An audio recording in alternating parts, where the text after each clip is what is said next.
Set the Night on Fire, LA in the 60s. Mike Davis and John Wiener. For Levi Kingston and Jerry Silva, whom I admire more than words can express, and for Alessandra, whose love saved me. The time to hesitate is through. No time to wallow in the mire. Try to set the night on fire. The Doors, Light My Fire. The song was number 1 in 1967. In many ways the Doors were the quintessential LA group of the 60s. In 1968, Buick offered them $75,000 to use the song in a commercial. When lead singer Jim Morrison found out, he called the company and said he would personally smash a Buick on TV with a sledgehammer if they used the song. Jim Morrison died in 1971. Since then, drummer John Densmore has made sure that the Doors songs are not sold for commercials. Densmore told us in an interview for this book, the seeds of civil rights and the peace movement and feminism were planted in the 60s. And they are big seeds. Maybe they take 50 or 100 years to reach fruition. So stop complaining, and get out your watering can. That's my rap. Introduction. A movement history. In August 1965, thousands of young black people in what set fire to the illusion that Los Angeles was a youth paradise. Since the debut of the TV show 77 Sunset Strip in 1958, followed by the first of the Gidget romance films in 1959 and then the Beach Boys' Surfin' USA in 1963, teenagers in the rest of the country had become intoxicated with images of the endless summer that supposedly defined adolescence in Southern California. Edited out of utopia was the existence of a rapidly growing population of more than 1 million people of African, Asian, and Mexican ancestry. Their kids were restricted to a handful of beaches. Everywhere else, they risked arrest by local cops or beatings by white gangs. As a result, black surfers were almost as rare in LA as unicorns. Economic opportunity was also rationed. During the first half of the 60s, hundreds of brand new college classrooms beckoned to white kids with an offer of free higher education, while factories and construction sites begged for more workers. But failing inner-city high schools with extreme dropout rates reduced the college admissions of black and brown youth to a small trickle. Despite virtually full employment for whites, black youth joblessness dramatically increased, as did the index of residential segregation. If these were truly golden years of opportunity for white teenagers, their counterparts in South Central and East LA faced bleak, ultimately unendurable futures. The history of their revolts constitutes the core narrative of this book. But LA's streets and campuses in the 60s also provided stages for many other groups to assert demands for free speech, equality, peace, and justice. Initially, these protests tended to be one-issue campaigns, but the grinding forces of repression, above all the Vietnam draft and the LAPD, drew them together in formal and informal alliances. Thus LGBT activists coordinated actions with youth activists in protest of police and sheriff's dragnets on Sunset Strip, in turn making free Huey one of their demands. When black and Chicano high school kids blew out their campuses in 1968-69, several thousand white students walked out in solidarity. A brutal LAPD attack on thousands of middle-class anti-war protesters at the Century Plaza Hotel in 1967 hastened the development of a biracial coalition supporting Tom Bradley, a liberal black council member, in his crusade to wrest City Hall from right-wing populist Sam Yurdi. In the same period, the anti-war movement joined hands with the Black Panthers to form California's unique Peace and Freedom Party. There are many other examples. By 1968, as a result, the movement resembled the music of LA free jazz pianist Horace Tapscott's Pan-African People's Orchestra, simultaneous solos together with unified crescendos. Historians of 60s protests have rarely studied the reciprocal influences and interactions across such broad spectrum of constituencies, and these linkages are too often neglected in memoirs, but they provide a principal terrain of our analysis. Periodization is often fraught for historians, who understand the necessity of temporal frameworks but also their artificiality. The 60s in LA, however, have obvious bookends. We start in 1960 because that year saw the appearance of social forces that would coalesce into the movements of the era, along with the emergence of a new agenda for social change, especially around what might be called the issue of issues, racial segregation. In LA those developments overlapped with the beginning of the regime of Sam Yurdi, elected mayor in 1961. 1973, on the other hand, marked not only the end of protest in the streets but also the defeat of Yurdi and the advent of the efficient, pro-business administration of Tom Bradley. There were also three important turning points that subdivide the long decade.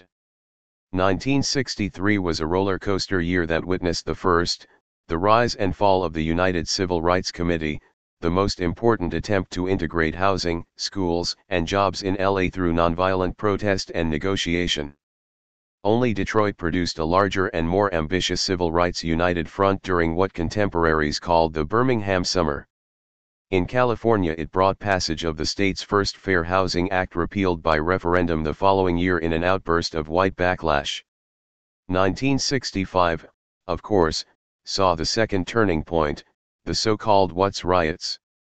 The third was in 1969, which began as a year of hope with a strong coalition of white liberals, blacks, and newly minted Chicanos supporting Bradley for mayor. He led the polls until election eve, when Yurdi counterattacked with a vicious barrage of racist and red-baiting appeals to white voters. Bradley's defeat foreclosed, at least for the foreseeable future, any concessions to the city's minorities or liberal voters. Moreover, it was immediately followed by sinister campaigns, involving the FBI, the District Attorney's Office, and both the LAPD and LA County Sheriffs, to destroy the Panthers, Brown Berets, and other radical groups. This is the true context underlying the creeping sense of dread and imminent chaos famously evoked by Joan Didion in her 1979 essay collection, The White Album. If Helter Skelter was unleashed after 1970, the Manson gang were bit players compared to the institutions of law and order.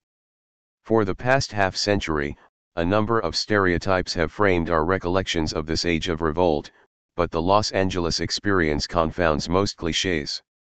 In the standard narrative, for instance, college students, organized as Students for a Democratic Society, SDS, the Student Nonviolent Coordinating Committee, SNCC, and the Free Speech Movement, FSM, in Berkeley, were the principal social actors, and the great engine rooms of protest were found at huge public university campuses in places such as Berkeley, Madison, Ann Arbor, Austin, and Kent, along with some historical black colleges and several Ivy League schools. In Los Angeles, however, it was junior and senior high schools that were the principal battlefields, and the majority of protesters were black and brown. Indeed, as many as 20,000 inner-city teenagers and their white West Side allies participated in walkouts and demonstrations between 1967 and 1970. Members of college radical groups as well as the Black Panther Party played significant roles as advisors to these protests, but the indigenous teenage leadership was most important. These struggles recruited hundreds of kids to groups like the Panthers and Brown Berets and gave birth to a unique high school New Left formation, the Red Tide. The terrain of college protest in Los Angeles also differed from that of the mainstream. Of the two flagship local universities, the University of Southern California was a citadel of campus republicanism, birthplace of Nixon's so-called USC Mafia, and as it turned out, the alma mater of several Watergate conspirators. UCLA, for its part, saw only episodic mass protests, most notably during Nixon's invasion of Cambodia in spring 1970. The real homes of sustained student activism were the three inner-city community colleges, LA City College, Southwest College, and East LA College, along with Cal State LA and Valley State, later Cal State, Northridge. The latter was the site of a 1969-70 uprising by the Black Student Union and SDS that was quelled by police batons, mass arrests, and a staggering 1,730 felony charges against black students, repression on a scale that rivaled or exceeded the more famous battles at San Francisco State. Historians and political scientists have generally conceded that the 100 or so ghetto insurrections of the 1960s should be regarded as genuine protests, but they have usually described them as leading to mere chaos and demoralization. Conventionally, rioters have been portrayed as the opposites of organizers and builders. This does not describe events in Los Angeles. The 1965 explosion unified and energized a generation of young black people, ended gang conflict for a number of years, and catalyzed the extraordinary Watts Renaissance, the city's most important arts and literary movement of the decade. Black power became an aspiration shared by thousands, and in 1967 this grassroots unity found expression in the emergence of L.A.'s Black Congress, the more radical successor to the United Civil Rights Committee. It included SNCC, the Black Student Alliance, the Che Lumumba Club of the Communist Party, the Black Panthers, and the powerful U.S. organization, or Organization US, led by Ron Karenga. The Congress would later be destroyed by a violent conflict between U.S. and the Panthers, instigated and fueled by the FBI's secret COINTELPRO program. Contests over public space were also extraordinarily important in Los Angeles. In part this was the legacy of earlier decades when the LAPD's notorious Red Squad had been the enforcer of the anti-union open shop doctrine, and when the city council supplied draconian anti-picketing and anti-free speech ordinances. The 60s saw a renewal of this unsavory tradition.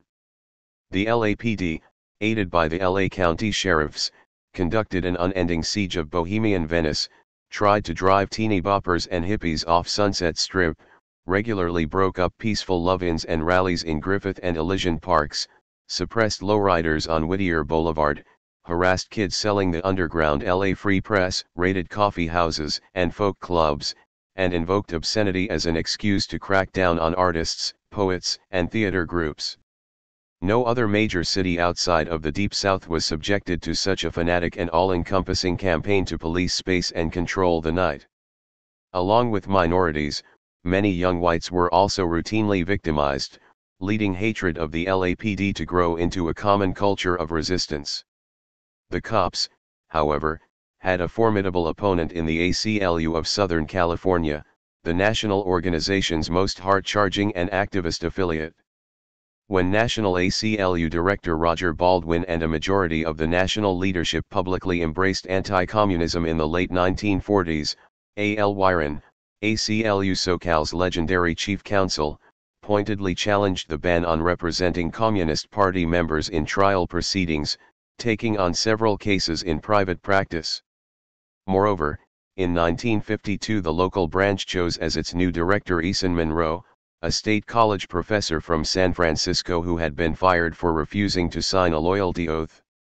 A decade later, Monroe charted a novel course for the affiliate by not only defending the local civil rights coalition in court but also joining in its leadership. Significantly, it was an ACLU team, led by UCLA professor John Kagi and his wife Laurie, that launched the legendary 1963 lawsuit to force integration of L.A.'s de facto Jim Crow school system, an effort that would reverberate for 3 decades. No other ACLU branch claimed such a large role in the decade's protest movements. Understanding Los Angeles in the 60s also requires rewriting the histories of gay liberation and the women's movement. Indeed, New York City was not the origin and center of everything. Los Angeles had the first gay street protest in America over police raids on the Black Cat Tavern in Silver Lake. 2 years before the Stonewall Uprising, it had the first gay church, the Metropolitan Community Church, now the largest gay institution in the world, and it had the first officially recognized gay pride parade on Hollywood Boulevard in 1970. LA also witnessed the nation's first police raid on a women's health clinic, following which the organizers were put on trial for practicing medicine without a license. Finally, the course of events in Los Angeles challenged the myth that the old left was irrelevant in the 60s and that the new left had invented itself ex nihilo. The Communist Party, for its part, never appears in the standard narrative except as an unattractive corpse. But in Los Angeles its most unruly and dissident branch remained very much alive under the charismatic and eventually heretical leadership of Dorothy Healey.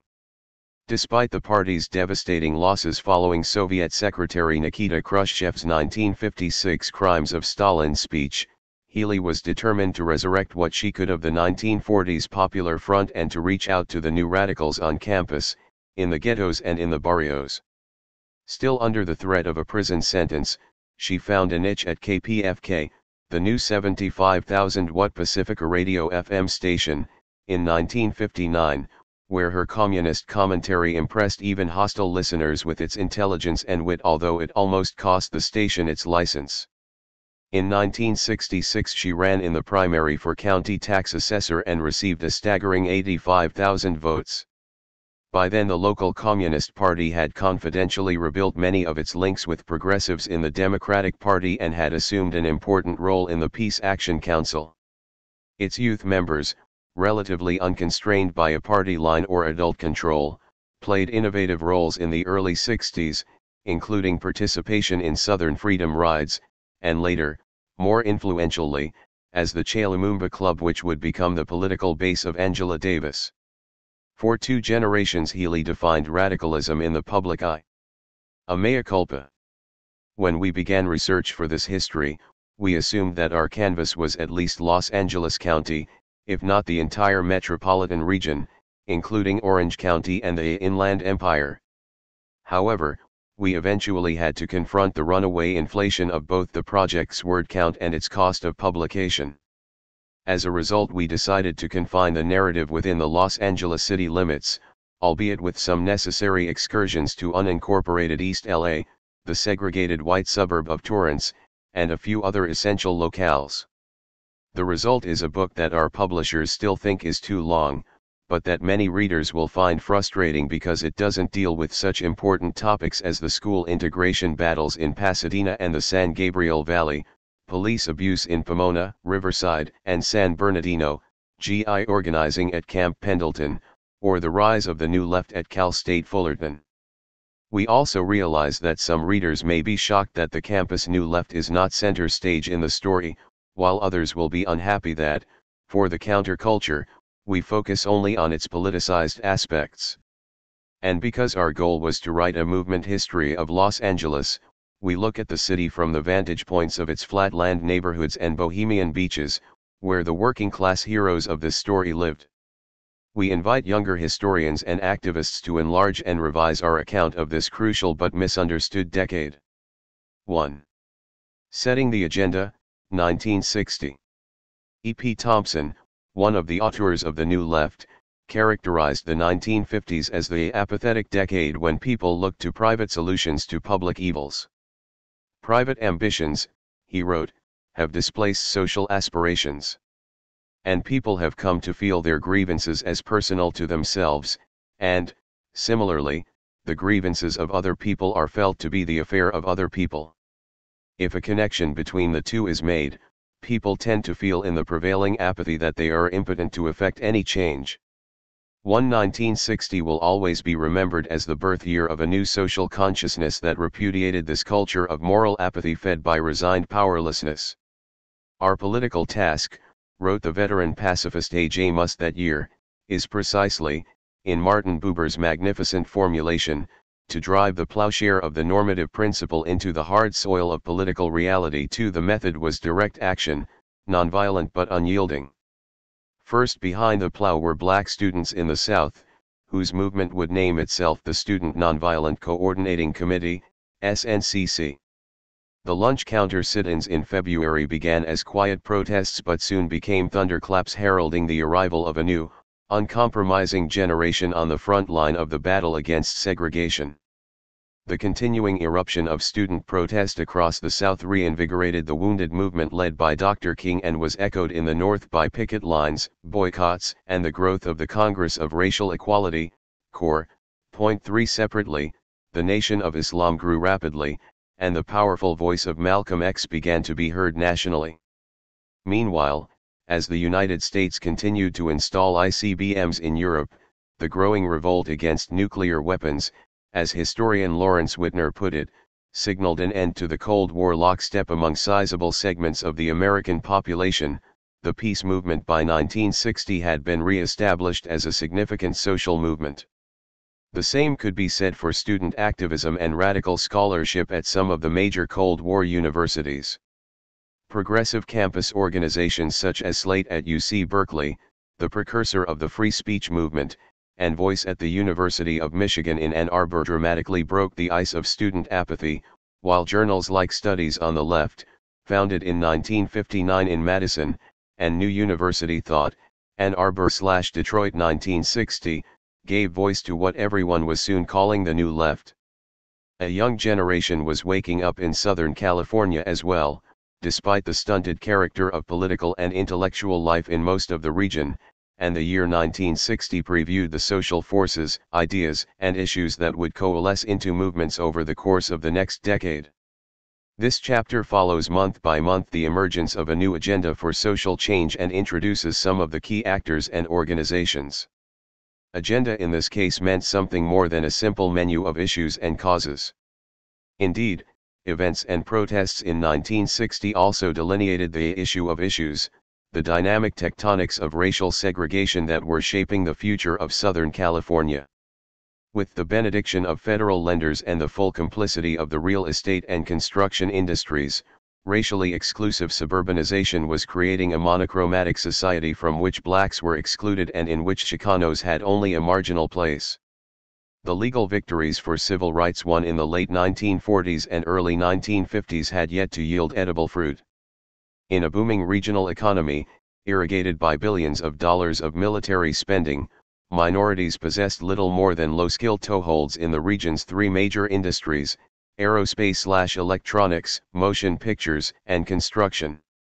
Los Angeles schools, meanwhile, segregated more students than any southern city, and as far as most residents of South Central LA were concerned, the LAPD might as well have flown a Confederate battle flag outside its new glass house. January, the U.S. Commission on Civil Rights. In the summer of 1959, a psychologist named Emory Holmes bought a house in the northeastern San Fernando Valley from an engineer known only as Mr. T. The transaction would have been utterly unremarkable except that Holmes was black, Mr. T was white, and the home was in a previously all-white neighborhood in Pacoima.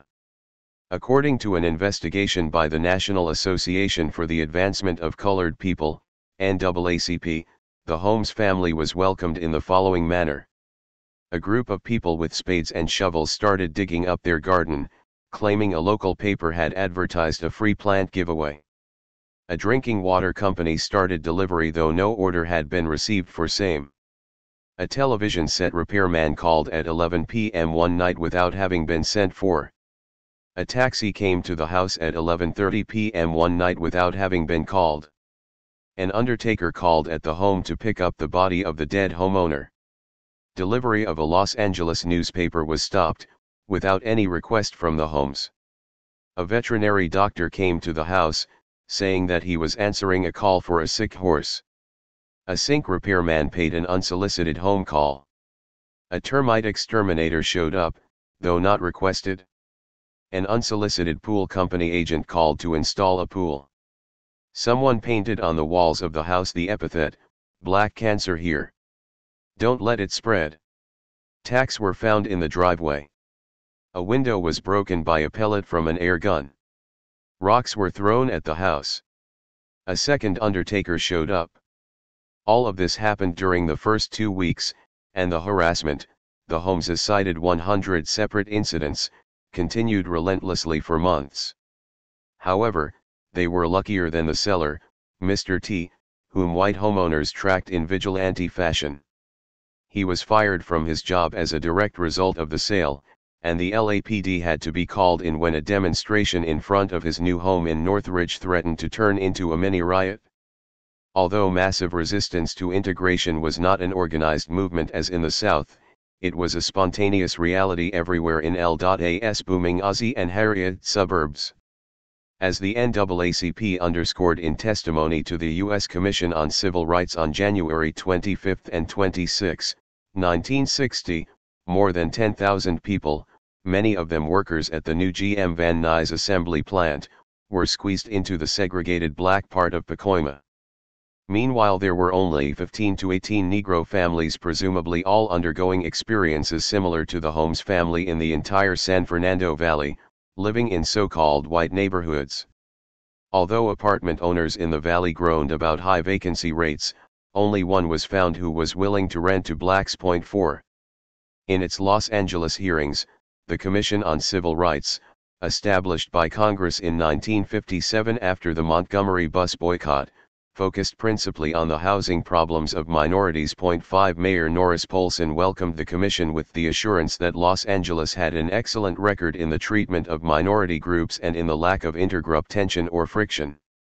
He also patted himself on the back for establishing an advisory committee on human relations whose major priority was to work with minority newcomers to raise their appreciation for sanitation. 6. After this comic relief, the commission accepted several hundred pages of dense reports and 2 days of testimony about housing segregation from the Community Relations Conference of Southern California, an umbrella group that included the NAACP, CORE, the Urban League, the Jewish Labor League, American Friends Service Committee, and the LA County Commission on Human Relations. Assembly member Augustus Hawkins, the sole representative of Black Los Angeles, 13.7% of the city's population, in any elected office, told commissioners that because blacks were unable to buy homes financed by the Federal Housing Administration, FHA, or Department of Veteran Affairs, VA, growth was accommodated through the widespread construction of rental units or second homes on single-family lots, resulting in overcrowding and blight. He also talked about hugely discriminatory fire and car insurance rates where such insurance was even available in inner-city areas. Alois Cloak, regional director of the President's Committee on Government Contracts, testified about the racial consequences of the suburbanization of employment. We find where government contractors are located in geographical areas in which Negroes are unable to obtain housing, Negroes are found within the workforce not at all or in very small numbers. In a submission, the Community Relations Conference cited the example of a medium-sized LA manufacturer that relocated to Placentia in Orange County. A single black employee had succeeded in buying a home in the area, only to have vandals break into his house, cut up all the carpets and pour cement in the plumbing. This was soon followed by a Molotov cocktail hurled against the front window. 7. The definitive presence at the hearings, however, was Lauren Miller, publisher of the California Eagle and the nation's leading legal expert on housing discrimination. 8. In the late 1940s and early 1950s, Miller had won a stunning series of legal victories including, with Thurgood Marshall, the landmark case of Shelley v. Kramer before the Supreme Court that had overthrown the legality of the restrictive covenants that excluded blacks, but also sometimes Chicanos and Jews, from more than 90% of housing tracts in Los Angeles. But these constitutional victories, Miller emphasized, so far had not opened a single suburb to black home buyers or altered the relentlessly discriminatory practices of realtors, developers, and savings and loan institutions. He told the commission of a study by FHA housing analyst Belden Morgan in 1954 that found that approximately 3,000 of the 125,000 housing units built from 1950 to 1954 in the Los Angeles area were open to non-Caucasian occupancy.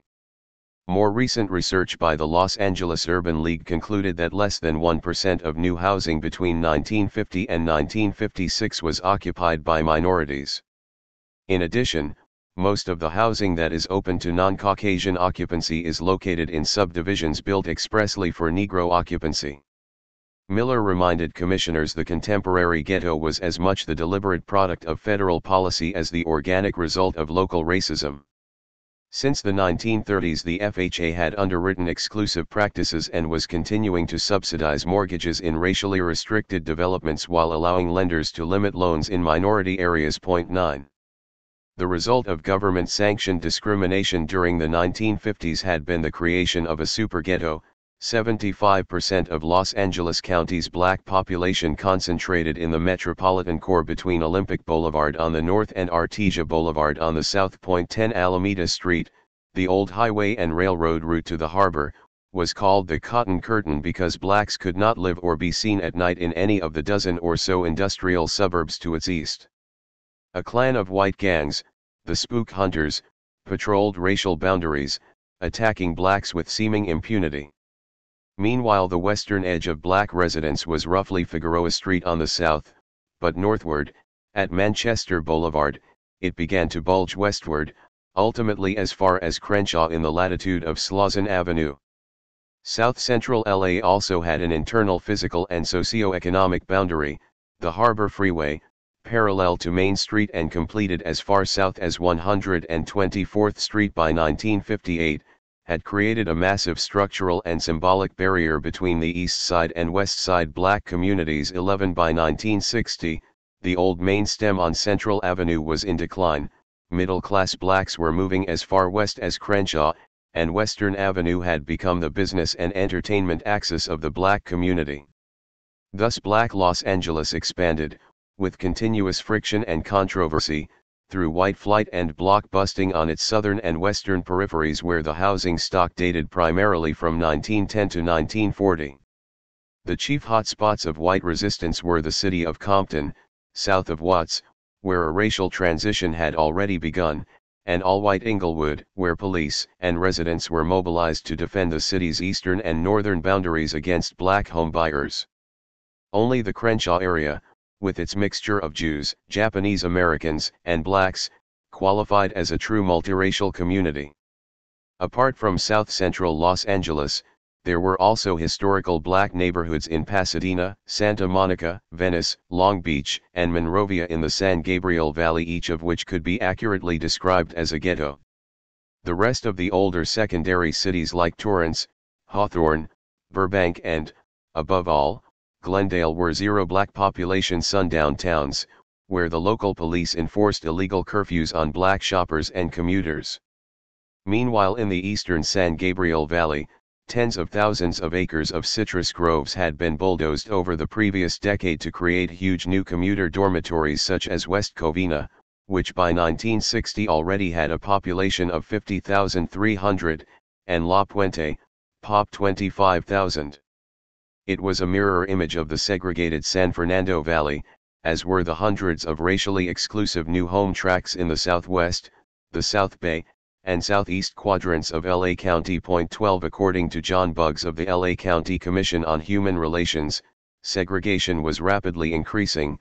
Between 1950 and 1959 the percentage of non-whites in 34 of the 54 county cities had declined. In 12 cases, the decrease was absolute. 13. While realtors and white homeowners within the Los Angeles city limits confronted the threat, albeit still very small in 1960, that growing minority political clout might eventually pry open housing markets, the county suburbs were building invulnerable walls through home rule. Indeed, as political scientist Gregory Wiener illustrated in a 1991 study, after restrictive covenants had been ruled unconstitutional, the separate municipal incorporation of new suburbs, a practice upheld by California and federal courts, became the most effective method for excluding minorities. 14 Lakewood was the pioneer. Faced with annexation by Long Beach in 1953-54, this megadevelopment of 17,500 new homes, Southern California's counterpart to the Levittowns erected on the East Coast, had struck a deal to lease municipal services, police, fire, libraries, water, sewage, and so on, from the county. The so-called Lakewood Plan, subsequently reinforced by a law allowing municipalities to keep a portion of locally generated sales taxes, spurred 30 similar incorporations between 1954 and 1970. Through their control over land use, these contract cities could ensure residential homogeneity, for example, by excluding apartment construction, while attracting sales tax generators like malls and auto dealerships that enabled many to eliminate local property taxes. Promiscuous incorporations, wrote two UCLA researchers, also prevented the equalization of tax resources among local units of government. Areas possessing high property valuations, such as Commerce, Industry, and Irwindale, have incorporated as cities and have sought to withdraw from arrangements that distributed their taxable resources so as to assist less favored communities. The Lakewood Plan quickly became the utopia of pioneer public choice theorists like Charles Thibaut, Robert Warren, and Vincent Ostrom, who argued that a large number of competing local governments created a quasi-market that optimized consumer choice in public goods. Residents could, in theory, vote with their feet for the municipality with the best schools, the lowest taxes and the highest likely appreciation of home values. But minorities had no footvote and could rarely use home equity to buy up into preferred housing, thus their capacity for wealth accumulation through homeownership was extremely limited.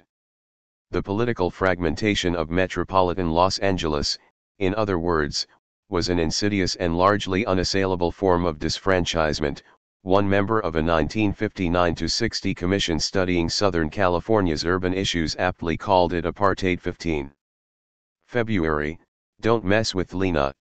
At the beginning of February, 4 black college freshmen reignited a faltering Southern civil rights movement by sitting at a Woolworth's lunch counter in Greensboro, North Carolina, and politely trying to order coffee and donuts. 16 2 weeks later, as the sit-in protests spread wildfire-like across the Carolinas, Tennessee, and Virginia, Lena Horne and her husband Lenny Hayden stopped by the Luau restaurant in Beverly Hills for a late-night meal with Lena's old friend Kay Thompson, a big band singer who had recently won new fame with her Eloise children's books, modeled after Thompson's goddaughter, Liza Minnelli. Decorated like a stage set for South Pacific, the Luau on North Rodeo Drive was a popular hangout for the movie Colony. In the midst of a 2-week run at the Coconut Grove, the 46-year-old Horne was one of the most famous entertainers in the world. Queen of the nightclub circuit, she moved seamlessly between the Moulin Rouge in Paris and the Sands in Vegas, thrilling audiences with her definitive interpretations of American standards. Since her teenage days in the chorus line at the Cotton Club in New York, moreover, her spectacularly integrated love life, including liaisons with Joe Louis, Orson Welles, Artie Shaw, and Frank Sinatra, among others, had been the bread and butter of Hollywood gossip columns. But despite occasional exposés, few white Americans realized that this regal woman who never forgave Sinatra for once being rude to Eleanor Roosevelt was also a militant black progressive whose close friends included Paul Robeson and Harlem Communist leader Ben Davis. Because of her stubborn refusal to disavow these connections, she had been blacklisted by MGM, cheated out of Broadway roles that been written for her, and only appeared on television because Ed Sullivan, otherwise a noted conservative, had been willing to battle his network bosses. Within the year she would be fundraising for the young Southern activists behind the sit-ins, now coalesced as SNCC. Back at the Luau, Thompson was late, so Hayden went to phone her while Horne waited for the food. At a neighboring table, a few feet below hers and hidden by a screen, a drunken 38-year-old white businessman named Harvey St. Vincent was impatient with the service. A waiter explained that he would be back as soon as he had served Miss Horne's table. Her 15-year marriage to Hayden, a white arranger, was still something of a public secret. St. Vincent exploded. "Where is Lena Horne, anyway? She's just another nigger." When she leaned over the partition and confronted him, he answered, "Well, all niggers look alike to me and that includes you." According to one account, he also called her a nigger bitch. Horne promptly hurled an ashtray at him, followed by a storm lamp and various other objects. St. Vincent was cold-cocked, dazed, and bleeding when the police arrived. Horne was fiercely unapologetic, and her defense of black dignity was applauded in some mainstream newspapers as well as the Negro press. A few weeks later, the Reverend Martin Luther King Jr. visited LA churches to extol nonviolence as the most potent weapon of oppressed people in a struggle for freedom, but not a few civil rights activists must have wondered if the occasional flying ashtray wasn't a good idea as well. 17. March, the jive with Jobs. Johnny Otis, the godfather of rhythm and blues, seemed to be everywhere in 1960. He had his own weekly TV and radio shows, a famous band that showcased local talent, and a popular column in the Sentinel, the largest of the city's 3 black newspapers. In the early 50s, however, his integrated concerts and dances had become the target of such intense LAPD harassment that he was forced to move them to an obscure venue in the eastern San Gabriel Valley. As an inadvertent result, the El Monte Legion Stadium became legendary as the birthplace of Chicano R&B.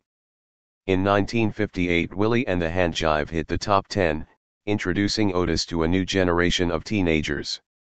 All the same, he was almost as ubiquitous as a civil rights activist as he was as a musician, songwriter, and R&B impresario. Recently he had picketed a downtown Woolworths in solidarity with the Southern Lunch Counter sit-ins, and he would soon file as a candidate in the race for the 63rd District of the California State Assembly, with the support of Lauren Miller's Eagle Point 18. On the evening of March 14, he was at home with his 4 children, playing chess with a friend. His dog began to bark, and then the phone rang. "Listen, you nigger, if you keep on writing about niggers taking white men's jobs, this is just a sample of what you're going to get. Look out on your lawn." There was a burning cross, Mississippi style. Otis grabbed a shotgun. Meanwhile in Compton, 15 minutes later, rocks shattered the front windows of John T. Williams's home, terrifying his 3 children.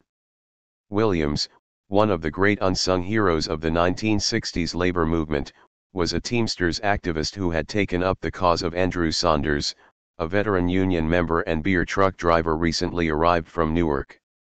Under the Teamsters Constitution, Saunders had the right to transfer into Los Angeles Beer Local 203, and had been assured so over the phone, but when officials discovered he was black, they sent him home.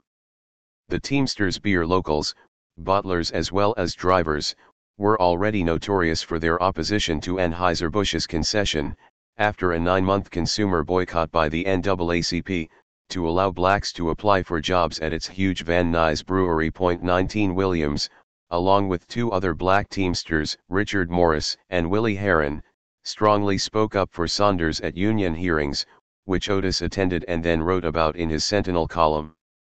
A few days before the attacks on Otis's and Williams's homes, Saunders received a death threat from the White Citizens Council 20. Although Saunders, unlike Emory Holmes, had the backing of courageous activists, his case demonstrated that resistance to equal employment opportunity in Los Angeles could become just as violent as opposition to open housing. The jobs battlefield, however, was more complex than in the case of housing. Minorities sometimes had to fight unions as well as employers, and victories often proved hollow, as when blacks and Chicanos were hired only to be segregated in low-skill and dangerous jobs. For example, there were approximately 1,500 black auto workers in LA circa 1960, but less than 40 craftsmen. The only black studio employees were janitors and messengers. Even in factories or firms where minorities held skilled jobs, they were almost never seen in clerical or sales positions, an iron ceiling that especially affected minority women. Likewise, in public employment, the Postal Service, for example, integration tended to stop at the managerial level. Minority job markets, moreover, were ethnically segmented. Blacks were janitors, Mexicans dishwashers. Mexicans had an important foothold in the freight industry, blacks none. Although their numbers were roughly equal in auto, rubber, building labor, meatpacking and the longshore, Mexicans, who had entered the manufacturing workforce earlier than blacks, were more likely to hold skilled jobs or belong to craft unions. On the other hand, blacks constituted a much larger percentage of the civil service workforce. 21. Statutory relief was stubbornly elusive. In 1946, after Congress refused to renew the Wartime Fair Employment Practices Committee, FEPC, Augustus Hawkins had mobilized councils of the Congress of Industrial Organizations, CIO, and chapters of the NAACP to support an initiative outlawing job discrimination by both employers and unions. Proposition 11, denounced by business groups, the Farm Bureau and the Times, was rejected by a stunning 2/3 majority of white voters. 22, 20 years later the same proportion of the white vote would strike down the state's new fair housing law. 3 further attempts to pass a law failed in the state Senate. Meanwhile, the Los Angeles City Council in the 1950s repeatedly rejected proposed municipal FEPC ordinances, although a major effort by a coalition of Jewish, Black, and Mexican American groups in 1958 came within one vote of success. They were opposed by the Chamber of Commerce, the Merchants and Manufacturers Association, and, again, the Times, whose political editor, Kyle Palmer, linked the proposed ordinance with the union shop as minority attacks on majority democracy. 23. Without government oversight of hiring practices, only unions had the power to keep the door open to workers of color, but the 1949 national purge of the left wing of the CIO had been locally disastrous, removing many of Los Angeles's most forceful advocates of fair employment and housing. Although the packing house workers' large LA local remained a paragon of equality, Jim Crow had undiminished support in major craft unions such as the Machinists, who represented Lockheed and Vultee aircraft workers, the super nepotistic motion picture crafts, and the skilled construction trades. The oil workers, for their part, refused to implement their own non-discriminatory constitution. Even the San Pedro local of the otherwise left-wing International Longshore and Warehouse Union, ILWU, was accused of systematic discrimination. 24. As for the rapidly growing and increasingly powerful Teamsters, A. Philip Randolph, the legendary leader of the Brotherhood of Sleeping Car Porters and architect of the wartime March on Washington movement, had told a 1958 conference in Los Angeles that the conduct of its locals made Southern California one of the worst spots in the United States for racial discrimination by unions. 25. Finally, in 1959 there was a dramatic breakthrough in Sacramento, when Big Daddy Jesse Unruh, a Los Angeles State Assembly member who chaired the crucial Ways and Means Committee, threw his weight behind FEPC legislation with the full support of recently elected Governor Pat Brown. The bill that Gus Hawkins and his Bay Area counterpart Byron Rumford had been pushing uphill for 14 frustrating years finally became law. Unruh, a dirt-poor white Texan who had enrolled in USC after leaving the Navy in 1945, was brilliant, ruthless and genuinely committed to equal rights. 26. After passage of the FEPC, confident that he could prevail over the conservative Senate, he authored a bill in his own name that straightforwardly banned discrimination by all business establishments of every kind whatsoever. The NAACP feared the bill was too radical to have any chance of passage, but Unruh, in a masterful demonstration of how to wield power in Sacramento, won the day. Still, it remained to be seen whether the nascent state FEPC could grow the teeth needed to actually enforce the new laws. 27. Meanwhile, the biggest industry in Los Angeles County was bleeding tens of thousands of entry-level semi-skilled jobs. Blue-collar workers everywhere felt the tremors of the so-called Eisenhower recession of 1958, but in Southern California the primary reason for layoffs was the advent of the space age. The metamorphosis of airframe manufacture, with its Detroit-like assembly lines, into the high-tech aerospace industry created an insatiable demand for engineers and technicians while sharply reducing the need for welders and assemblers. The transition was wrenching. Between 1957 and 1963, 80,000 workers were laid off in aircraft assembly while 90,000 new jobs were created in electronics and missiles. The rapid change in skill sets and required education raised new non-racial barriers to minority entry into the industry, as did the seniority system protecting older whites. Although minority engineers and technicians now faced few obstacles to employment, indeed they were migrating into LA from all parts of the country, it was little solace to those who had been fighting so long for a place on a North American or Lockheed assembly line. Affirmative action's time had not yet come, and black workers found themselves chasing a mirage of jobs about to be restructured, eliminated by automation or moved to segregated suburbs. April, Game Theory. Santa Monica in 1960 was still the three-shift company town of Douglas Aircraft.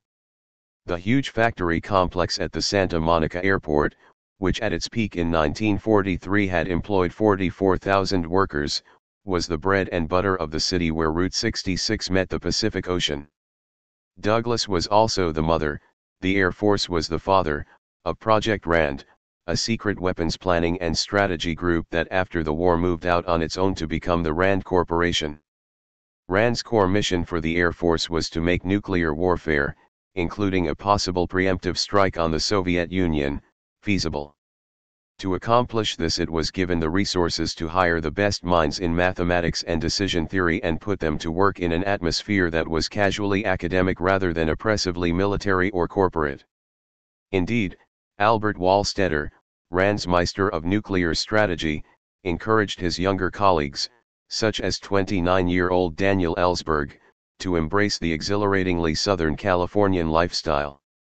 Randites surfed, sailed, listened to jazz, sent their kids to progressive private schools, collected contemporary art, and lived in modernist case study homes in the hills. At their own Laurel Canyon home, the Wallstetters regularly entertained such stimulating company as Saul Bellow, Ludwig Mies van der Rohe, and Mary McCarthy. But these were just the sunny fringe benefits of a RAND job. It was the work itself that provided a unique, addictive, and bizarre excitement. Sworn to the highest level of secrecy, the RAND people played Armageddon for weeks and months at a time. These strange Lovian games were organized around actual or probable crises, for instance, a Soviet blockade of Berlin or a Chinese invasion of Taiwan, with the goal of clarifying the criteria for the use of nuclear weapons. New mathematical models were used to explore the logical structure of strategic decision-making.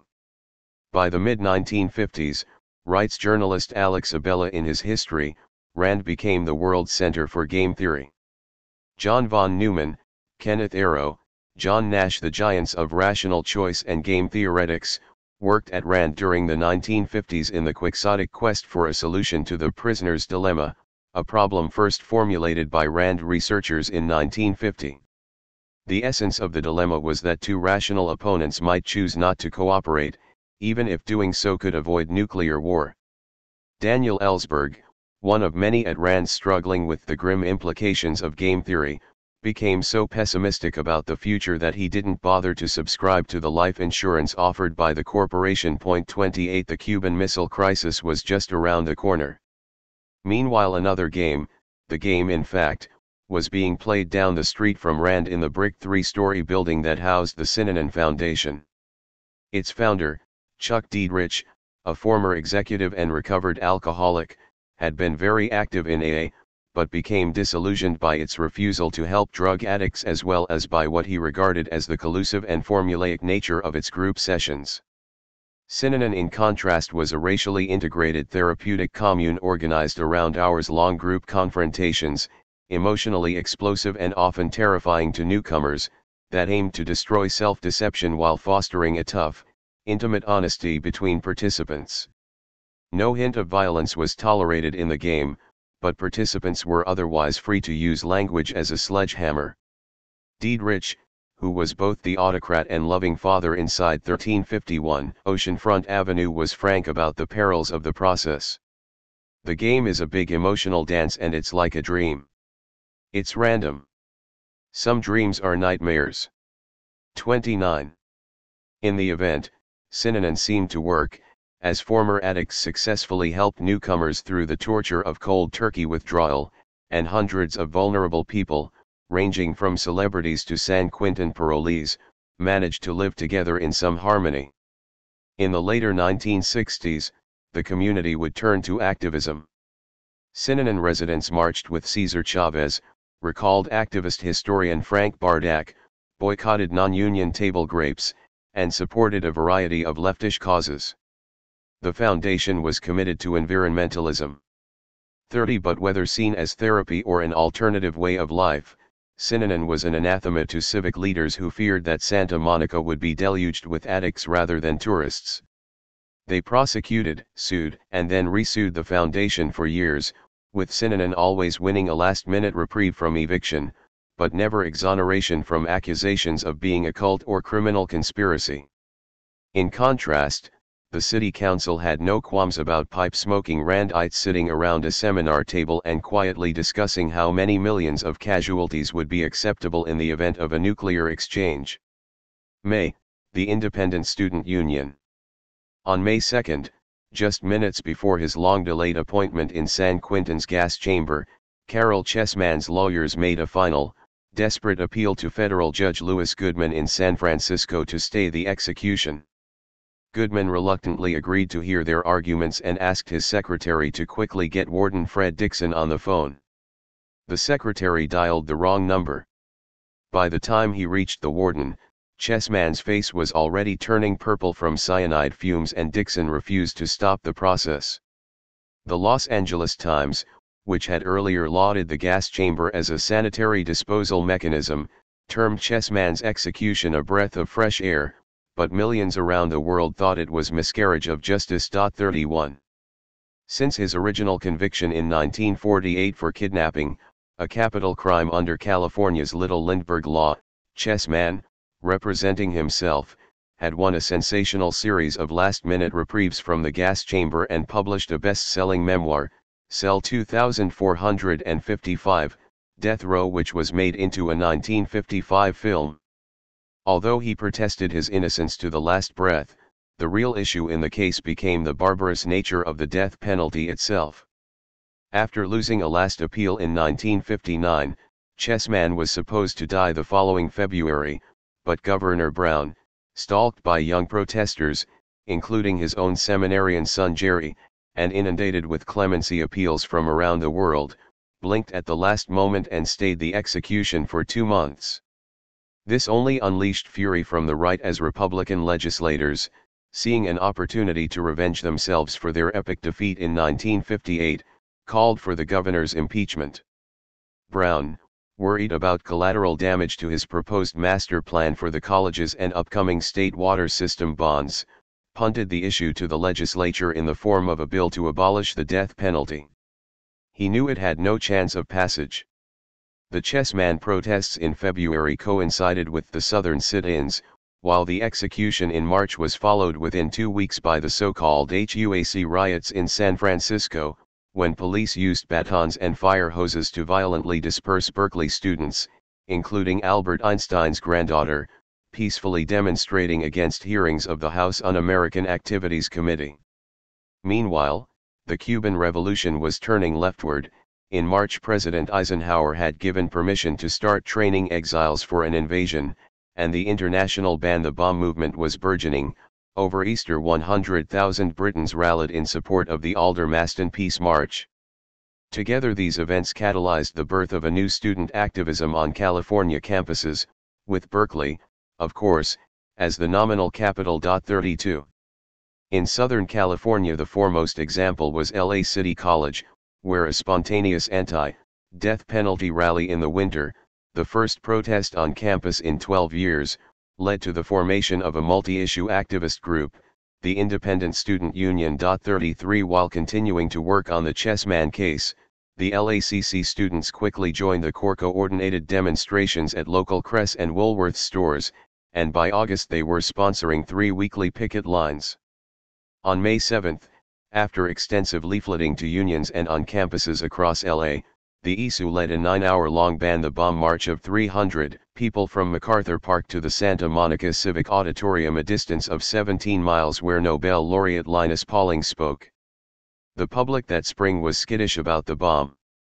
2 weeks after the march, a Los Angeles company announced that it had stopped selling trampolines, a recent fad, and was moving instead into the more lucrative market for fallout shelters.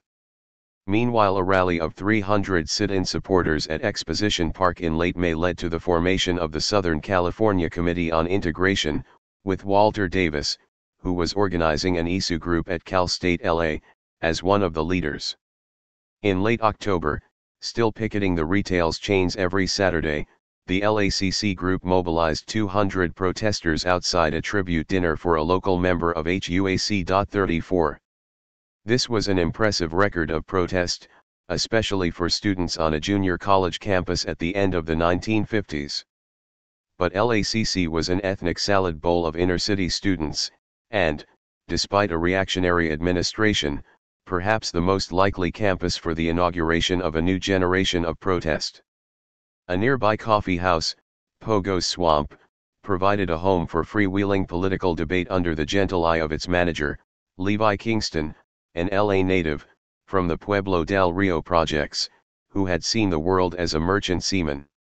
The ISU, unlike later student groups, was solidly multiracial, and two of its most charismatic leaders, both South Central locals, had recently joined the Communist Party, Karl Blois, the speaker at the first Chessman rally, and Franklin Alexander, the ISU president. Blois would soon move to the Bay Area and eventually become the editor of the People's World, while Alexander, after the 1965 Watts Rebellion, would become a leader of the Che Lumumba Club, joined by Angela Davis in 1968. Other ISUers, if not party members, had heroic red diapers. Paul Rosenstein, a key figure in the LA Peace and Freedom Party in 1967-68 and much later mayor of Santa Monica, was the son of a renowned international brigadier. Likewise, Ellen Kleinman, Brahms, soon to be a freedom rider, was the daughter of the last American prisoner released from Franco's prisons. Two leaders of the future Black Power movement were also habitués of Pogo's Swamp. Ron Everett, whom Ellen Kleinman remembers whistling Beethoven's Ninth on picket lines, was vice president of the LACC student body. The next year he would become its first black president, and a spellbinding orator. Intensely interested in African languages and cultures, he went on to UCLA, and then, as Maulana Ron Karenga, founded the controversial U.S. organization.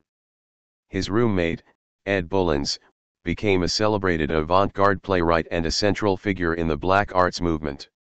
He also served a stint as Minister of Culture in the Black Panther Party. However short-lived, the ISU was both a stepping stone to the civil rights battles of 1961-63 and a sign that the anti-communist ice age was beginning to thaw on campuses. June, fire rings. A specter haunted Los Angeles in the summer of 1960, beach fire rings. Captain Robert Richards of the Venice Division of the LAPD warned the press that the 5 rings at Playa del Rey Beach would sooner or later be the scene of a riot. He cited instances of unsupervised teenagers gathered around beach fires, drinking and necking. When told to leave, he reported, they become angry and vandalize property. The county had already taken action against such anarchy by closing its beaches at night. Surf fishermen protested, and sheriffs replied that they would only enforce the law against loiterers, that is to say, juveniles and young adults. 35 Los Angeles, it seemed, had too many beaches, too many deserted roads, too many spaces where young libidos and imaginations ran wild. Black and Chicano kids, of course, were used to being denied access to public space, but white teenagers were now seen as a comparable problem, not as individual, alienated delinquents like those depicted in Rebel Without a Cause, but as rowdy crowds and defiant mobs. Captain Richards's warning seemed prescient when in August 3,000 young people in San Diego, angry at the closure of the only local drag strip, blocked off a main street to race their 40 Fords and 57 Chevys. The arriving police were greeted with a hail of soft drink bottles and rocks. It took baton charges, tear gas, and highway patrol reinforcements to finally quell the hot rodders. 116 were arrested. The city's ultra-conservative daily paper immediately discerned a family relationship between the riot, the Southern sit-ins, and the supposed targeting of youth by communists. According to one syndicated columnist, the Reds were also encouraging kids to organize sex clubs on their high school campuses. Los Angeles meanwhile braced for its turn, and in 1961 10 so-called teen riots erupted in a 6-month period, 3 of them involving thousands of youth. These were not trivial events. The subsequent political activism and youth culture of the 60s would be built upon this substratum of rebellion against curfews, closed beaches, disciplinary vice principals, draft boards, and racist cops. Indeed, spontaneous anti-authoritarianism would define the temper of an entire generation. July, the Democrats come to town. The 1960 Democratic National Convention at the new LA Memorial Sports Arena is best remembered for the dramatic battle between Kennedy and Johnson for the nomination, both of whom were almost upstaged by an emotional last-minute rally for Adlai Stevenson. but it was also the occasion of a bitter breach between Jesse Unruh, who had already endorsed JFK, and Governor Pat Brown, who was running as a favorite son candidate. 36. Henceforth, every California Democrat had to choose which camp they belonged to, Unruh or Brown. It was also a unique opportunity for the nuclear disarmament and civil rights movements to strut their stuff on television and, for the latter, to directly confront the candidates about their plans to dismantle segregation. On July 10, the day before the opening of the convention, 3,000 supporters of a nuclear test ban marched from MacArthur Park to Exposition Park, to hear noblest Linus Pauling, fresh from an interrogation by the Senate Internal Security Subcommittee, and General Hugh Hester. Hester had won a Silver Star in the First World War and was a quartermaster to MacArthur in the Second, but the nuclear arms race, he told the crowd, had turned him into an atomic pacifist. The sponsoring groups included the American Friends Service Committee, which later during the Vietnam War would play an inestimable role in supporting conscientious objectors and draft resistors, SANE, the largest mainstream peace group, internally racked since May by accusations that it had been infiltrated by communists, and the Emma Lazarus Federation of Jewish Women's Clubs, the reliable old guard in any peace or civil rights demonstration. A new group also announced itself at the demonstration, the Young Socialist Alliance, the youth wing of the Socialist Workers' Party, the main Trotskyist group in the United States. YSA members would become indefatigable, if sometimes sectarian, builders of the local and national anti-war movements from 1965 onward. The big event, however, was a rally of 7,500 people at the Shrine Auditorium, which Lauren Miller described in The Eagle as the largest Negro political gathering since the 1940s. The Eagle had polled a sample of the community, finding universal opposition to LBJ and some support for Kennedy. Stevenson, however, remained far and away the most popular choice. When Kennedy arrived at the shrine, the crowd, which had been jeering the names of Truman and Johnson, continued to boo, very disconcertingly, as he entered the auditorium. In contrast, tumultuous, whistling standing ovations were given to Senator Hubert Humphrey far down the list in the delegate count and later, Adam Clayton Powell and Martin Luther King. Powell, Harlem's outlaw congressman, stole the show, as he almost always did with urban black audiences. After the speeches and lofty promises, 5,000 people marched down Figueroa to the sports arena, where Democratic Party Chairman Paul Butler declared, "We dedicate ourselves to the elimination of all discriminatory practices at the earliest possible moment without violence." Black voices chanted, "No. No. Now not later." 37. August, moving mountains and neighborhoods. In August, the California Division of Highways began to excavate the tonnage equivalent of the Panama Canal in the Sepulveda Pass between West Los Angeles and the San Fernando Valley. This segment of the San Diego Freeway supplanting Sepulveda Boulevard and its infamous Dead Man's Curve would uncork the worst traffic bottleneck in Southern California and humanize, for a few years at least, the drive between the aerospace plants around LAX and the homes of engineers and technicians in Sherman Oaks and Reseda. If the giant Caterpillar earthmovers were symbols of liberation to middle-class commuters, they had more sinister significance for the communities they divided or destroyed.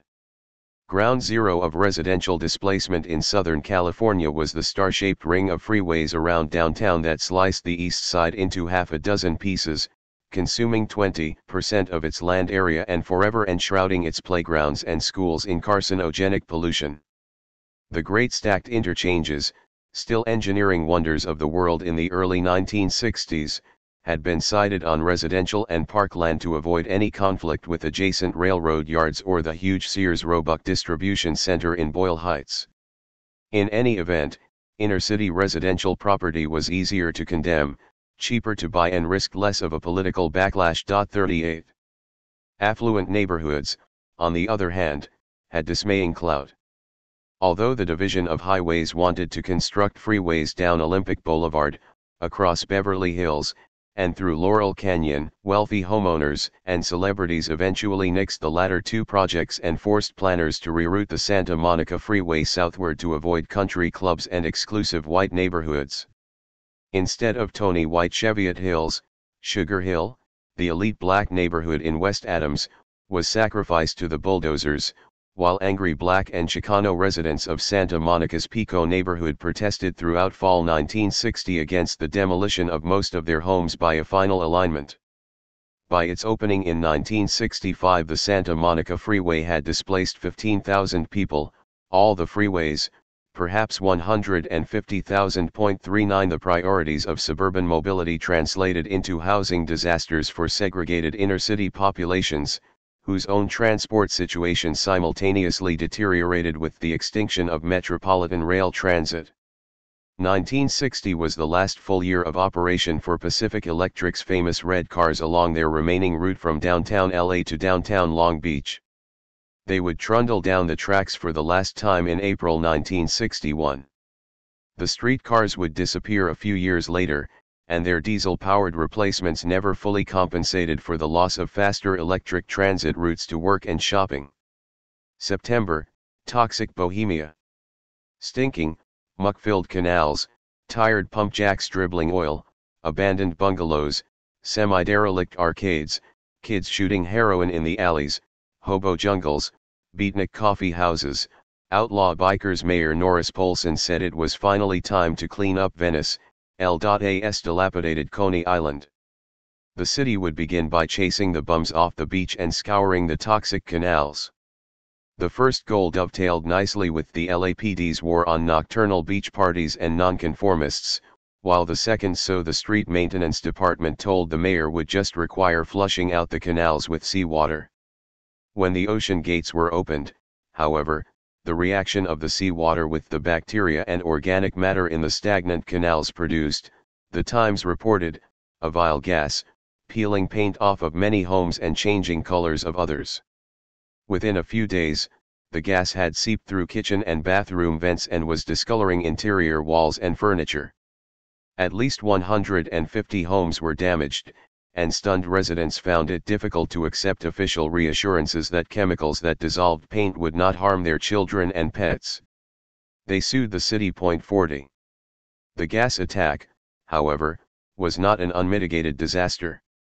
Venice's toxic pollution raised the costs and slowed the pace of redevelopment, thus keeping rents down and making it the most affordable beach community in California until the early 1970s. Lawrence Lipton's The Holy Barbarians, published in June 1959, had advertised Venice as the counterpart of San Francisco's North Beach or Greenwich Village, a paradise of sexual promiscuity, mind-expanding drugs, and stream-of-consciousness poetry. In fact, as John Arthur Maynard shows in his History of the Beats in Southern California, Venice Bohemia in the 1950s had never involved more than 30 or 40 people, most of whom had passed from the scene by 1960. But Lipton was a superb booster, and the Holy Barbarians became something of a self-fulfilling prophecy. 41. In the early 60s, the Venice West Coffee House, owned by John and Anna Hogg, became a hub for a growing radical community of artists, folk singers, communist carpenters, runaways, blacklisted writers, war resistors, and, of course, scribblers of all kinds. Police harassment, as we shall see, was unremitting, but so was community resistance. Venice's new golden age was still to come. October, the immovable object.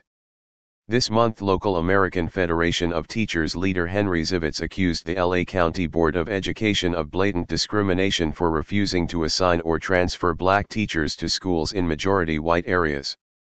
Our present policy, he asserted, helps to perpetuate a de facto segregation of teachers to the degree that in vast areas, the number of Negro teachers may be counted on the fingers of one hand, while in other areas, the concentration of Negro teachers bears a disturbing relationship to the concentration of Negro students.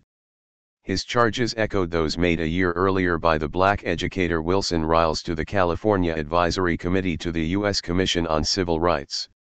According to Riles, in the midst of an acute teacher shortage, there were hundreds of fully credentialed black teachers who could not find jobs. Rather than hiring experienced blacks to teach in suburban schools, California was giving thousands of provisional credentials to unqualified whites, half of whom had not yet completed college. Out of the 108 school districts in Los Angeles County, Riles had reported, only 12 employ Negroes. One district, Hermosa Beach, also refused to hire Jews, 42.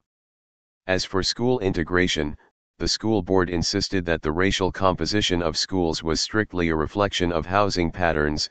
In any event, it no longer collected data about such matters. But as UCLA history professor John Coggy would repeatedly point out, on the residential segregation of minorities largely brought on by court-enforced restrictive covenants, the school authorities superimposed its set of enrollment regulations that implacably resulted in segregated schooling. Although a small minority of schools would meet latter-day standards of racial balance, including Dorsey High School in the Crenshaw district, the overall racial isolation of students was extreme. More than 90% of black students and two-thirds of Mexican students were assigned to segregated schools. 43 The campaign for integrated schools in Los Angeles would not be launched until 1962, but the subsequent battle would continue for decades and precipitate an angry white backlash, accompanied by flight from public education. November, downtown in question. Contractors in November began pouring concrete for the 50,000-seat Dodger Stadium in what was once the Chavez Ravine barrio. In February, the LA Housing Authority, which had originally cleared the area for public housing, had quit-deeded it to the city council, who in turn leased it to Dodger owner Walter O'Malley for 99 years. Epic resistance by residents had ended the previous year when the Arechiga family, the last holdouts, were dragged literally kicking and screaming from their home. Meanwhile, the 5,000 or so low-income residents of Bunker Hill, LA's famously noir slum on a hill, awaited the final court decree that would allow the Community Redevelopment Agency to begin condemnations and evictions. Opponents of the project claimed that the city government by one means or another, mostly illegal and arbitrary, has tried to keep Bunker Hill as a slum for the purpose of keeping prices low for eminent domain purchases. 44 Whatever the case, the hope of transforming the neighborhood and its Victorian cliff dwellings into a shining acropolis of expensive apartment buildings and modernist office towers had become a cargo cult to the old LA dynasties and institutions, including the University of Southern California, whose fortunes were sunk in declining downtown real estate.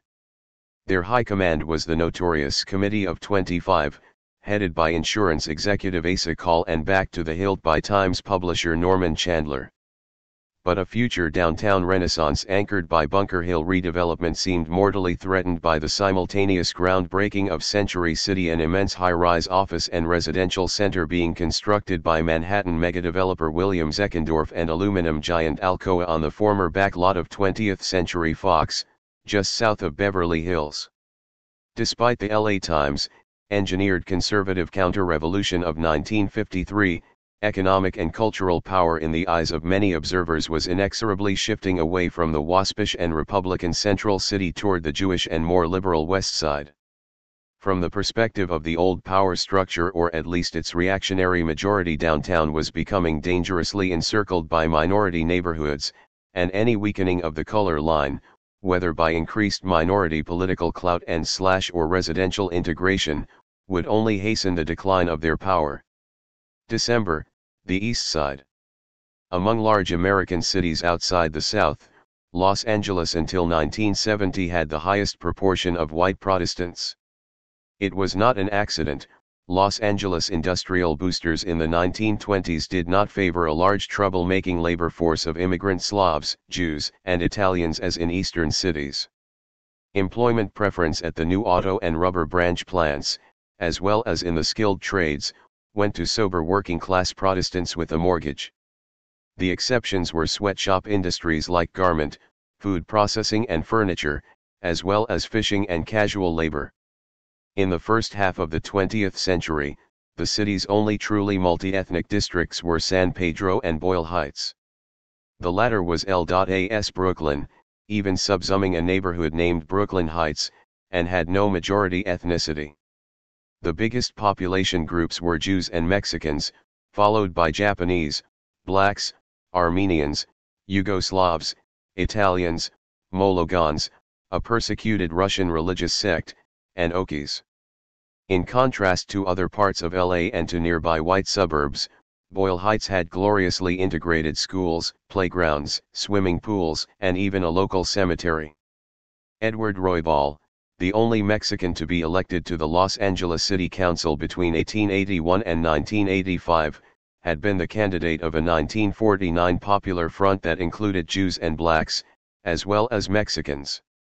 By 1960, however, the East Side had decanted most of its Jewish population to the West Side, and Boyle Heights, although still surprisingly diverse, was majority Mexican and would become progressively more so over time.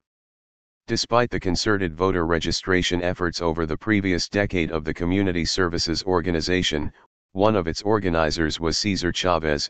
Los Angeles's Mexican population, 260,389, possessed only marginal political clout.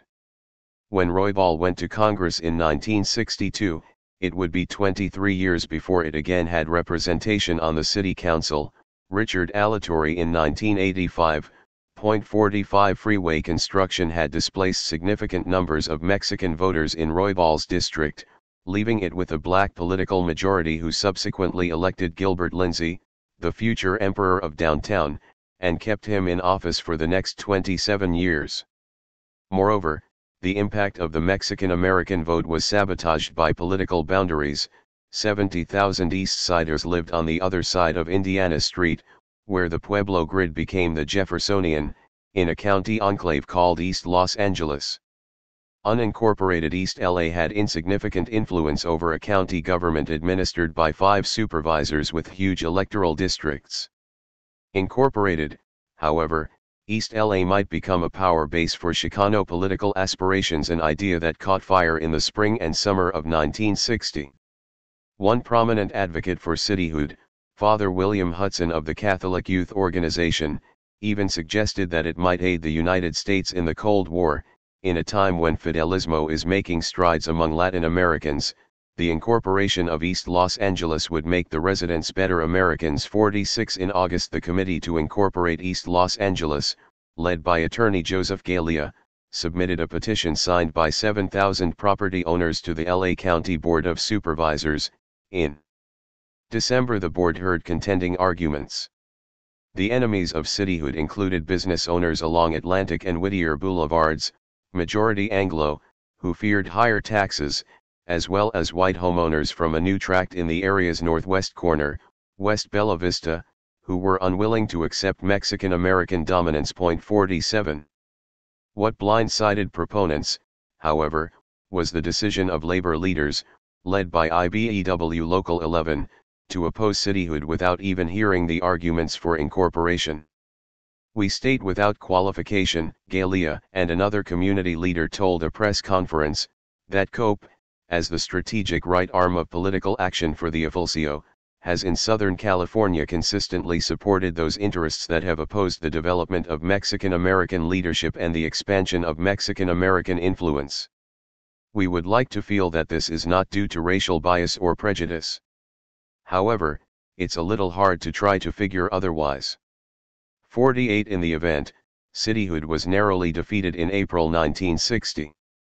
Ruben Salazar later wrote in the Times, at a time in Southern California when new cities are popping up like toadstools after a rain, East Los Angeles, which perhaps had better reasons to incorporate than other areas because of its supposed homogeneity, turned down incorporation by 340 votes. 49.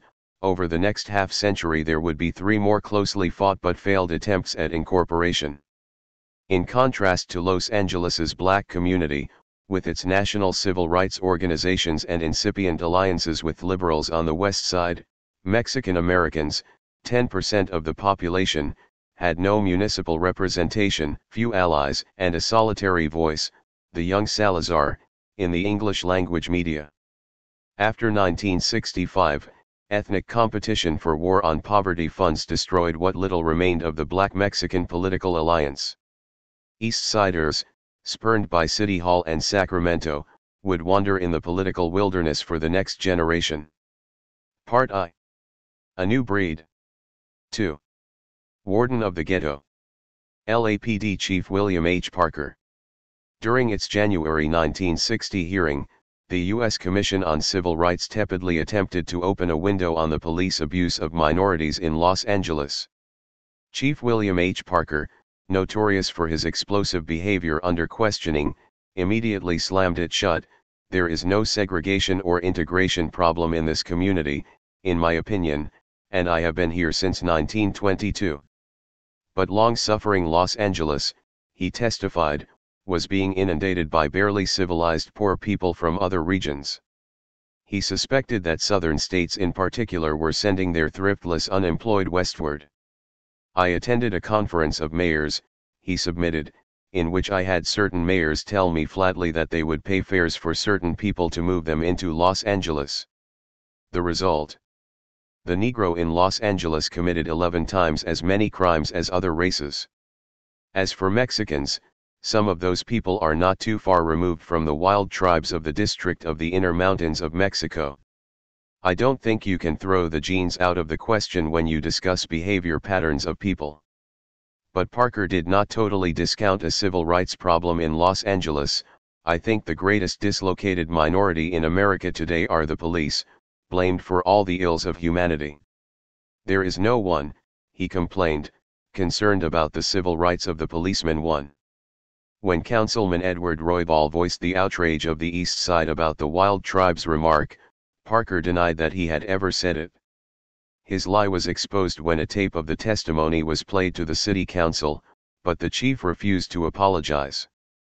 Police critics, as he always reminded the public, were deliberately or ignorantly doing the laundry for gangsters and communists. Point 2. In this controversy, as during every other during his 17-year tenure, 1950 to 66, he could count on the city's press, the Chandler family's Times and Daily Mirror as well as the Hearst-owned Examiner, later Herald Examiner, to automatically editorialize in his support.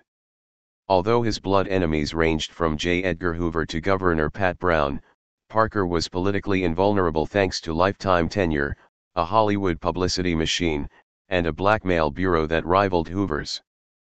Parker, who had earned a law degree while walking a beat, was adroit at conflating boss control of the police with civilian oversight. In 1934 he orchestrated, on behalf of the Fire and Police Protective League, a charter amendment that established a Board of Rights, composed of ranking LAPD officers, with exclusive jurisdiction over police misconduct. A subsequent amendment in 1937 gave chiefs life tenure and made it virtually impossible for the city to fire them. These were promoted as reforms that would once and for all remove political corruption from police administration. Joe Dominic, in his History of the LAPD, however, characterized the amendments as the equivalent of a coup d'état. A quasi-military organization had declared itself independent of the rest of city government and placed itself outside the control of the police commission, city hall, or any other elected public officials, outside of the democratic system of checks and balances. 3. As chief, Parker liked to flaunt his power in the face of an impotent and captive police commission. Before the Second World War, the LAPD, especially its infamous Red Squad, had been the military arm of the Open Shop, of Harry Chandler and the Anti-Union Merchants and Manufacturers Association. Parker changed the balance of power. He continued to feed the conservative Republican appetite for political intelligence on their enemies, but he seldom broke strikes and absolutely never took orders. He had his own expansive dark agenda as well as an independent and largely impregnable political base. He replaced boss rule with cop rule and used the police commission to rubber stamp his authority. In June 1959, Herbert Greenwood, a black attorney appointed to the commission by Mayor Norris Polson, resigned in disgust, telling reporters that Parker runs the whole show. He cited the example of Ed Washington, a spectator at a fight the year before who was told to move along by an officer and apparently didn't move fast enough. The officer applied a judo hold and broke the man's neck. When Washington's death was brought before the commission, Parker testified that the death was an accident and that there was no need to make an investigation. Except for Greenwood, the commission dutifully accepted the chief's word. 4 But even sycophants were sometimes unsettled by the actual man behind the mask of Old Testament rectitude. Parker was Whiskey Bill, an obnoxious, sloppy, sarcastic drunk, who regularly relied on his driver, future LAPD Chief Daryl Gates, to rescue him from disgraceful situations. According to Dominic, he slurred his words, stumbled in and out of cars, and sometimes had to be literally carried home. Awkwardly prancing about, shaking his arms, doing a Sioux Indian dance he'd learned in his youth in South Dakota, or regularly throwing up after downing his pre-dinner bourbons in his house, among friends, was one thing. Showing up late, hungover, and still drunk to review the Rose Parade with the mayor, and then giggling uncontrollably, quite another. 5. But, like a movie star, he had a professional publicity bureau to safeguard his public image. Dragnet had started as a radio show during the administration of Parker's immediate predecessor, temporary Chief William Wharton, a Marine general with extensive experience in intelligence and espionage. Parker was initially wary of the show but also saw the opportunity to publicize his views on law and order. So when Jack Webb, the originator and star of the show, won network approval to produce both television and radio versions, Parker offered unlimited LAPD cooperation in production if Webb allowed the department's Public Information Division, PID, to vet the scripts. Parker kept Webb on a short leash, forcing him, for instance, to never use the word cop, which the chief regarded as derogatory. In addition, adds Dominic, the advisors closely examined the script to guarantee that the LAPD officers on Dragnet were ethical, efficient, terse, and white. It quickly became one of the top television programs of the 1950s and the template for a succession of television procedurals, 25 shows in all, and movies that exalted not only the LAPD macho ethos but also its icy and unnerving attitude toward the general citizenry. 6. In addition to Hollywood, the PID, a unit of 20 permanent assigned officers, worked closely and often intimidatingly with the press. The Hearst-owned Examiner published an annual LAPD supplement lauding the chief and his men. Look magazine was persuaded to do a photo essay on the skirt-clad LAPD women, in which their marksmanship and homemaking abilities were equally stressed. There were even LAPD fashion shows. The PID also solicited articles on topics like the wonderful architecture of the LA Police Academy. 7 Parker, who insisted on an above-average IQ as an admission requirement for the academy, also made good use of literary talent on the force.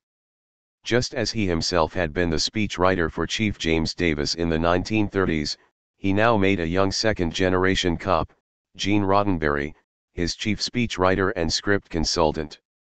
In 1957 Roddenberry resigned to write full-time for television, and legend claims that Chief Parker was the model for Star Trek's Mr. Spock, half alien, half human, with no sense of humor. 8. An FBI agent assigned to monitor and report on Parker's activities once described him as a psychopath in his desire for publicity.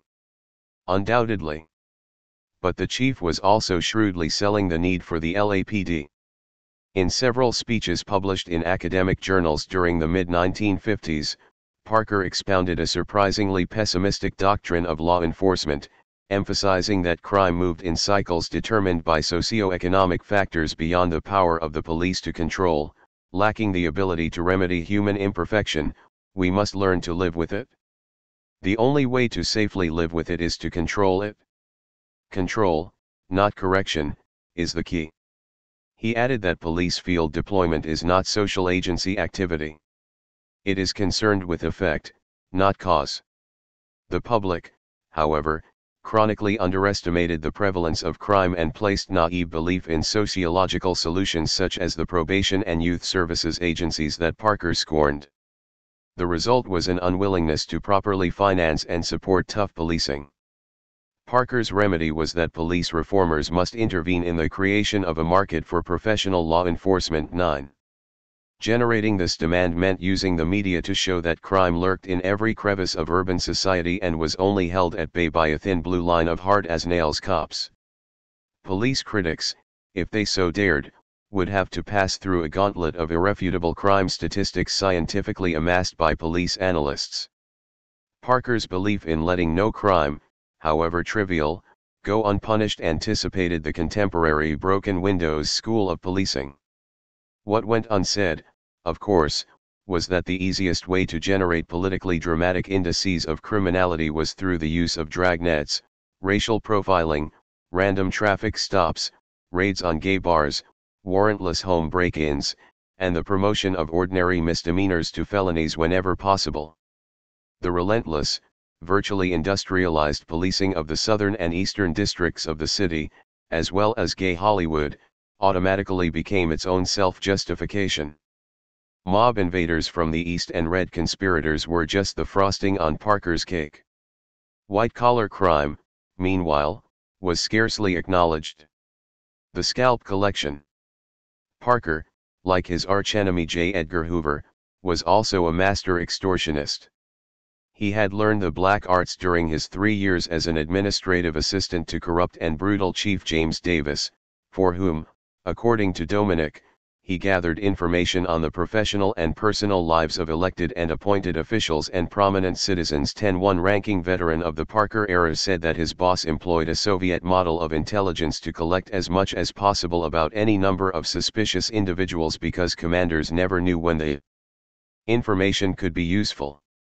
11 One of his first acts in office was to expand the intelligence squad into a full division and later, in 1956, to establish a clearinghouse that shared with other law enforcement agencies the LAPD's thousands of dossiers on subversives as well as mobsters, drug dealers, and gamblers. 12 Carlton Williams, the Times' City Hall correspondent and chief hatchet man for the Chandlers in local politics, also had access to the files and frequently used them against his paper's opponents. 13 Parker bugged everything: the city jail, all LAPD phone calls, city council offices, the hotel rooms of candidates, and private residences. 14 He also made the sledgehammer LAPD standard equipment. His men routinely raided homes and businesses without warrant, knocking down doors and smashing everything inside. In a 1955 case, People v. Cahan, California Supreme Court Justice Roger Traynor expressed amazement at Parker's warrantless empire of surveillance and his force's enthusiasm for the destruction of suspects' property. Parker raged against having his hands tied by the ruling against the LAPD in this case, but he continued, if more clandestinely, his illegal surveillance of politicians and suspected criminals. 15 His scalp collection was impressive. At the beginning of his tenure, he had put a silver stake through the heart of public housing by exposing, in a televised hearing, Frank Wilkinson, the public relations officer of the LA Housing Authority, as a supposed communist. 16 In 1957 he attempted to destroy the political career of a woman named Ethel Narvid who worked for Liberal Valley Council member, later Congress member, James Corman. Parker claimed he had evidence that she was a communist, but Corman, who had the moral backbone missing in many other members of the council, ignored the chief and made her his deputy. The significance of this otherwise obscure episode, Dominic argues, is that it was a sign of how closely Bill Parker was monitoring and influencing local political affairs that he would invest himself trying to defeat a staff member of a freshman on a 15-member city council. 17 He stalked bigger game the following year, during one of the most important elections in state history. Challenging generations of Republican control over the governorship, Democrat Pat Brown was locked in a bitter contest with U.S. Senator William Noland, an arch-conservative who was also sponsoring a right-to-work amendment on the ballot. In Southern California, Democratic National Committee member Paul Zifferin was Brown's crucial liaison with Hollywood moguls and Jewish political donors.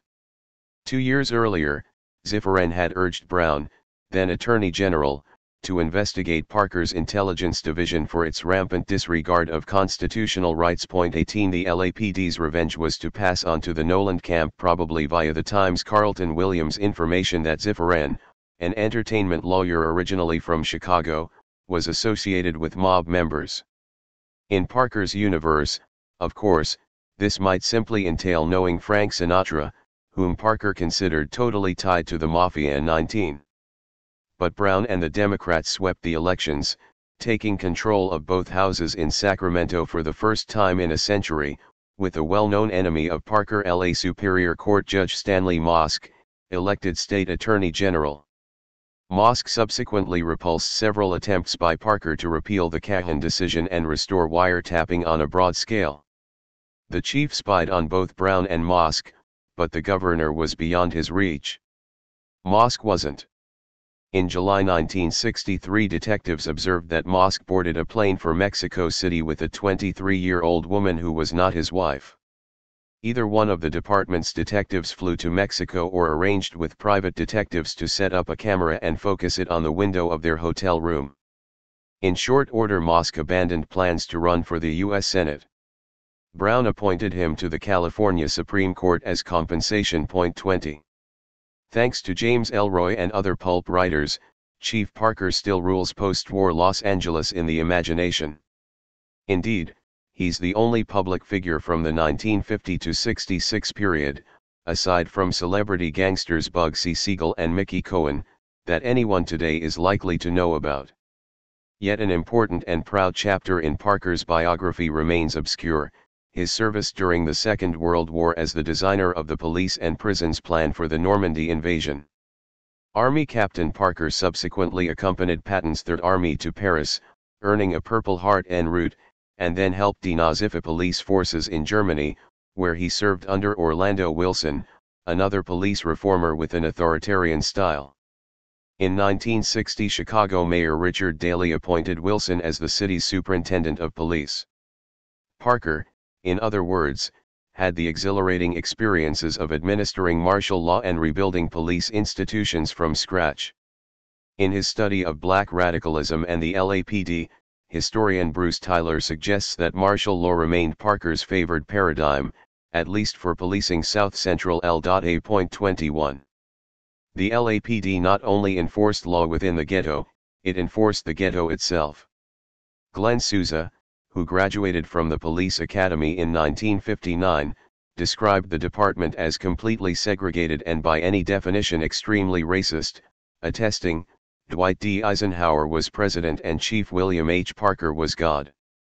Assigned to the University Division, south of USC, he was amazed at the scope of LAPD power over the black community. We were a mercenary army unofficially empowered to arrest anyone at any time for any cause.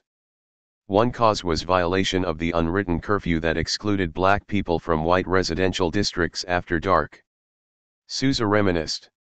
Black people could not venture north of Beverly or much west of La Brea after dark without a strongly documented purpose. In Hollywood Division, a Negro was an automatic shake or field interview with the resultant warrant check or match up to some vague crime report. A favored location for these shakes was the call box at Outpost Kenyon and Mulholland Drive. If there was absolutely no way to arrest the suspect, he was told to start walking. 22. Almina Lohman, a community journalist and newspaper publisher, once summed up the universal experience of law-abiding blacks in dealings with the LAPD: they're rude, overbearing, and they make the simple act of giving you a ticket an exercise in the deprival of your dignity and adulthood. 23. In July 1960, the NAACP and the ACLU, with attorney Hugh Manys as spokesperson, backed Councilman Royball's efforts to revive an initiative from the 1940s to establish a civilian police review board. 24. Parker was infuriated by the proposal and unleashed his supporters. The vice president of the Police and Fire Protective League, Captain Ed Davis, a future LAPD chief, 1969-78, denounced it as shocking and an opening wedge for machine politics, while an angry letter to Roybal warned that his proposal would turn the City of Angels into the City of Demons. 25. Parker himself reserved a signature rant for a coroner's jury in 1960 that found one of his men guilty of criminal homicide in the death of a 16-year-old black high school student. The same forces and philosophies backing the Castro regime in Cuba, he warned, were behind the finding. 26. Meanwhile, he simply ignored the charge made by Miller's Eagle that the police protected the spook hunters, white gangs based in the industrial suburbs east of Alameda that also had affiliates in Inglewood and neighborhoods west of Vermont. The spooks, said the paper, lately have been going after junior high school kids, terrorizing Negro youngsters at Mt. Vernon, John Muir, and John Adams Junior Highs.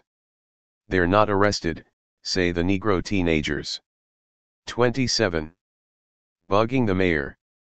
1961 was an election year, and Parker, universally acknowledged as the most powerful public official in the city, was serene in the certainty that Mayor Polson, who had been hoisted into office in 1953 by the Times and the Committee of 25, would be back for another term. There was no love lost between the chief and the mayor. In 1950 Parker had bugged Congressman Polson's hotel room while he was meeting with a lobbyist who later turned out to have left-wing sympathies, and the appliance that he gave Polson as a gift soon became known as the Red Refrigerator. As the downtown mayor, however, Polson had learned to sing in the chief's choir and never criticize him in public. 28 Neither took seriously the wild-card candidacy of Sam Yurdi, a washed-up former congressman who had moved from the far left of the Democratic Party to its extreme right. His current stock among Democrats was particularly low since he was supporting Nixon and had just published a pamphlet, I Cannot Take Kennedy, denouncing JFK for, among other things, his religion. Bookmakers put him barely in third place in a field of 9. But Yurdi retained a constituency among what Nathaniel West and Edmund Wilson in the 1930s had denominated the folks, the now elderly Midwesterners who had flocked to Los Angeles in the early 20th century and then politically oscillated between the Ku Klux Klan in 1920s and Upton Sinclair's socialistic epic movement in the 1930s. Many were once again Republicans, but the mayoralty was nonpartisan, and Nebraska-born Yurdi, although perhaps no William Jennings Bryan, was a persuasive, folksy speaker who could articulate liberal and conservative values in the same breath. He also enjoyed support from anti-communist AFL unions, who still considered him a labor candidate. Nonetheless, the addition of geriatric Iowans and trade union conservatives still left Yurdi far behind Polson, who enjoyed endorsements from establishment figures across the political spectrum as well as from all the major newspapers. Yurdi's evolving strategy during the campaign was to build a broad coalition of City Hall outsiders, with emphasis on 3 issues: ending trash separation, an issue that appealed to housewives, supporting an additional council seat for the Valley, and firing the police commission. It was widely believed that he intended to get rid of Parker as well. 29 Most of the black elite continued to back Polson, but Seals King, who had been one of the famous Tuskegee Airmen and now owned an important bail bond agency, came out for Yurdi, as did a majority of rank-and-file black voters. 30 On the east side he had ardent support from one of the wealthiest and most powerful figures in the community, Dr. Francisco Bravo, the owner of health clinics and a bank. Parker meanwhile responded true to form, spying on the campaign and aiding Polson with information about Sam's alleged criminal connections. 31 Then on Memorial Day, a carousel operator in Griffith Park accused a black youth of boarding without a ticket. When the young man contested this, he was wrestled to the ground by white police officers and put into a squad car. A crowd of black youth surrounded the car, liberated the suspect, and were soon scuffling with the police. One officer opened fire, the crowd replied with bottles. As LAPD reinforcements arrived with their sirens screaming, the teenagers shouted back, "This is not Alabama." Black voters agreed and saw the election largely as a referendum on Parker. 32. Yurdi's victory was an equal shock to downtown Republicans and West Side Democrats, introducing an unexpected element of populist instability into municipal politics. The Committee of 25 types were unsure of Yurdi's support for Bunker Hill redevelopment, and with Norman Chandler's retirement a few months earlier, in favor of his son Otis, they no longer had a veteran general who could keep City Hall in line. West Side Democrats, meanwhile, feared that Yurdi's popularity in the Valley could tip the 1962 gubernatorial election to Nixon. Although he would one day become Los Angeles's equivalent to Alabama's George Wallace, in the immediate aftermath of the election, Yurdi remained true to his campaign promises to sack the police commission, most resigned, and restrain police abuse in minority communities. "I expect Parker," the new mayor avowed, to enforce the law and stop making remarks about minority groups. We're not living in the South. 33 He denounced the chief's Gestapo-like methods and appointed Herbert Greenwood, the former police commissioner and Parker Foe, to the City Housing Authority. But Yurdi's challenge to L.A.'s Alpha Wolf was short-lived. By spring he was in lockstep with Parker's war against the black Muslims, the subject of the next chapter, and singing only praises of the chief and his policies. In February 1963 the mayor's archfoe on the council, Carl Rundberg, Pacific Palisades, startled the members with the claim that he had been present when Parker entered the mayor's office with a briefcase. When Parker came out of that 2-hour meeting, they have been sweethearts ever since. I'd like to get that file Parker has on him and make that public. Rundberg believed that the dossier detailed Yurdi's hidden stake in the rubbish business, but others were convinced it contained an account of assignations with women on Sunset Boulevard 34.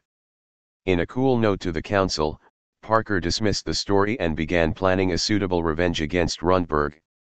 That summer Bill Stout, a local TV commentator who often substituted for Walter Cronkite on CBS Evening News, broadcast accusations that Rundberg in his earlier career in St. Louis had passed bad checks and represented corrupt stock manipulators. Stout said that he had received the information from a community group advocating Rundberg's recall.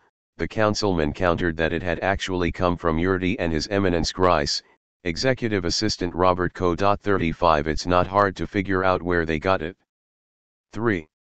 LA to Mississippi, goddamn. The Freedom Rides, 1961.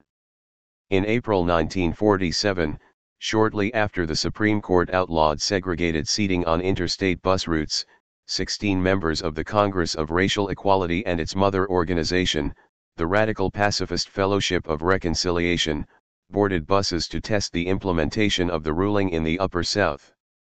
CORE had been started in 1942, the brainchild of James Farmer, a charismatic black organizer from East Texas. With a handful of others, he proposed planting the seeds of a freedom movement that would employ nonviolent direct action against segregation and inequality. 1 Although the philosophy of CORE was Gandhian, Satyagraha, its methodology sit-ins, jail-ins, wait-ins, boycotts derived as much from the IWW and the CIO as it did from the Indian freedom movement. The primary organizer of the 1947 project was Bayard Rustin, then an assistant to executive director A.J. Must, a living legend of the American left. Splitting into 2 teams to test both Greyhound and Trailways, the CORE riders avoided major violence, but 12 were arrested for defying the back of the bus rule. They called it a journey of reconciliation. 14 years later Farmer revived the tactic, renaming it the Freedom Ride. The 1961 Freedom Rides relentlessly tested the mettle of civil rights activists against mob violence, police brutality, and a federal government unwilling to enforce federal laws. They also transformed CORE from a tiny pacifist sect into a major actor in the civil rights movement, the only one organized to launch direct action campaigns in both the North and the South. SNCC and the SCLC, of course, were regional cadres, while the NAACP, with notable local exceptions, was primarily committed to political lobbying and judicial activism. The rides, of course, were more than just the riders. They centrally involved black campuses and communities in almost every southern state, as well as tens of thousands of active supporters north of the Mason-Dixon line, who marched in support demonstrations, organized hundreds of meetings, and raised funds to meet the extortionate bail set by segregationist judges. They also constituted a reservoir of volunteers to keep the rides on the road. Los Angeles ranked second among CORE's fodder cities in the North. New York was first, sending 5 separate contingents of Freedom Riders southward in the summer of 1961. These 49 volunteers, 26 black, 23 white, were vital reinforcements who braced the movement after the battlefield moved from Alabama to Mississippi, where segregationist officialdom tried to destroy it with mass arrests, nearly 300 of them, and imprisonment under appalling conditions. 2 CORE's chapters in Southern California shared in this aura of courage and, for the next 2.5 years, became the spearhead of a protest movement that culminated in the United Civil Rights Committee's campaign of 1963, see Chapter 5. A Los Angeles Corps chapter, the first on the West Coast, was founded soon after the end of the Second World War by black draft resistor Manuel Talley and a few other pacifists. Talley was a talented organizer and forceful speaker, but also a polarizing personality. Although the group won some victories against discriminatory restaurants, the pro and anti-Talley factions soon split into separate chapters. Moreover, L.A. Corps, which adopted an anti-communist membership clause in 1948, was completely overshadowed in the early Cold War period by the activities of black progressives around the CP and the CIO. Dorothy Healy estimated that there were 500 black camp members in the Louisiana area in 1946. The National Office thought Talley's skills might be better applied as a Western field organizer, and indeed, he founded several new chapters before another feud led to his resignation. 3 In any event, Talley was frustrated by Corps' lack of impact in the black community, and he created as an alternative the National Consumers Mobilization to boycott products and firms associated with discrimination.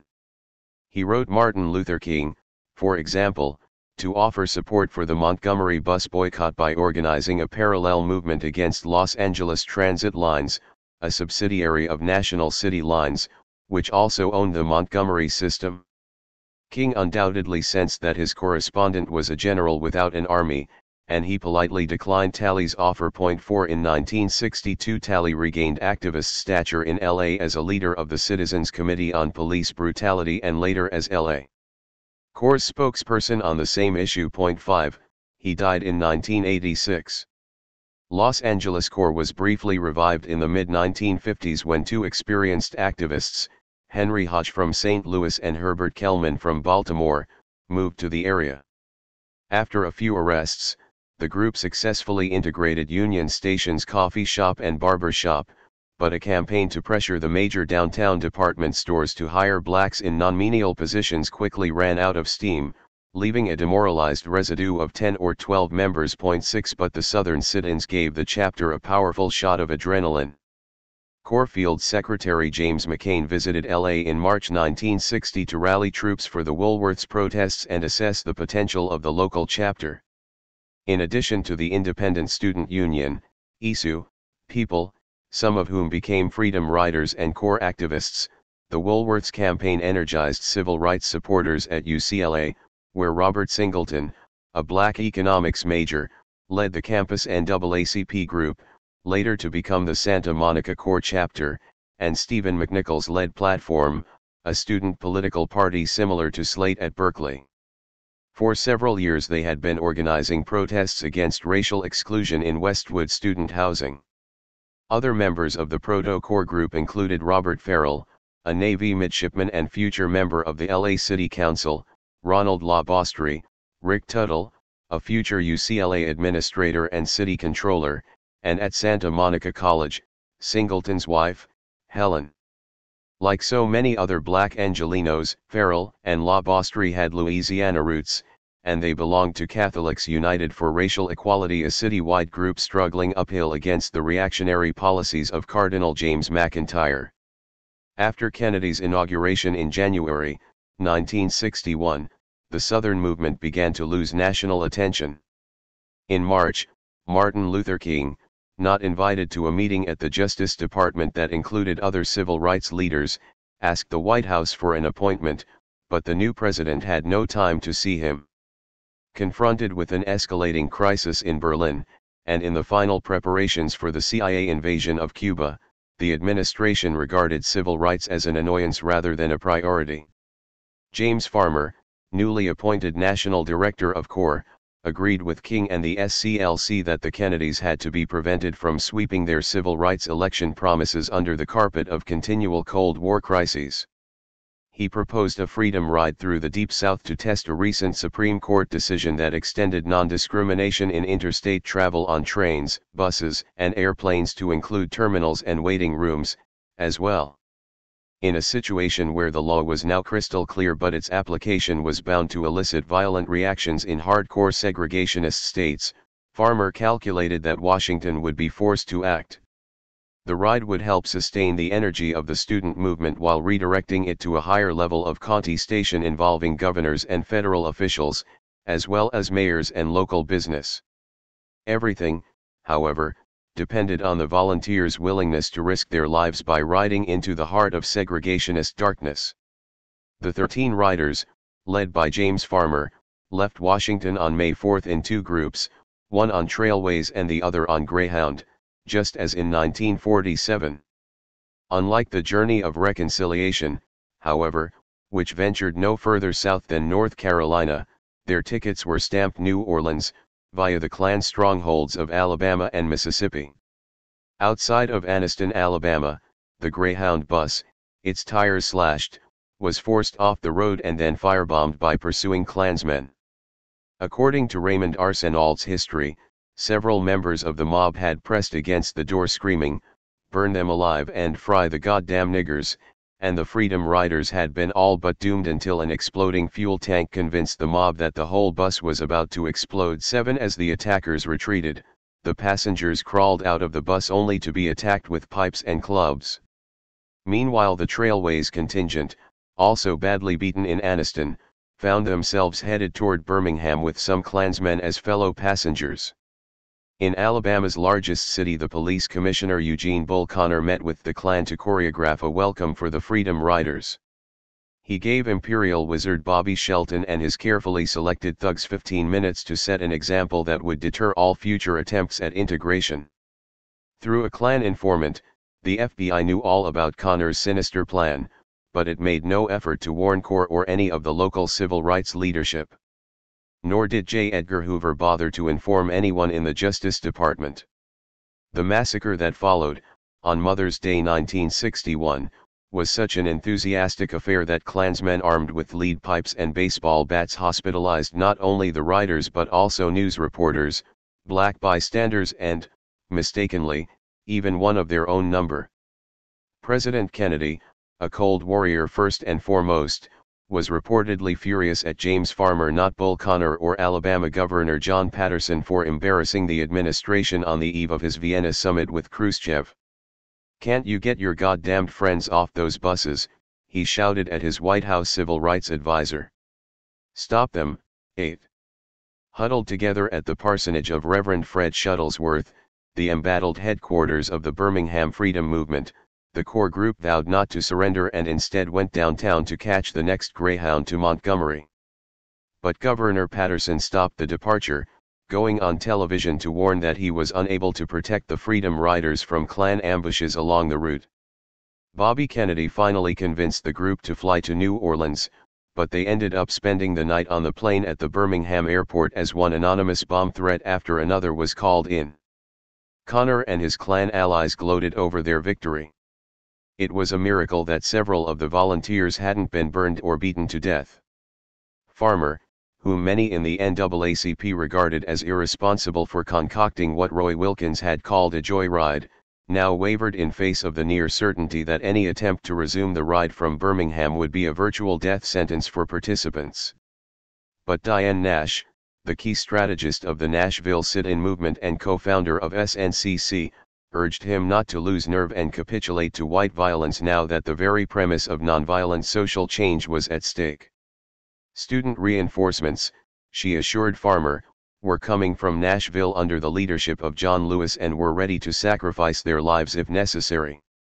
Although their first attempt to board buses in Birmingham was thwarted when Connor jailed and then deported them across the state line to Tennessee, the kamikaze contingent soon regrouped and clandestinely returned to Birmingham. One of their members was 20-year-old Susan Herman, a white exchange student at Fisk University in Nashville from Whittier College. Her family lived in Mar Vista, just east of Venice Beach. After much arm wrestling between Alabama officials and the Justice Department, they were allowed to board a Greyhound for Montgomery, the state capital. There another ambush awaited them, with the Klan again given 10 minutes of police non-interference to commit maximum mayhem. When Bobby Kennedy's representative at the scene, Assistant Attorney General John Sargent Haller, attempted to rescue Herman and another young woman from the mob, he was beaten unconscious with a pipe. In an escalation that took Washington by surprise, the city and state police then allowed several thousand whites to besiege the injured Freedom Riders and their local supporters in the sanctuary of Ralph Abernathy's First Baptist Church. A hastily cobbled-together task force of federal marshals sent to protect the church was attacked, and came close to being overrun, before Governor Patterson, aware that the army was on alert at Fort Benning, finally sent in troopers to quell the mob. He had cut a cynical deal with the Justice Department. The bus carrying the Corps and SNCC volunteers would be escorted safely through Alabama and handed over to the Mississippi State Police. The riders were unaware that Kennedy had also promised not to interfere with Mississippi authorities as long as they prevented white violence.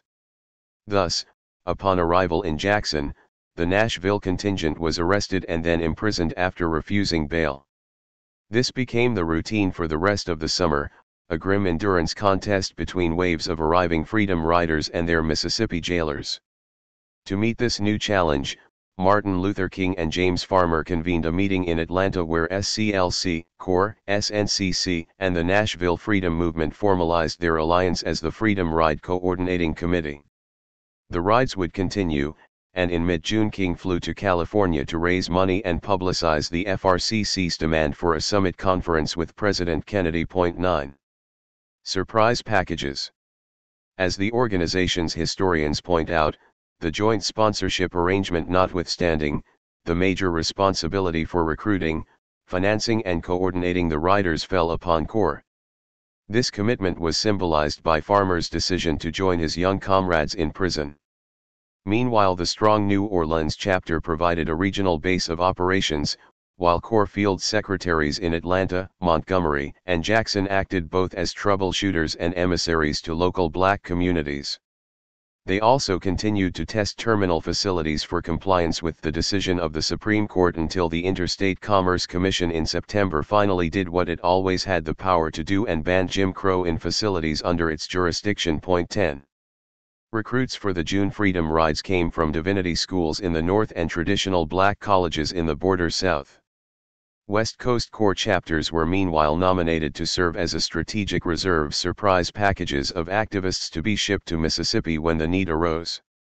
Corps membership, as Farmer had originally hoped, grew explosively over the summer, as did the pool of potential Freedom Riders, their deployment primarily limited by training and legal resources. 11 One example of Corps' popular charisma was in the San Fernando Valley, where two Berkeley students, Ken Cloak and Pat Kovner, a Freedom Rider in August, had spent the beginning of the summer break assembling a surprisingly large and active chapter, many of them grads from Reseda High School, where Cloak had been student body president 2 years earlier.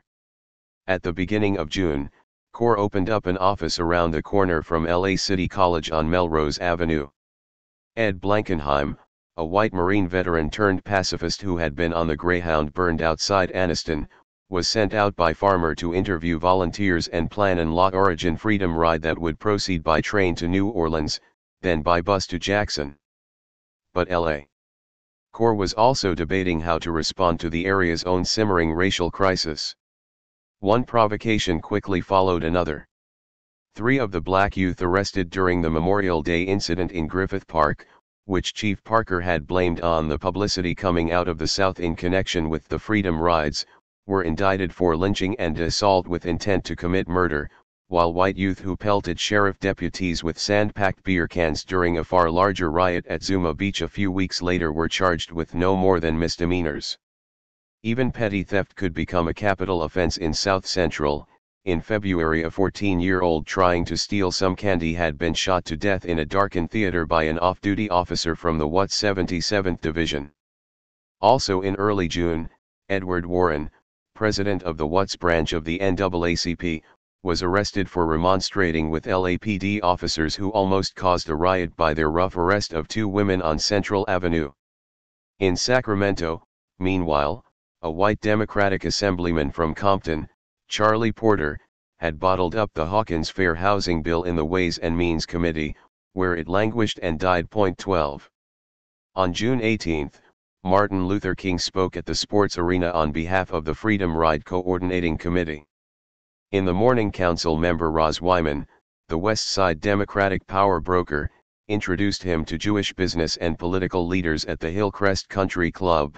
He then attended a service at the People's Independent Church of Christ, a congregation led by Reverend Maurice A. Dawkins, a friend of King's with an ambition to play a similar role in Los Angeles. On the way to the arena, King and his entourage had no idea of what to expect. The event had been heavily publicized on radio and from the pulpit, but none of the organizers were prepared for the enormous turnout that Sunday afternoon. The arena, site of the Democratic convention the year before, comfortably seated 12,000 people, and with reluctance the fire marshals agreed to allow 6,000 more to stand. But somewhere between 25,000 and 40,000 showed up, a Billy Graham-sized audience, so the Freedom Rally had to be split into 2 sessions. King himself was amazed, declaring from the podium, "I believe I can say without fear of contradiction that we are participating today in the greatest civil rights rally ever held in the United States." On the stage with him were Governor Pat Brown, who introduced him, Dick Gregory, as MC, Sammy Davis Jr., Mahalia Jackson, and a dedicated civil rights activist whose role has now been largely forgotten, singer-songwriter Bobby Darin. Bobby McFerrin's father Robert, a famous baritone, was scheduled to sing the national anthem, but he couldn't squeeze through the crowd to reach the stage. 2,300 miles away there was considerable anxiety at the Justice Department about what King would say. In Mississippi the Freedom Riders were being transferred to Parchman Farm, perhaps the scariest prison in North America, where discipline was enforced with wrist breakers and cattle prods, while in Washington Bobby Kennedy was cajoling a delegation from the FRCC to accept a cooling-off period. In fact, he wanted them to give up direct action in exchange for a Southern voter registration program funded by private foundations and protected by the Justice Department. In the event, the promise of protection proved a cruel deception, one of the most ignominious of the Kennedy administration. 14 King's response in his sports arena address was uncompromising: "We cannot in good conscience cool off in our determination to exercise our constitutional rights. Those who should cool off are the ones who are hot with violence and hatred in opposition to the rides." The crowd overwhelmingly agreed, and for some it became a personal summons to Mississippi. By the end, Esau Ellen Kleinman reminisced years later, the combination of the voices of Mahalia Jackson and Martin Luther King Jr. had been so overwhelming that I decided that I, too, would become a Freedom Rider. It was a turning point, the moment at which my political talking also became serious political walking. 15. Those who immediately walked the walk were 11 L.A. Corps members who arrived in Jackson by train from New Orleans on June 25 and quickly vanished into Parchman's maximum security wing. They included 4 LACC students, a 17-year-old from Fremont High, 2 artists, a housewife, the nonviolent, professional boxer John Rogers and his wife, and a teacher at a parochial school near Watts. The last, Mary Hamilton, became an important leader of Corps in the South, taking on dangerous assignments in Gadsden, Alabama, and Plaquemines Parish, Louisiana, as well as winning a landmark Supreme Court case stemming from her refusal to answer an Alabama judge unless he addressed her as Miss 16. The 2nd LA contingent, 7 young black activists with 3 others, arrived in Jackson by train on July 9 to share cells with riders from Montgomery, along with teenage members of the Jackson nonviolent movement arrested the same day. One of the LA crew, 29-year-old Rona Rand, would go on to lead the large but tempestuous Corps chapter in Washington, D.C. 17. The third LA Freedom Ride, involving 4 blacks and 8 whites, was sponsored by the religious flagship of the Central Avenue Corridor, the Second Baptist Church. Dr. Raymond Henderson had been at the pulpit of this famed church, long associated with the NAACP, since 1940, and his passionate endorsement of the rides was a snub to Roy Wilkins, the organization's executive secretary. 18 Despite the popularity of the movement among the NAACP's youth councils, Wilkins agreed with the Kennedys that the Corps-initiated movement had become an extremist threat to moderate reform. He also believed that Corps was infested with communists and other left-wingers. 19 Henderson was less worried. The Jackson-bound riders included two middle-aged Los Angeles lawyers, Jean Kidwell Pestana and Rose Shore Rosenberg, whose leadership in the left-wing National Lawyers Guild and travels in the Socialist Bloc were widely publicized by Mississippi's mini-KGB, the State Sovereignty Commission, with the help of McCarthyism's poet laureate, the conservative columnist Fulton Lewis Jr. 20. The notion that the Freedom Rides were part of a communist plot, explains Raymond Arsenault, first emerged in Alabama in mid-May when Bull Connor, Attorney General MacDonald Gallion, and others played upon Cold War suspicions of a grand conspiracy to subvert the Southern way of life. Later, after the focus of the rides moved to Jackson, the communist linkage became the stock in trade of Mississippi politicians and editors attempting to discredit the campaign. 21 This fusion of McCarthyism and white supremacy was serendipity for hardline Dixiecrats while allowing groups like the John Birch Society to exploit Northern racism. As we shall see later, the Birchers with Chief Parker's unofficial sanction had spectacular success infiltrating the LAPD and winning its rank and file to their ideas. By the end of July, scores of Freedom Riders, having served the 39 days that Corps requested, were bailing out of Parchman and leaving the state. Mississippi's leaders, as well as the Justice Department, assumed that the movement had run out of steam and would soon dissipate. However, Farmer, as we have seen, had prepared for such a contingency and now called for more Corps reserves from the West Coast. With the help of veteran activist Henry Hodge, Santa Monica Corps, led by Robert and Helen Singleton, dispatched a contingent that arrived in Jackson on June 25. 9 of the 15 LA riders were, like Bob Singleton, UCLA students, and they included Michael Grubbs, the nephew of famed historian John Hope Franklin. 22 By now, the arrest and processing of riders had become routine, and the volunteers were well informed of the treatment they could expect. But while waiting in the Jackson jail to be transferred to Parchman, Helen Singleton was most amazed but not amused to find a portrait of LAPD Chief Parker on a wall. It was a recruiting poster extolling the opportunities offered by the LAPD. 23. In early August, Birmingham's Reverend Fred Shuttlesworth came to LA. In 1956 he had crawled out of the rubble after his parsonage was bombed by the Klan. More recently he had saved Freedom Riders from the Klan. He addressed almost 1,000 people at Will Rogers Park in Watts, then, in a demonstration of Southern stamina, marched several hundred of them nearly 10 miles to the Federal Building downtown to demand protection for civil rights workers in the Deep South. 24 The spirit of that summer was also manifest in a successful boycott, organized by the Sentinel and the Eagle together with Corps and the NAACP, against the annual Times-sponsored charity football game on August 17 between the LA Rams and the Washington Redskins. The DC team, owned by the venomous bigot George Preston Marshall, was the last Jim Crow holdout against integration in the NFL, and the Sentinel's sports writers Brock Canberry and Brad Pye had long blasted the Times and the Rams for bringing these Washington Redskins here every year to insult their Negro customers in the first game of the season. In the event, most black Rams fans stayed away from the game, and some joined the interracial protest of 500 people, including the great blues shouter, Jimmy Witherspoon, outside the Coliseum.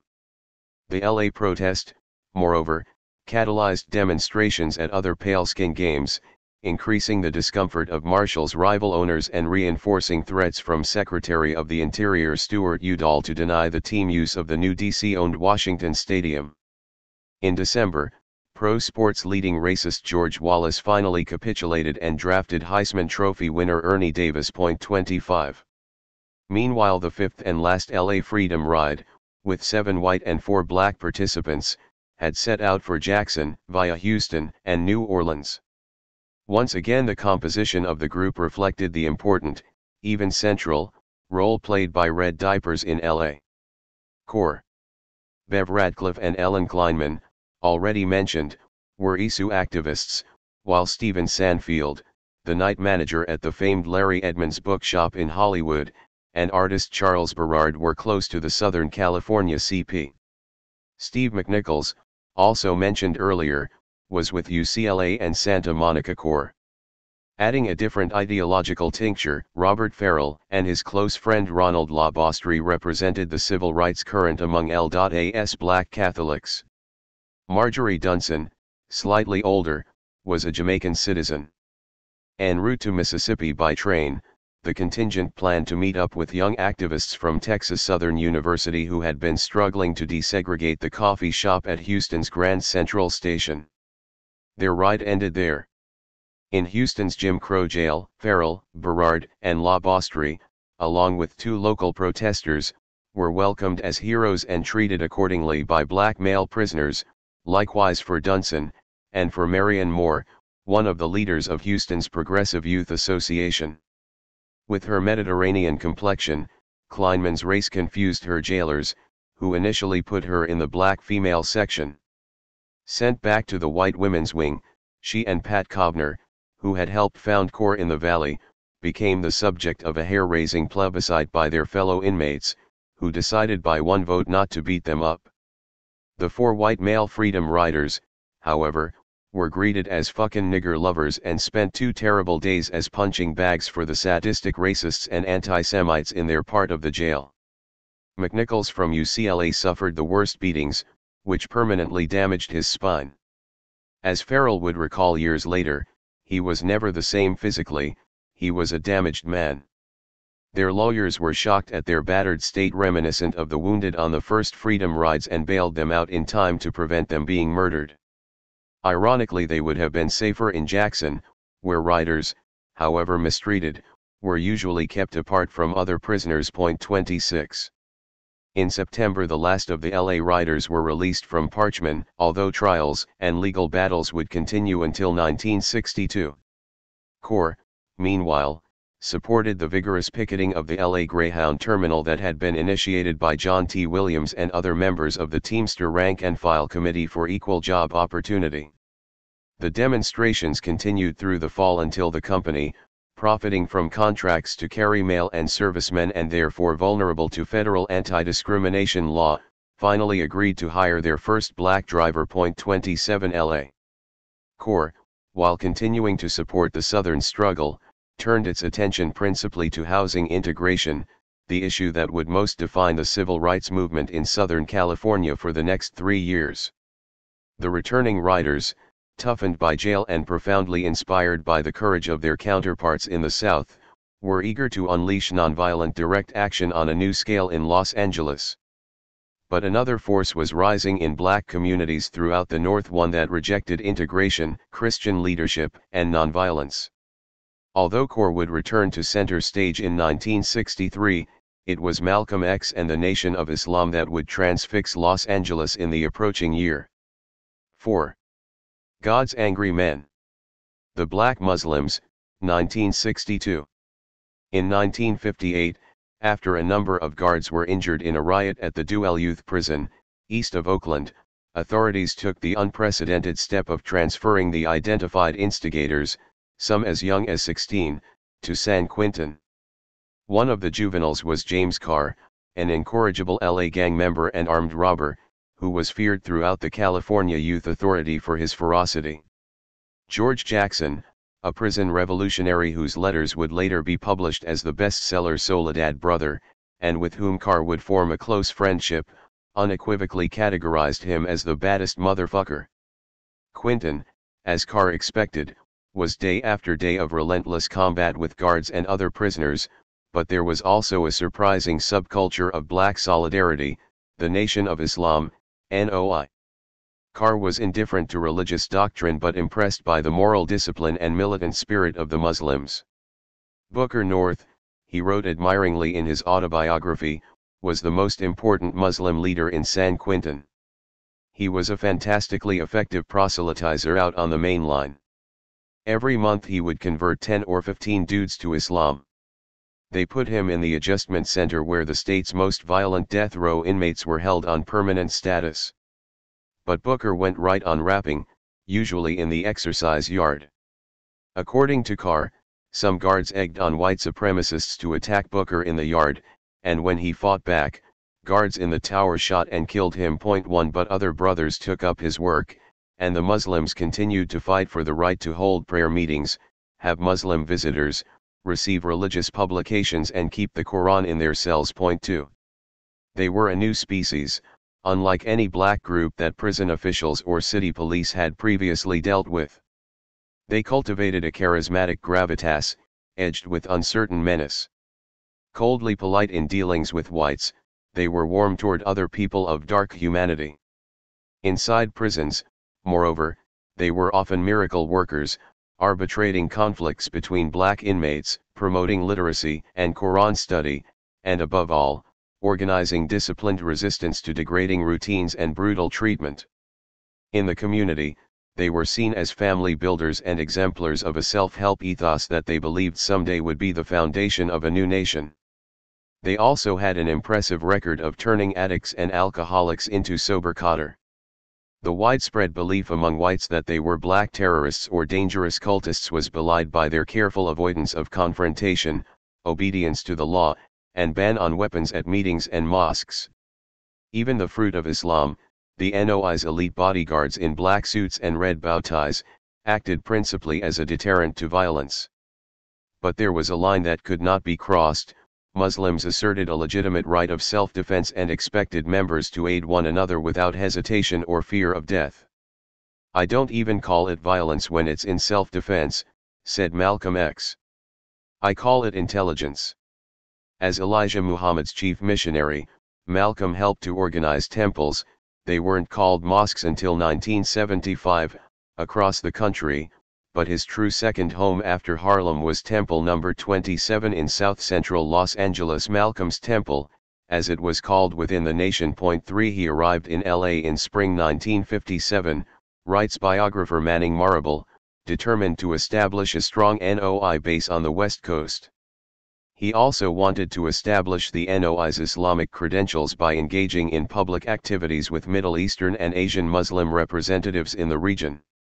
Accordingly, he attended several events sponsored by representatives of Islamic countries, scandalized an interfaith meeting by attacking the wealth of many black churches, and preached to the converted and unconverted alike at the Normandy Hall. Point 4. He also acquainted himself with the community's major Afrocentric institutions, including the Pyramid Cooperative Grocery, Alfred Ligon's Aquarian Bookshop, Adele Young's Hugh Gordon Bookshop, supported by both communists and Pan-Africanists, and the Weekly Herald-Dispatch, owned by Sanford and Pat Alexander. Point 5.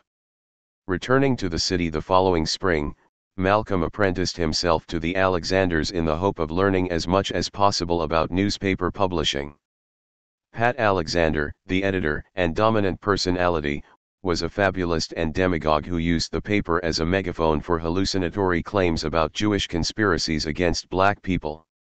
She believed, for example, that the Jews, the smart elements in this country, had brought forth the idea, with which they did a great deal of damage to black Americans, of integration, and that they were responsible for the danger and threat and the dirty, filthy deception of the political left.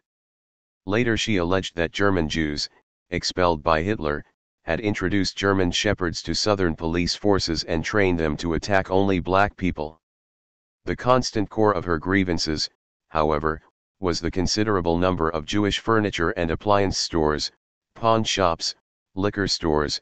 She claimed, preposterously, that there were 3,500, and other businesses in the ghetto, whom she saw as colonial exploiters, regardless of their support for civil rights. They refused to advertise with her for obvious reasons, but in Alexander's eyes this was only further proof of a Jewish plot against black ownership and economic independence. But the Herald-Dispatch, even if more extreme than the NOI in its anti-Semitism, was otherwise a good fit for the ideas of Elijah Muhammad. Point 6. Thus the little paper began to publish and syndicate weekly columns from both Elijah Muhammad and Malcolm. Malcolm's column was called God's Angry Men, and he frequently extolled the rich heritage of black nationalism, reassuring his readers that the NOI was continuing the work of Marcus Garvey's Universal Negro Improvement Association.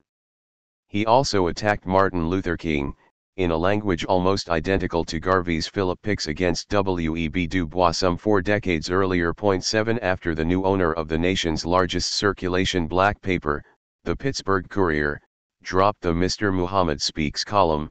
The Herald-Dispatch soon became in effect the official Muslim organ, and the nation assigned a sales quota to each member, 30 copies each week. As a result, circulation soared to 40,000, and a regional edition was started in Chicago. But Pat Alexander never relinquished editorial control, and after Malcolm inaugurated the NOI's own paper, Muhammad Speaks, in 1961, the Herald-Dispatch lost much of its national importance for the movement. Conflicts with Chicago increased, and in 1964 Alexander blamed the Muslims for firebombing her offices. 8. The organization of Temple No. 27, meanwhile, was not without difficulties. Malcolm's FBI files paraphrase him as saying that he was very disgusted by the way he was received in Los Angeles, and it was one of the worst places in the United States to convert people to Islam. 9. He therefore brought out 3 of his experienced lieutenants from Temple No. 7 in Harlem as interim leaders. 24-year-old Johnny Morris, a jazz columnist for Miller's Eagle, was apprenticed as assistant minister and changed his name to John X. 10. He would later take over the Temple leadership, as John Shabazz, with invaluable help from the Temple secretary, Ronald Stokes, a Korean War veteran from Roxbury. Malcolm became warm friends with the energetic and efficient Stokes, but there were other ghosts of his Boston past whom he was perhaps less happy to see. One was Hakeem Jamal, who had just hoboed his way to Los Angeles, bringing the same drinking and drug problems that were already evident when he was just 14 and briefly met Malcolm in a club. Hakeem, whose romantic liaisons with famous and wealthy women would one day become serial tragedies, irked Malcolm by bragging to other people that they were cousins. In fact, there was no kinship beyond the fact that Hakeem had married a remote relative, at best a second cousin, of the little family. 11. In July 1959, while Malcolm was meeting with Egyptian President Nasser in Cairo, a New York television station broadcast a sensationalist 5-part series, The Hate That Hate Produced. It depicted the Muslims as the Black Ku Klux Klan. 12. A 1-hour version of the program, produced by Mike Wallace and Louis Lomax, was soon shown nationally, and during the resulting furor several national civil rights leaders, long attacked by Muhammad and Malcolm for their espousal of integration and alliances with whites, especially Jewish liberals, struck back at the nation. Thurgood Marshall, for example, told a Princeton audience that the black Muslim movement is run by a bunch of thugs organized from prisons and jails and financed, I am sure, by Nasser or some Arab group. And Martin Luther King, erroneously comparing men to institutions, declared that black supremacy is as bad as white supremacy. 13. Meanwhile, black radicals were divided in their opinions about both the movement and its stellar salesman, Malcolm X. In her oral history, Dorothy Healy contrasts the attitude of James Jackson, the editor of the Daily Worker, who had an absolute hatred against Malcolm X and all that he thought Malcolm X represented, to that of pioneer black nationalist turned communist, Cyril Briggs, who kept insisting on how important they were. Briggs, who had lived in L.A. for years, was a Pan-Africanist elder of the highest rank, founder of Crusader magazine and the African Blood Brotherhood in 1918, but it is unclear whether he and Malcolm ever met.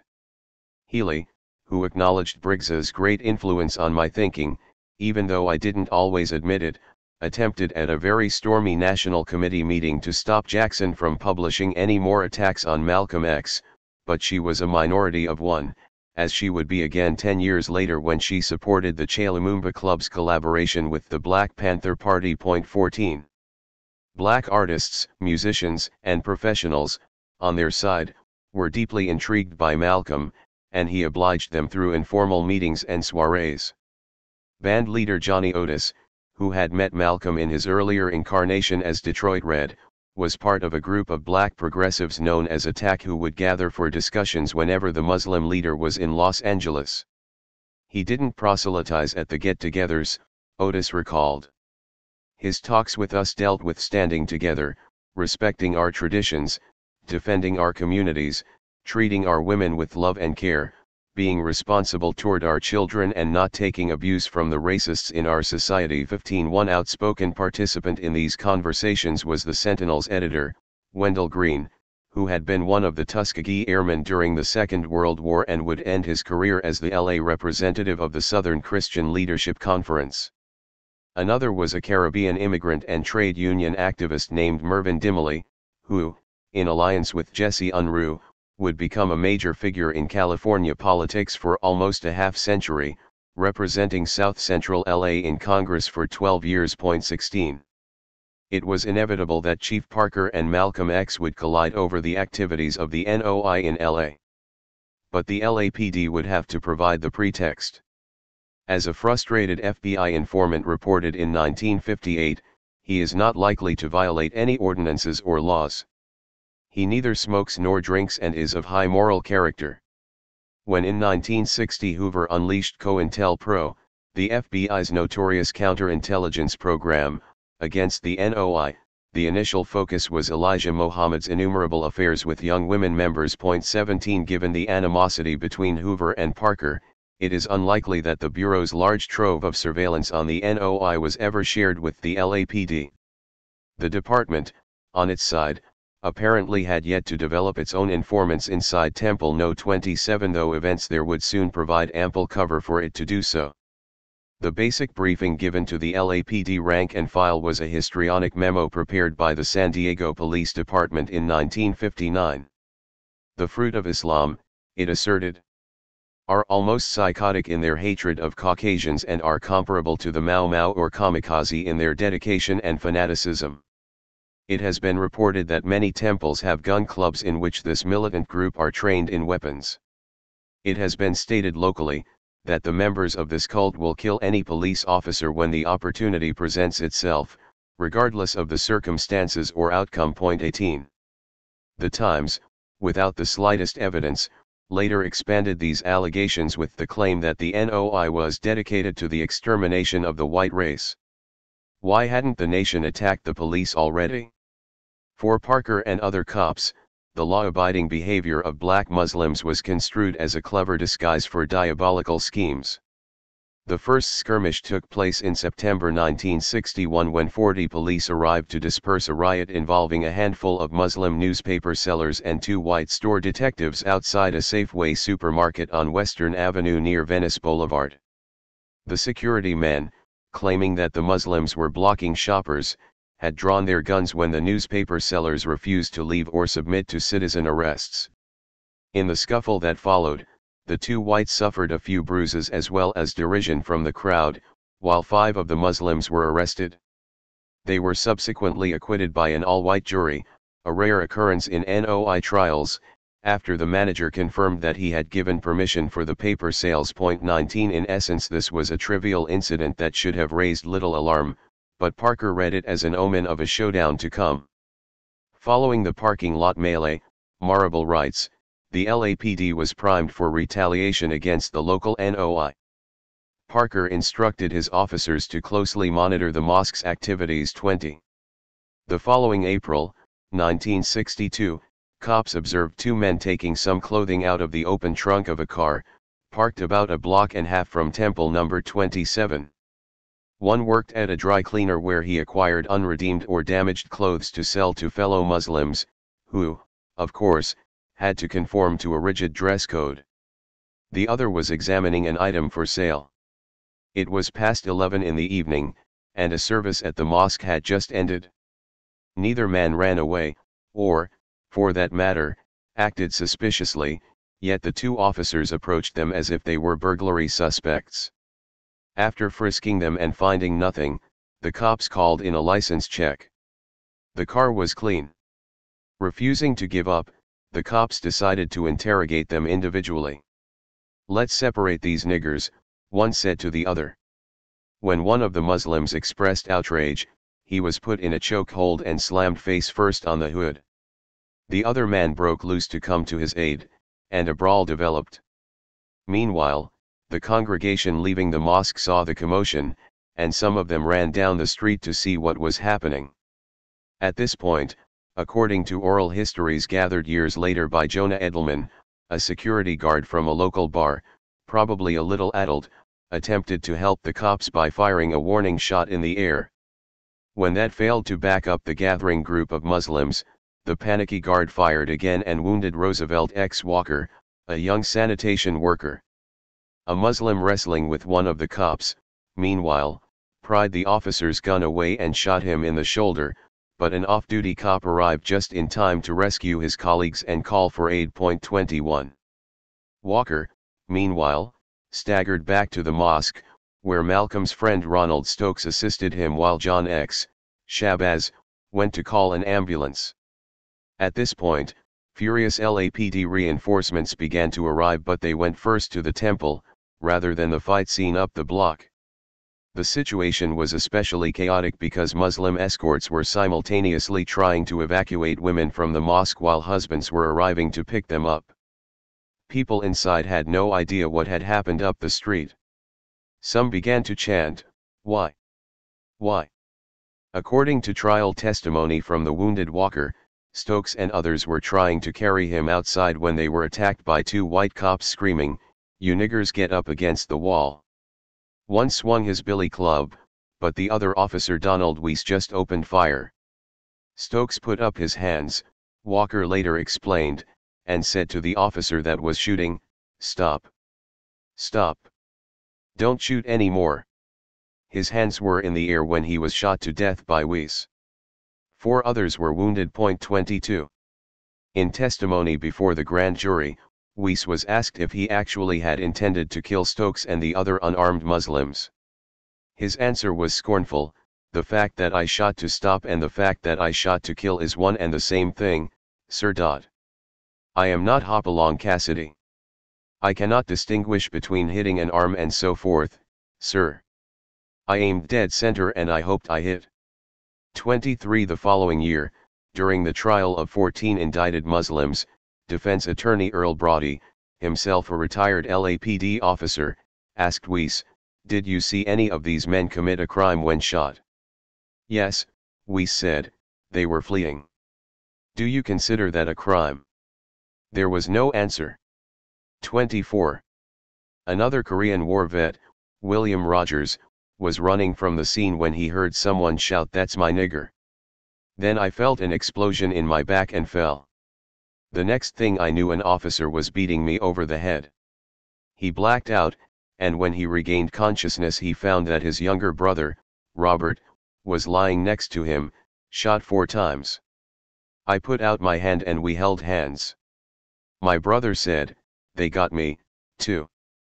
Then someone came by and kicked our hands apart.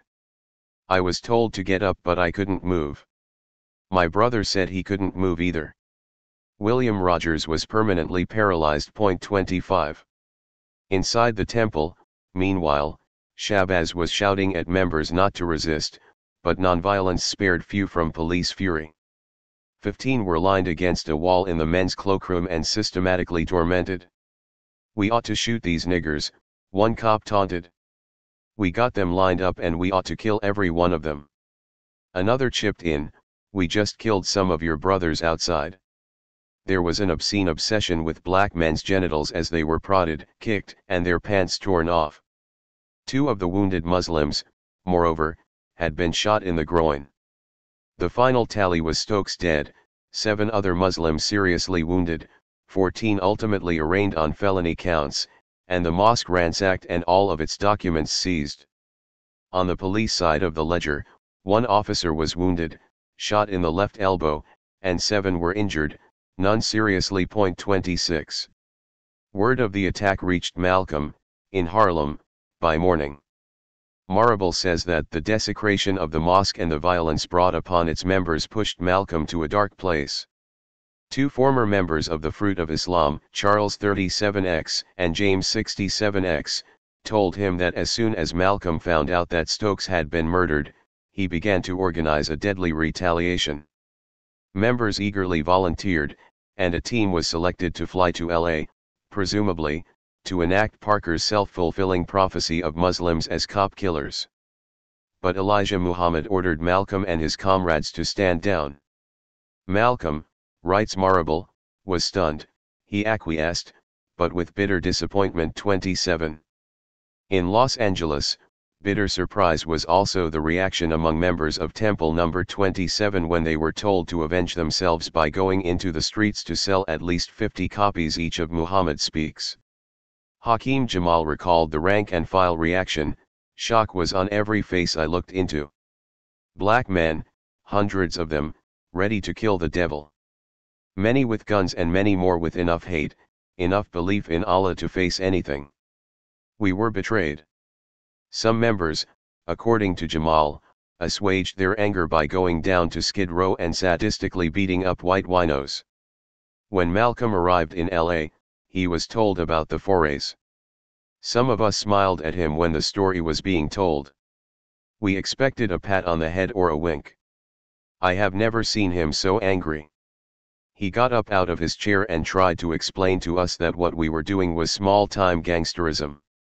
Chopping down a few helpless bums on the sly, it was cowardly and it was useless. Malcolm understood our need to act. The pain on his face when he spoke of Brother Ronald was clear. But he wouldn't have gone with us to 5th St. If he had gone into action, then it would have been real action, not that. 28. Jamal, of course, was unaware at the time of Malcolm's original plan, and he left the NOI with a number of others who were embittered by the failure to retaliate.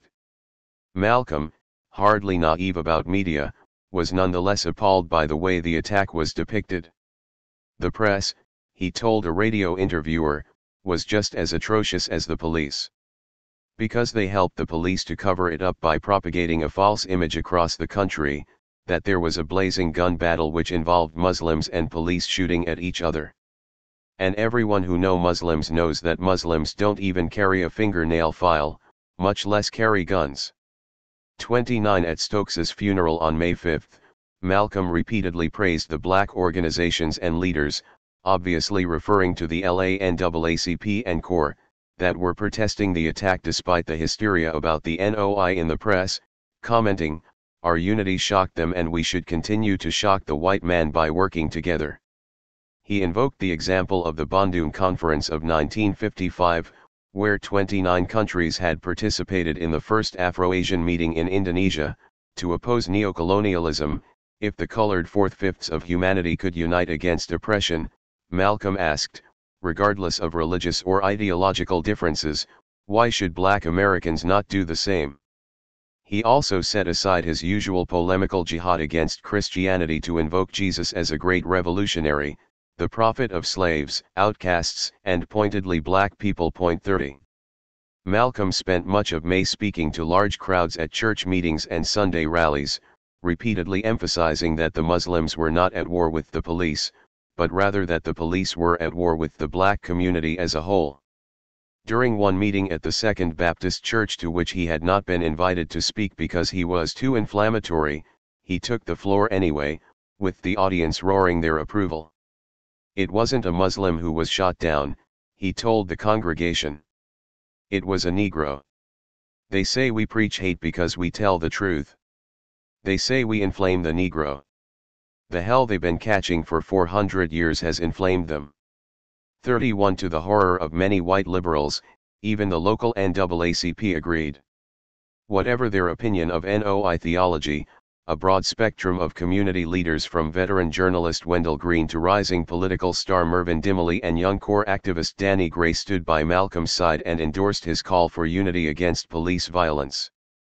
Almina Lomax, perhaps the most distinguished black woman journalist in the country, as well as the founder of the well-regarded Los Angeles Tribune, whose writers were Japanese American and white, as well as black, wrote that the Stokes killing and subsequent events have done more to arouse and unite the Negro community than anything of recent times. 32. In many ways it was a trial run for 1963's all-encompassing coalition, the United Civil Rights Committee.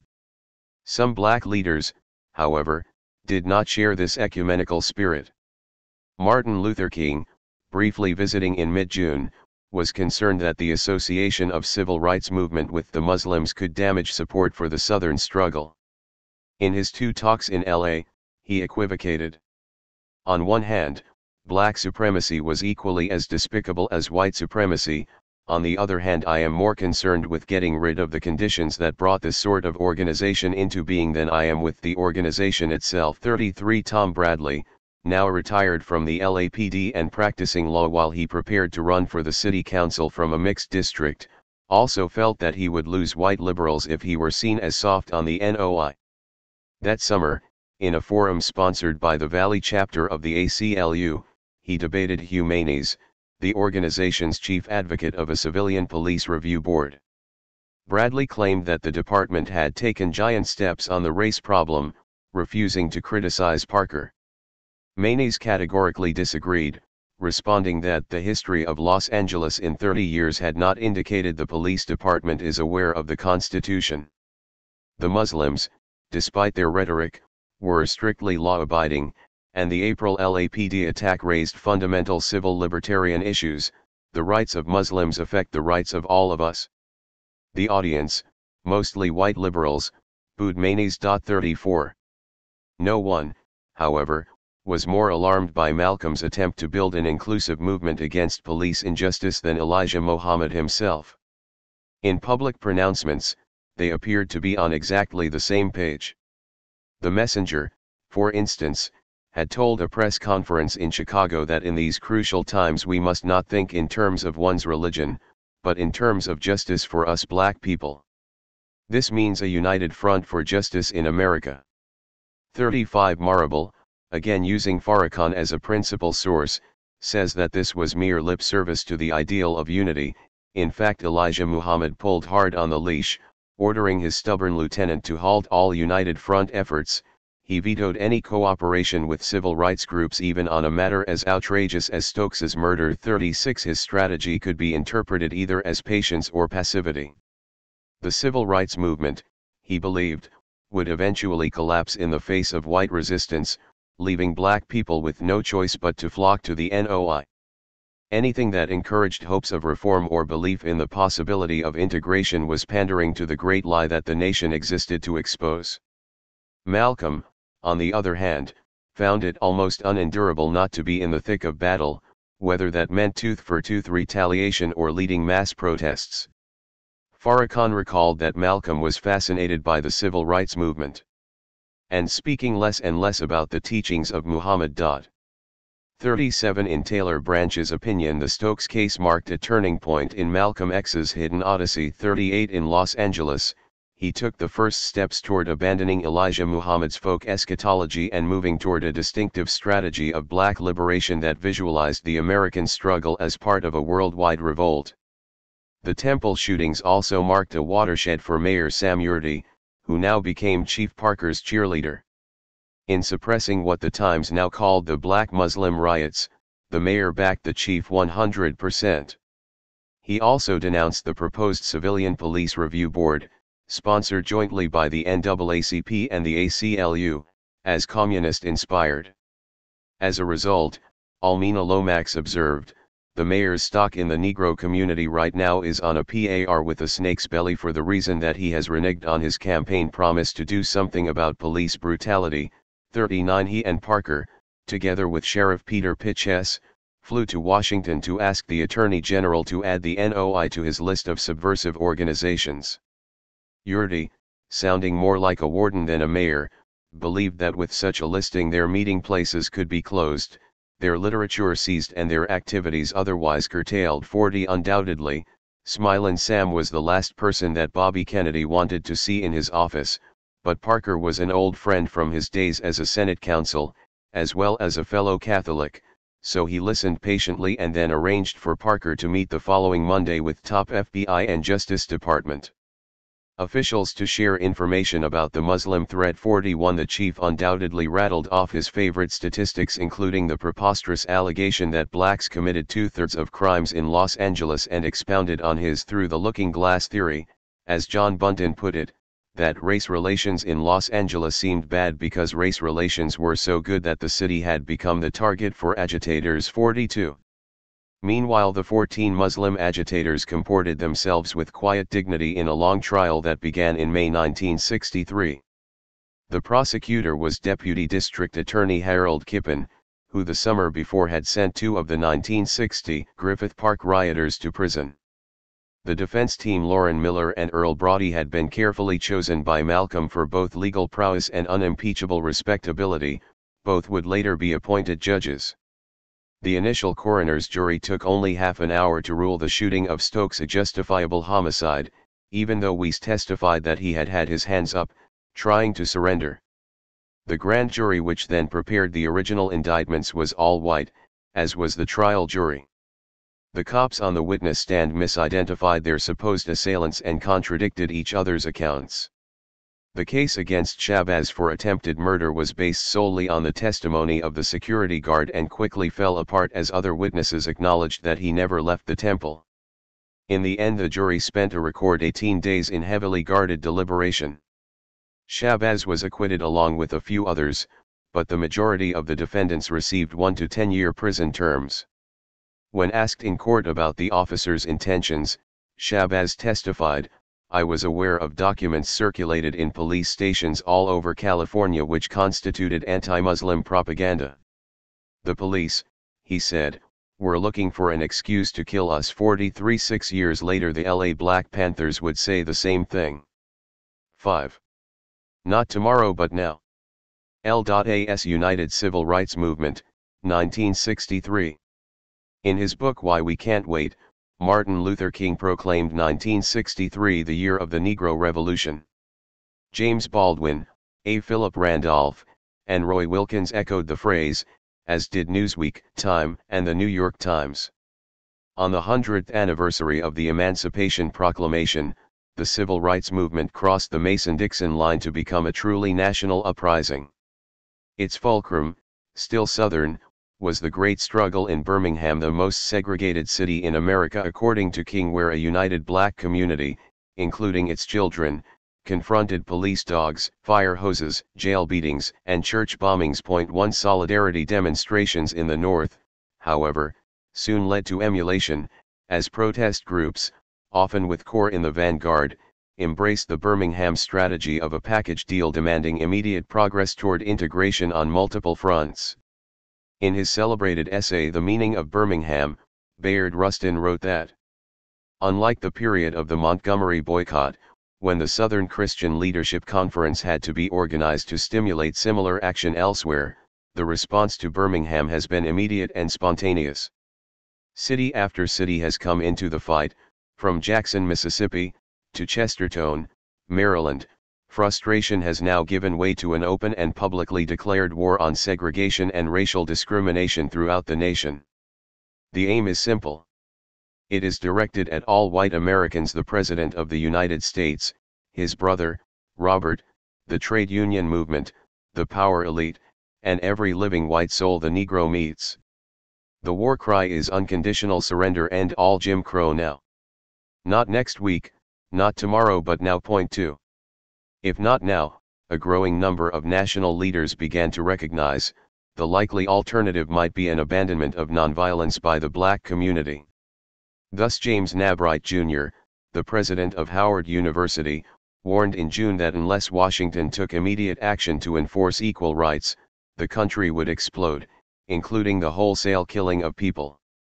The SCLC's George Lawrence called the situation a powder keg, emphasizing that it was no longer just a Southern thing. It was exploding all over the country.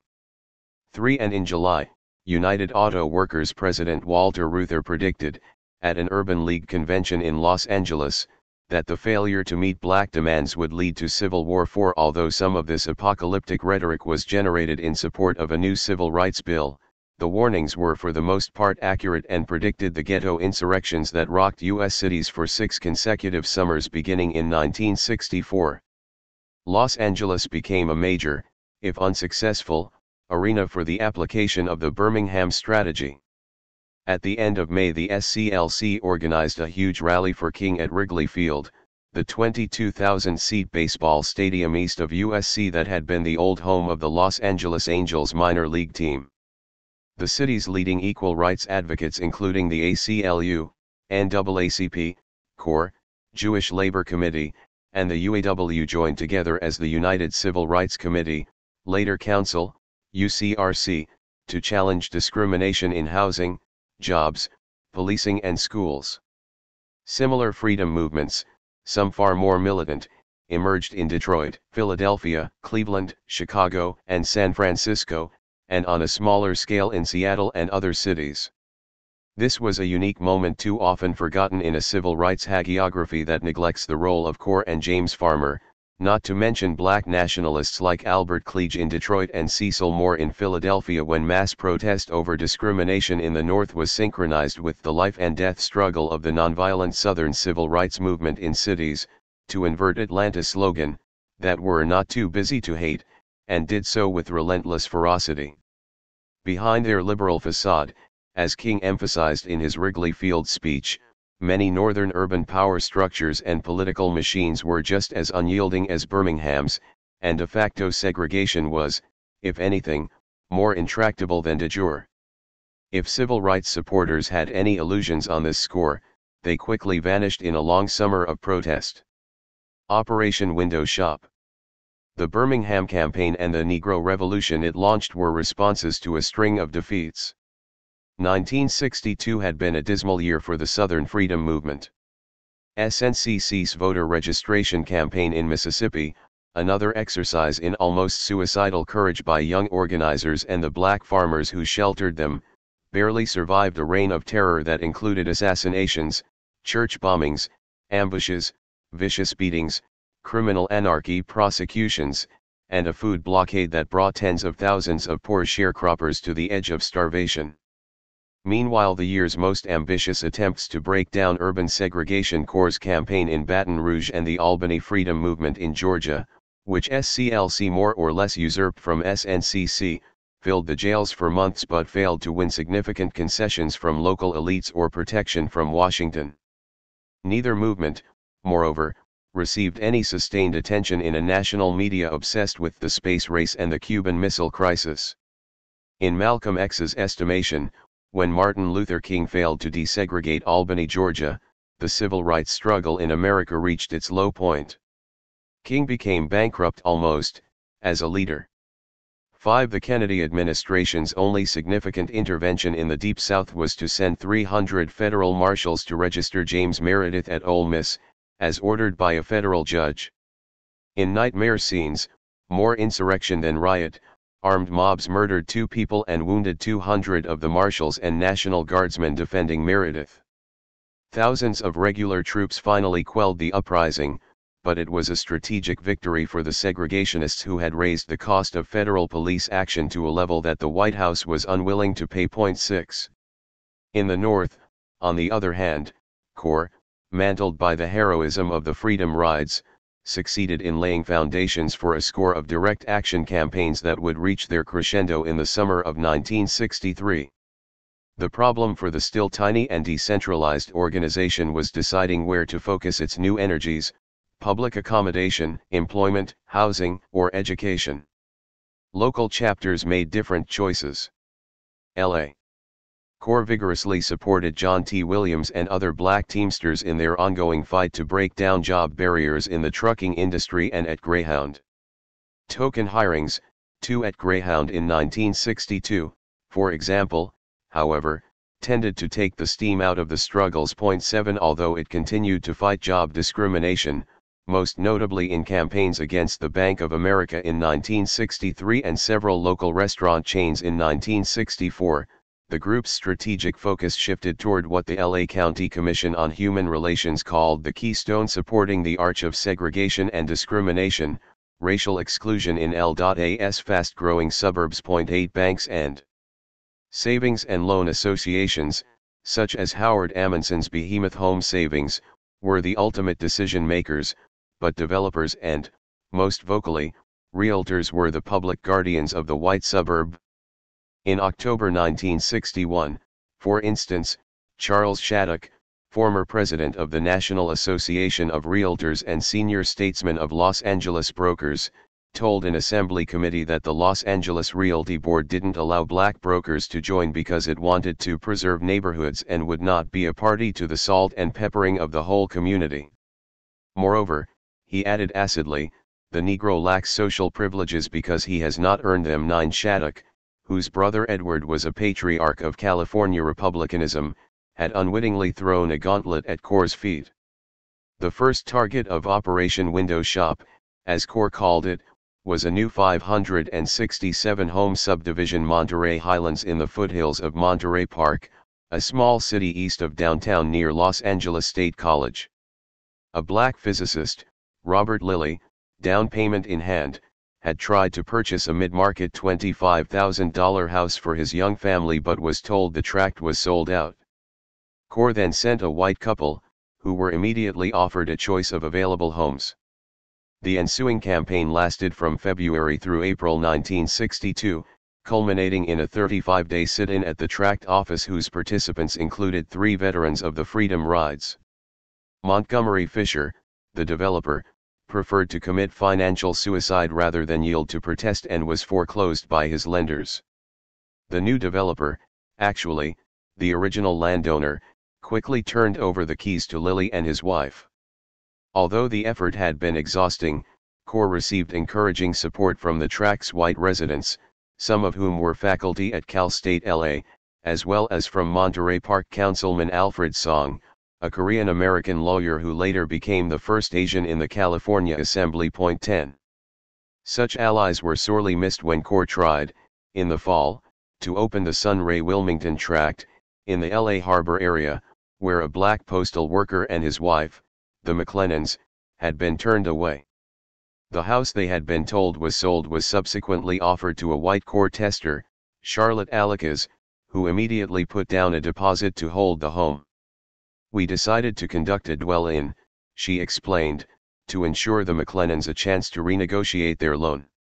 A Core crew, led by Mari Goldman, housing chair, and Woodrow Coleman, vice chapter chair, occupied the property 24 hours a day until they were arrested. 11 After their release, they returned to the house, camped on the lawn, a dwell-out, and were arrested again. 2 of the jailed activists were Freedom Riders Ronald Labostri and Charles Berard, who may have been reminded of their previous encounters with Southern hospitality when Sunray neighbors repeatedly harassed, assaulted, and stoned Core members. But the Superior Court proved to be surprisingly sympathetic to the McLennans.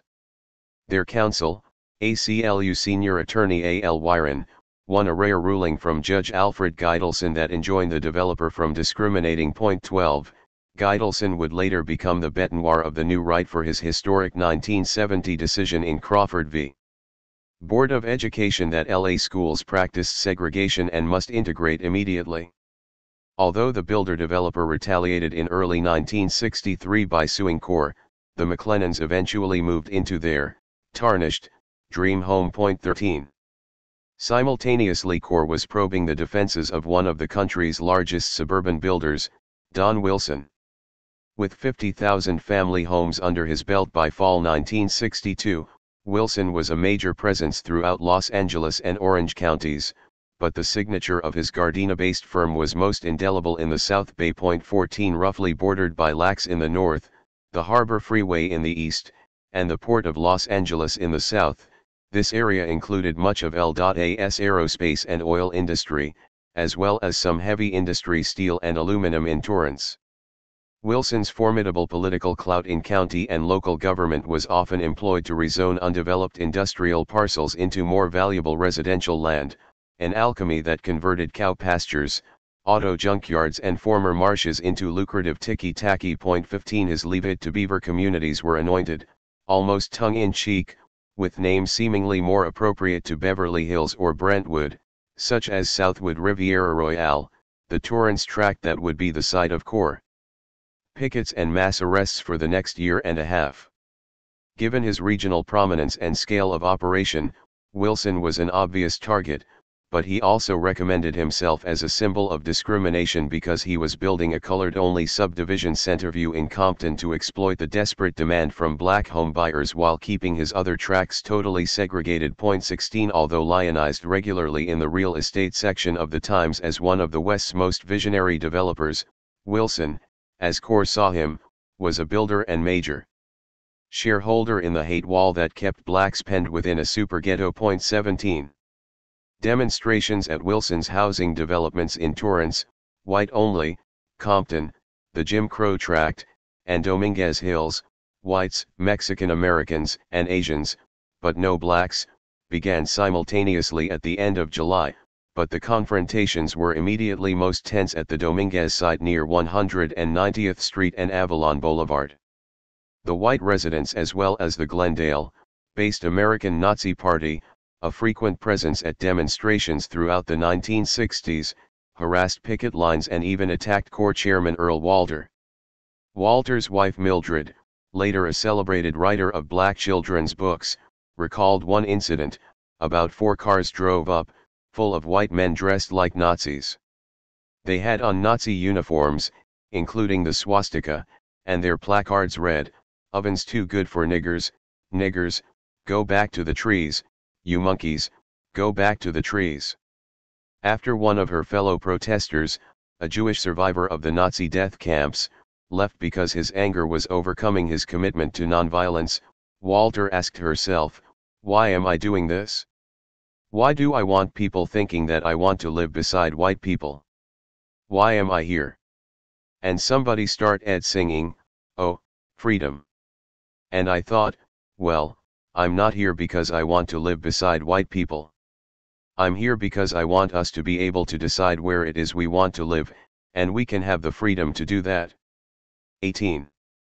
When Corps members staged a sit-in at the Dominguez Project office, 2 of them were kicked and beaten by one of Wilson's part-time salesmen, a Torrance police sergeant.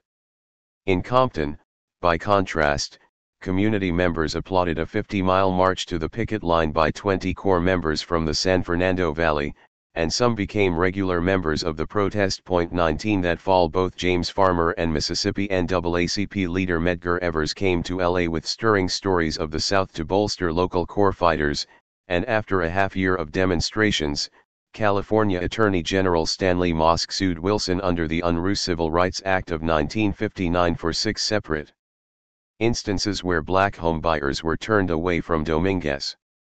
Gidelson was again the judge and quickly indicated that he had little sympathy with the argument made by Wilson's lawyers that the state's highest law officer didn't have jurisdiction in such cases. He issued a temporary restraining order against any further discrimination.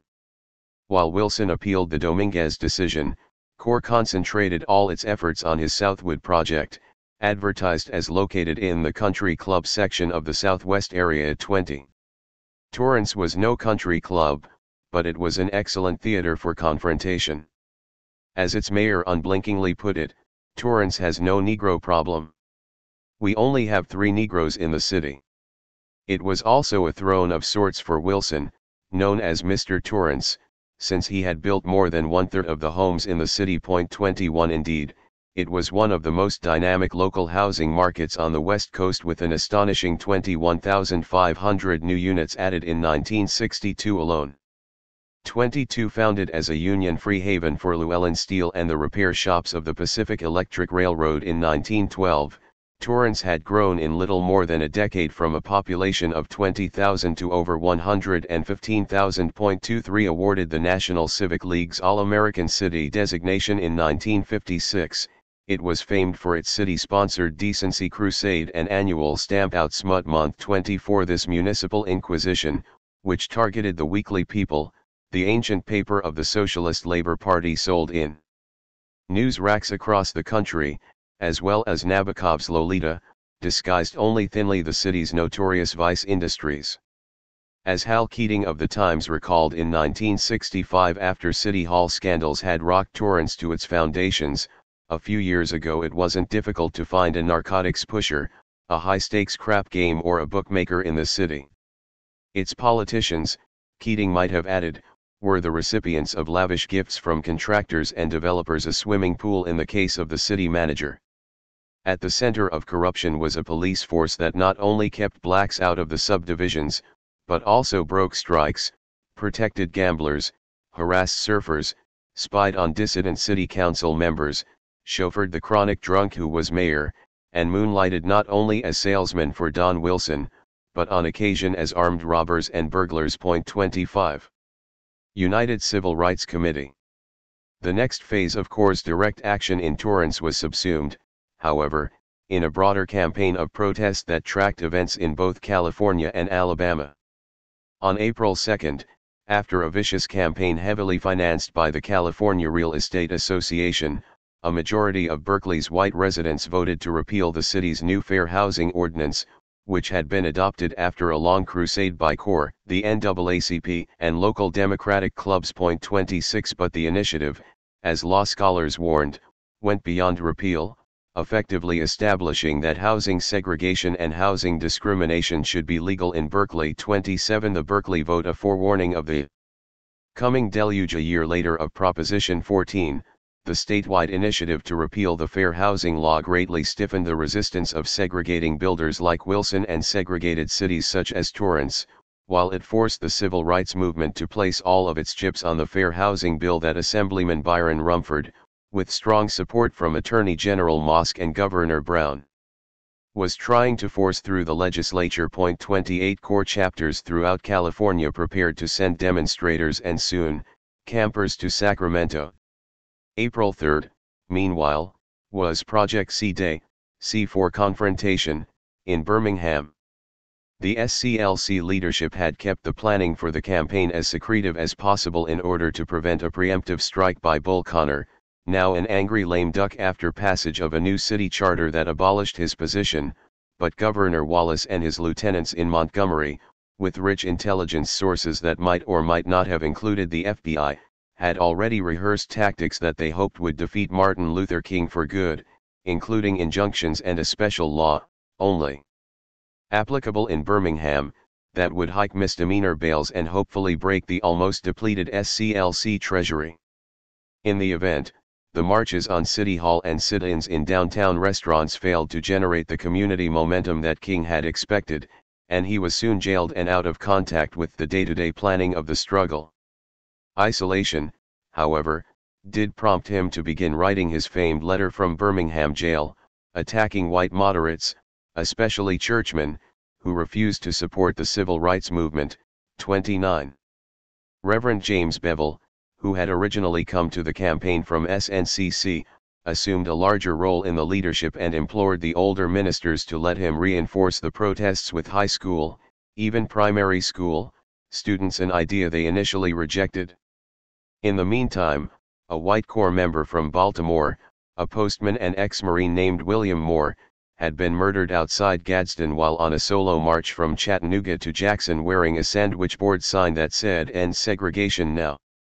With national attention again briefly focused on Alabama, Bevel once more pleaded with his colleagues to allow the students to defy the injunction against demonstrations.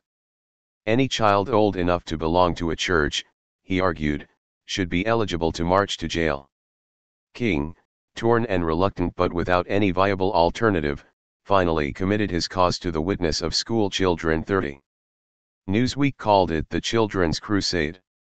On Thursday, May 2, wave after wave of black kids poured exuberantly but peacefully into the streets of downtown Birmingham.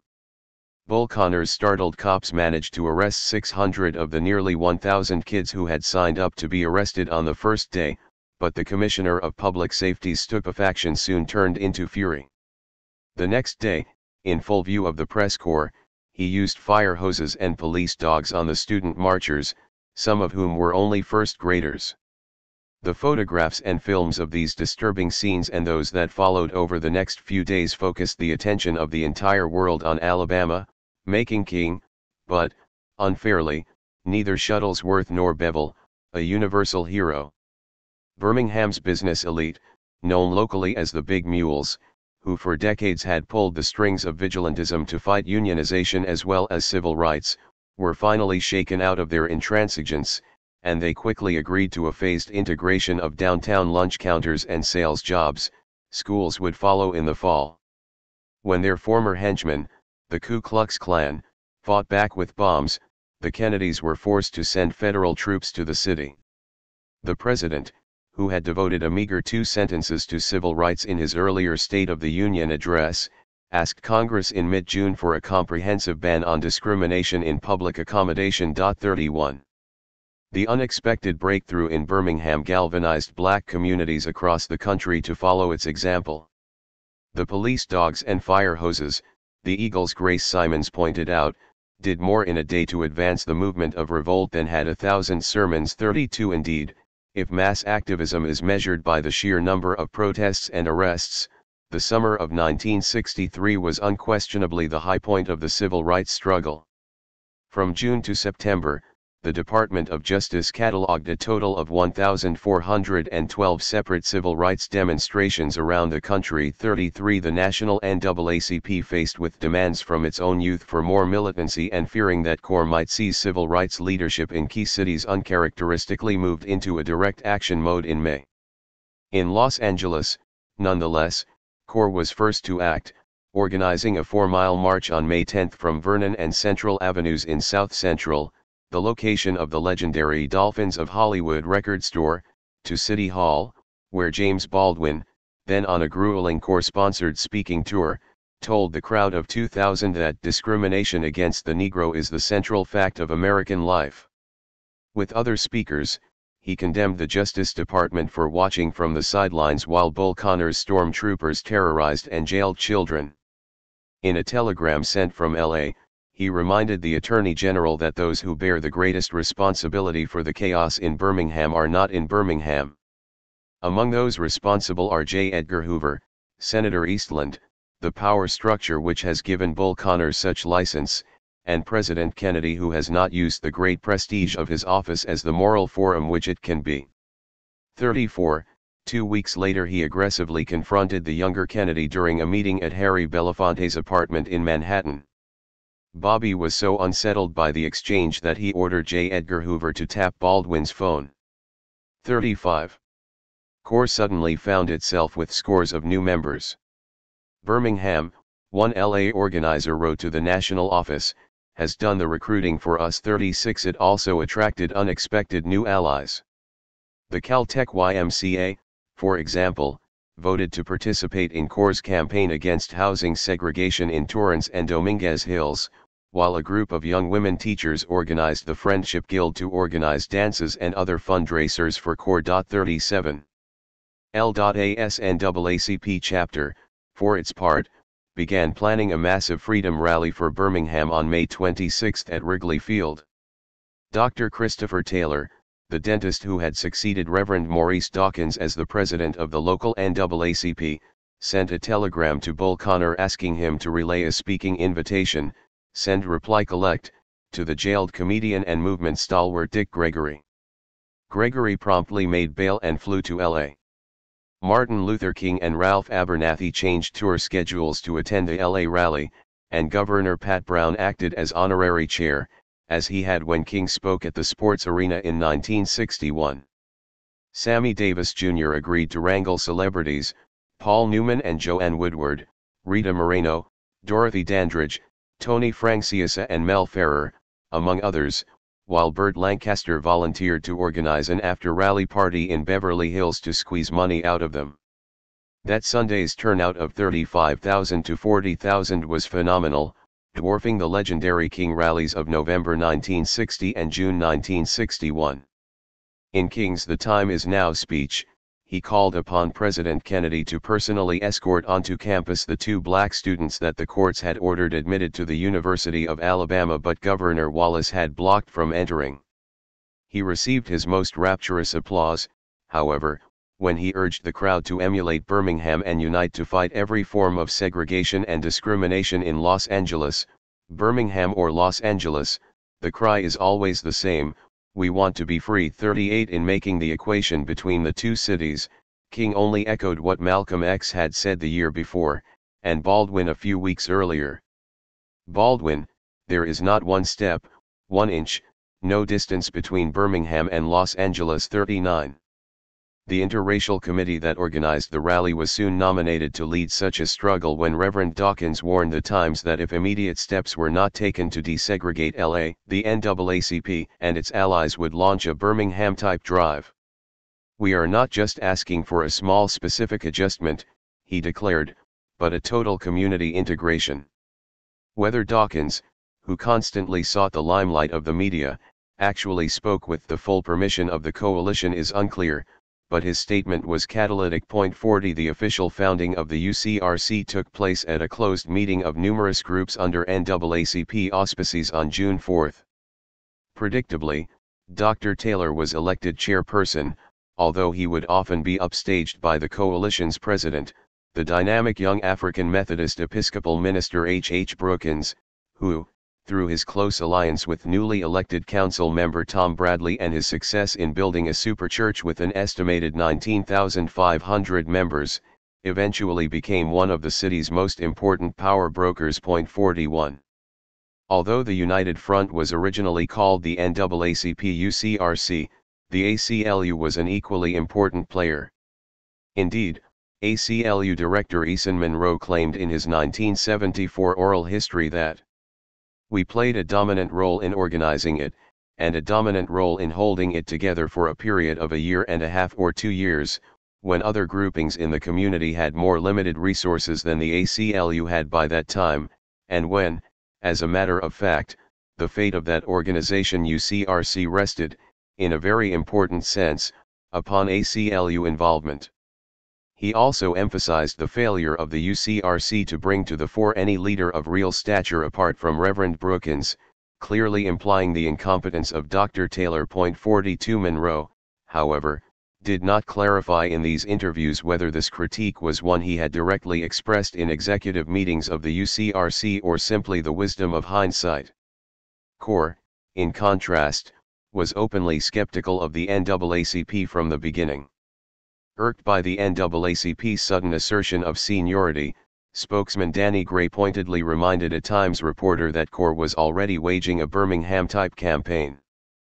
But he could hardly demur when Taylor, acknowledging the tremendous pressures from the Negro community to do something right now, promised that the UCRC was determined to mount an all-out offensive in the areas of racial discrimination in job opportunities and housing, de facto school segregation and the abuse of police. 43. Supervisor Kenneth Hahn, the elder of what would become Los Angeles's most important political dynasty, represented a large portion of the black community and was the first to react to the UCRC's emergence. He urged the County Human Relations Commission to set up an emergency meeting between the organizers and the Los Angeles power structure, the CHRC's term. With city government almost paralyzed by relentless warfare between URD and a majority of the council, the County Board of Supervisors became the sponsors of a summit at the Statler Hilton on June 7 in order to avert a spread of racial tension, a euphemism for the large-scale urban disorder or violence that they feared might be imminent. 44. About half of the 150 civic and business leaders invited to the Hilton conference actually attended, mostly to sit in uncomfortable silence as Wendell Green, editor of the Sentinel, asserted there is more racial segregation in Los Angeles than in any city in the South and more than in any large northern city except Chicago and Cleveland.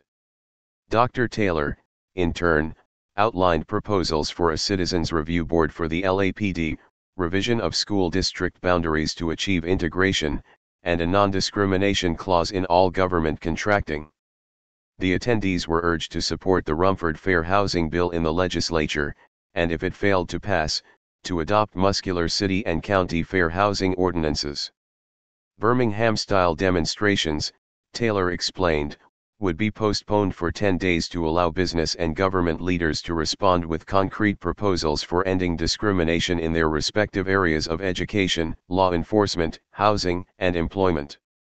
Task forces in each area, coordinated by CHRC, were set up. 45 But the newly born UCRC was making demands from the cradle without proof that it could actually organize civil disobedience on a Birmingham scale, or, conversely, keep control over spontaneous protest in the community.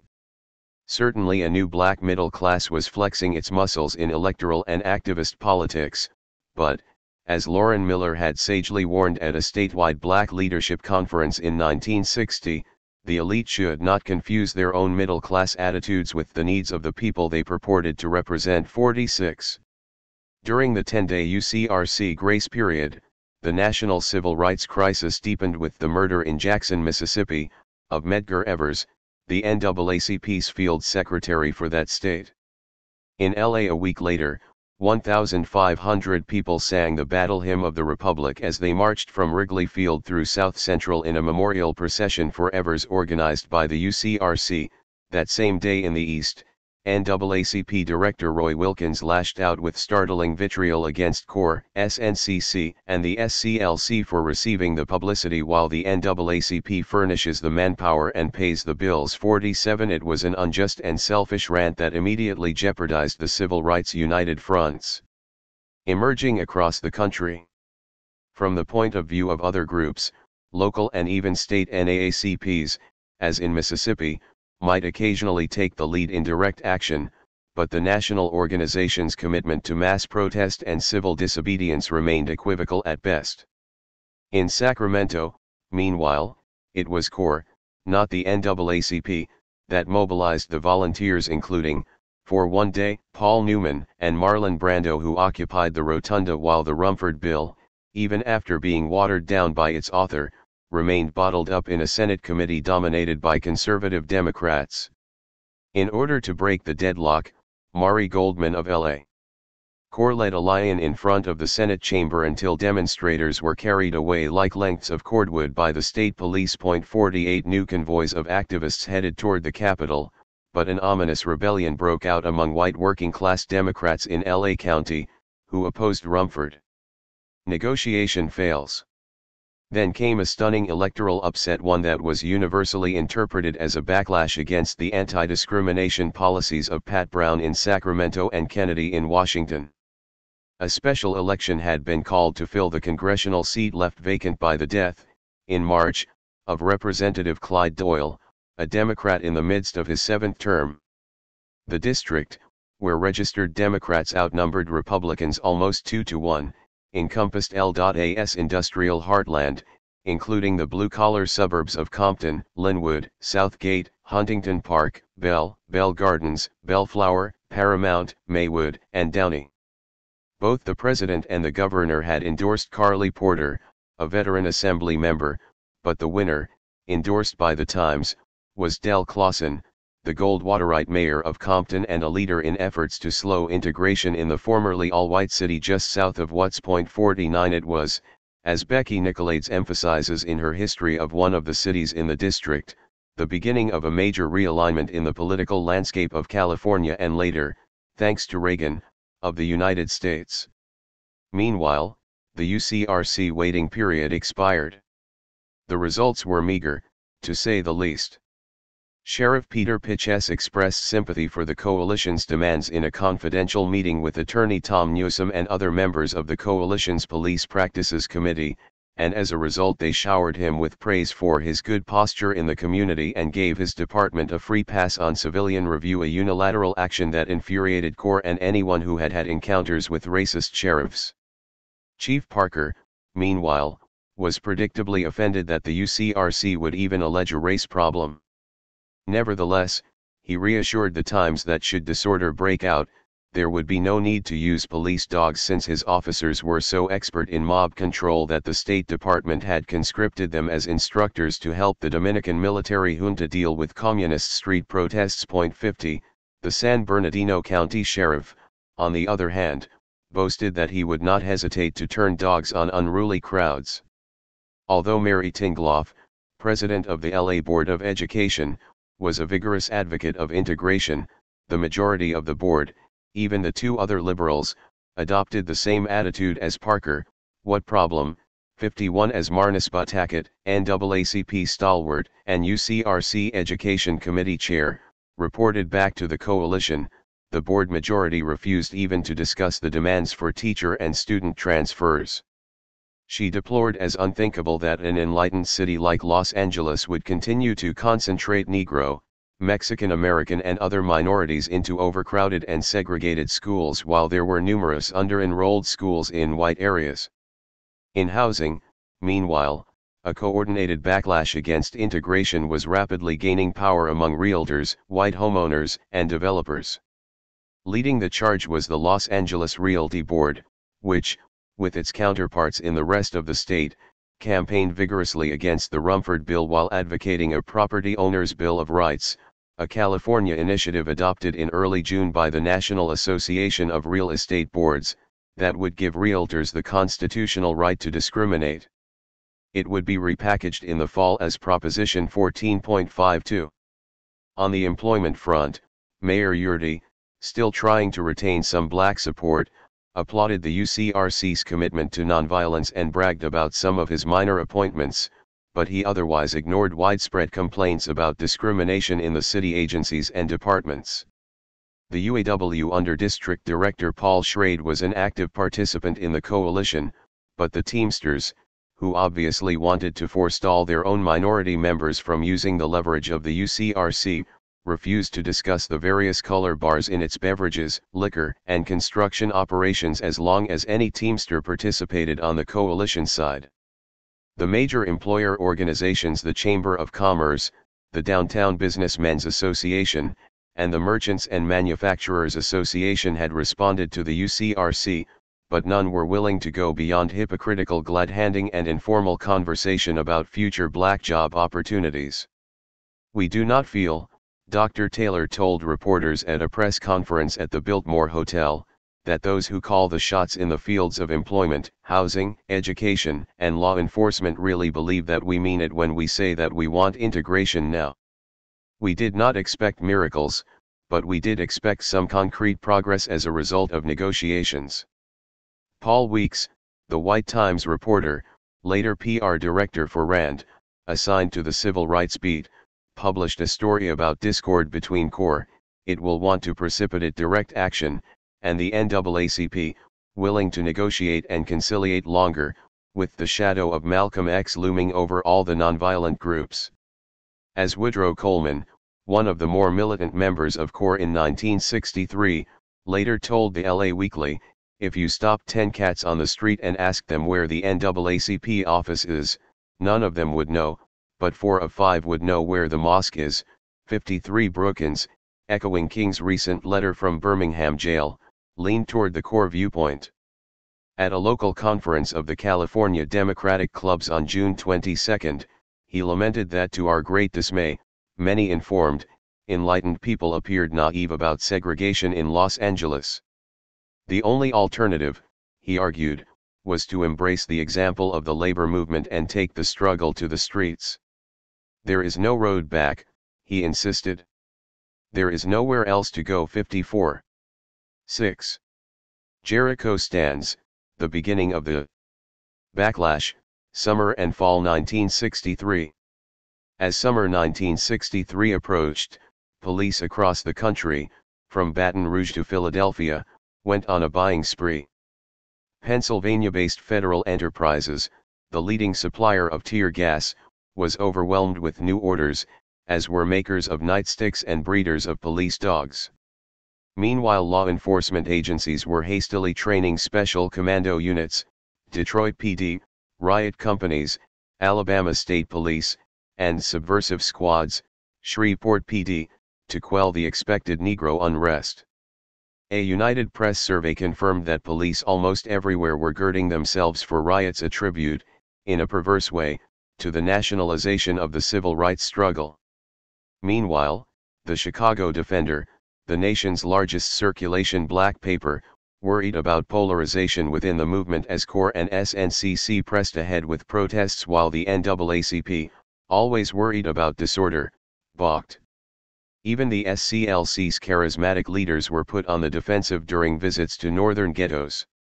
Reverend Martin Luther King, reported the Defender, watched incredulously as militant hecklers pelted his car with eggs and shouted "Uncle Tom" at him when he arrived for a rally at a church in New York's Harlem.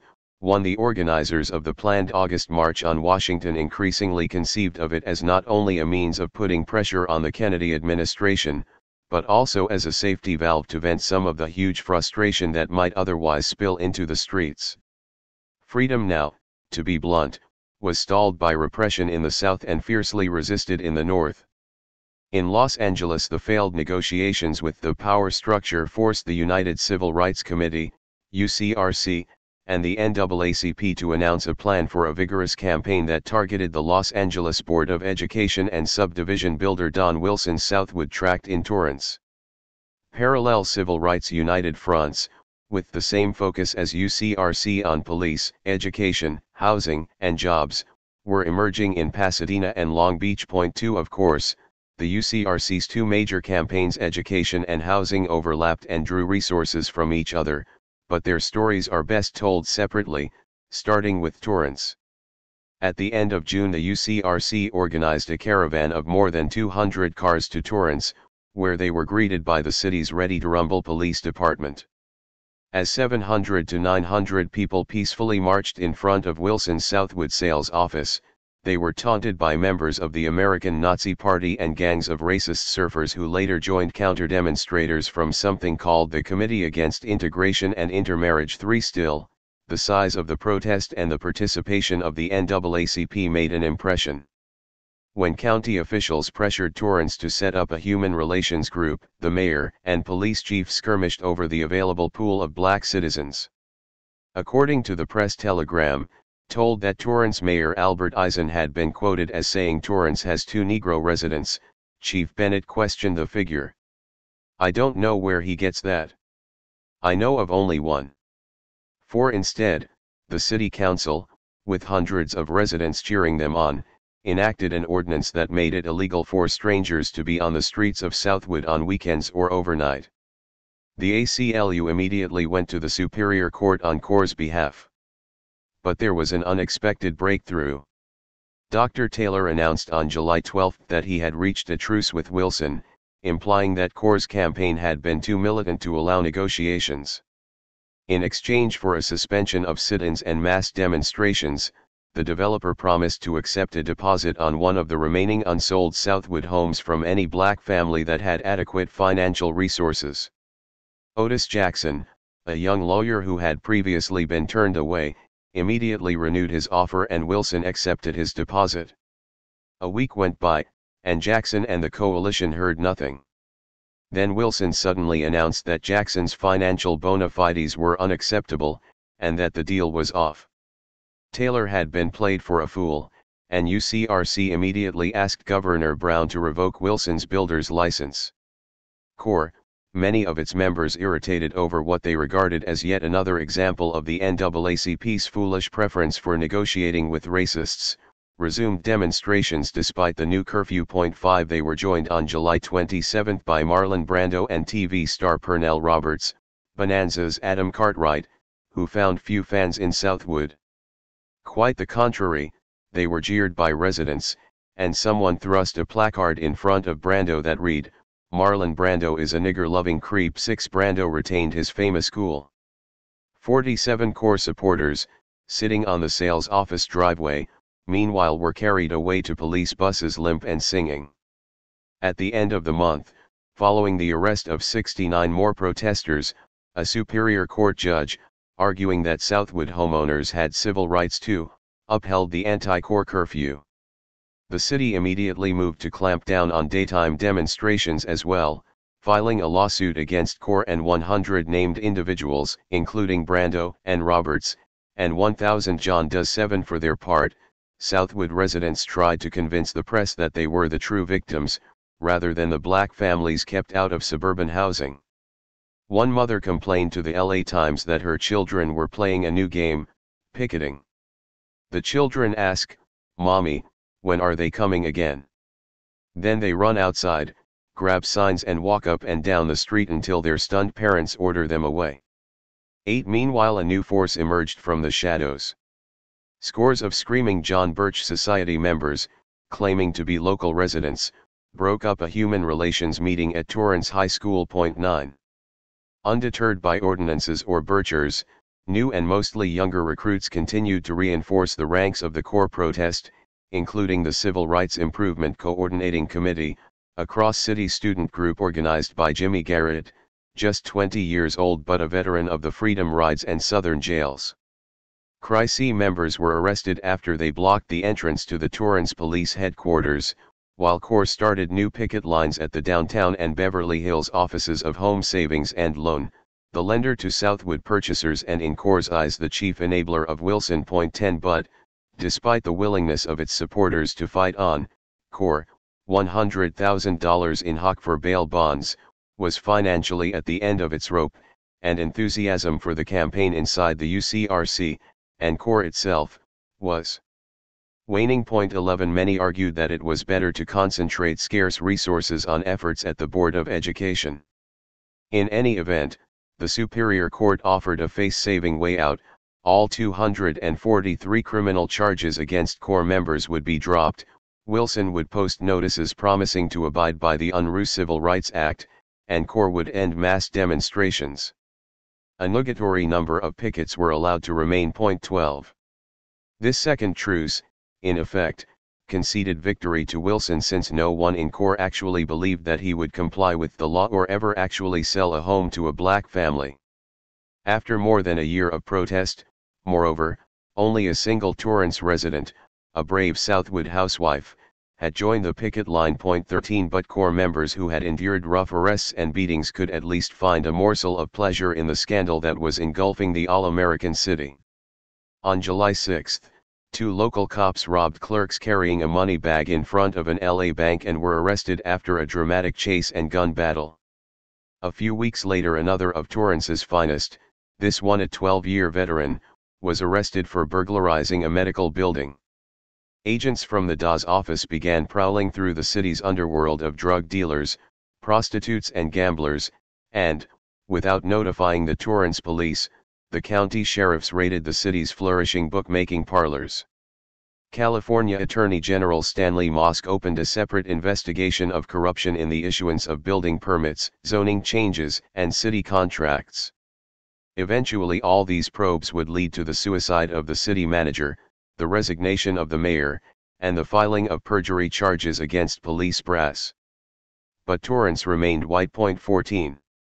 The Alameda Wall. The full measure of Corps and UCRC's defeat in Torrance would not be understood until the end of the year. In August there was exultation as some of Hollywood's biggest stars joined the fight.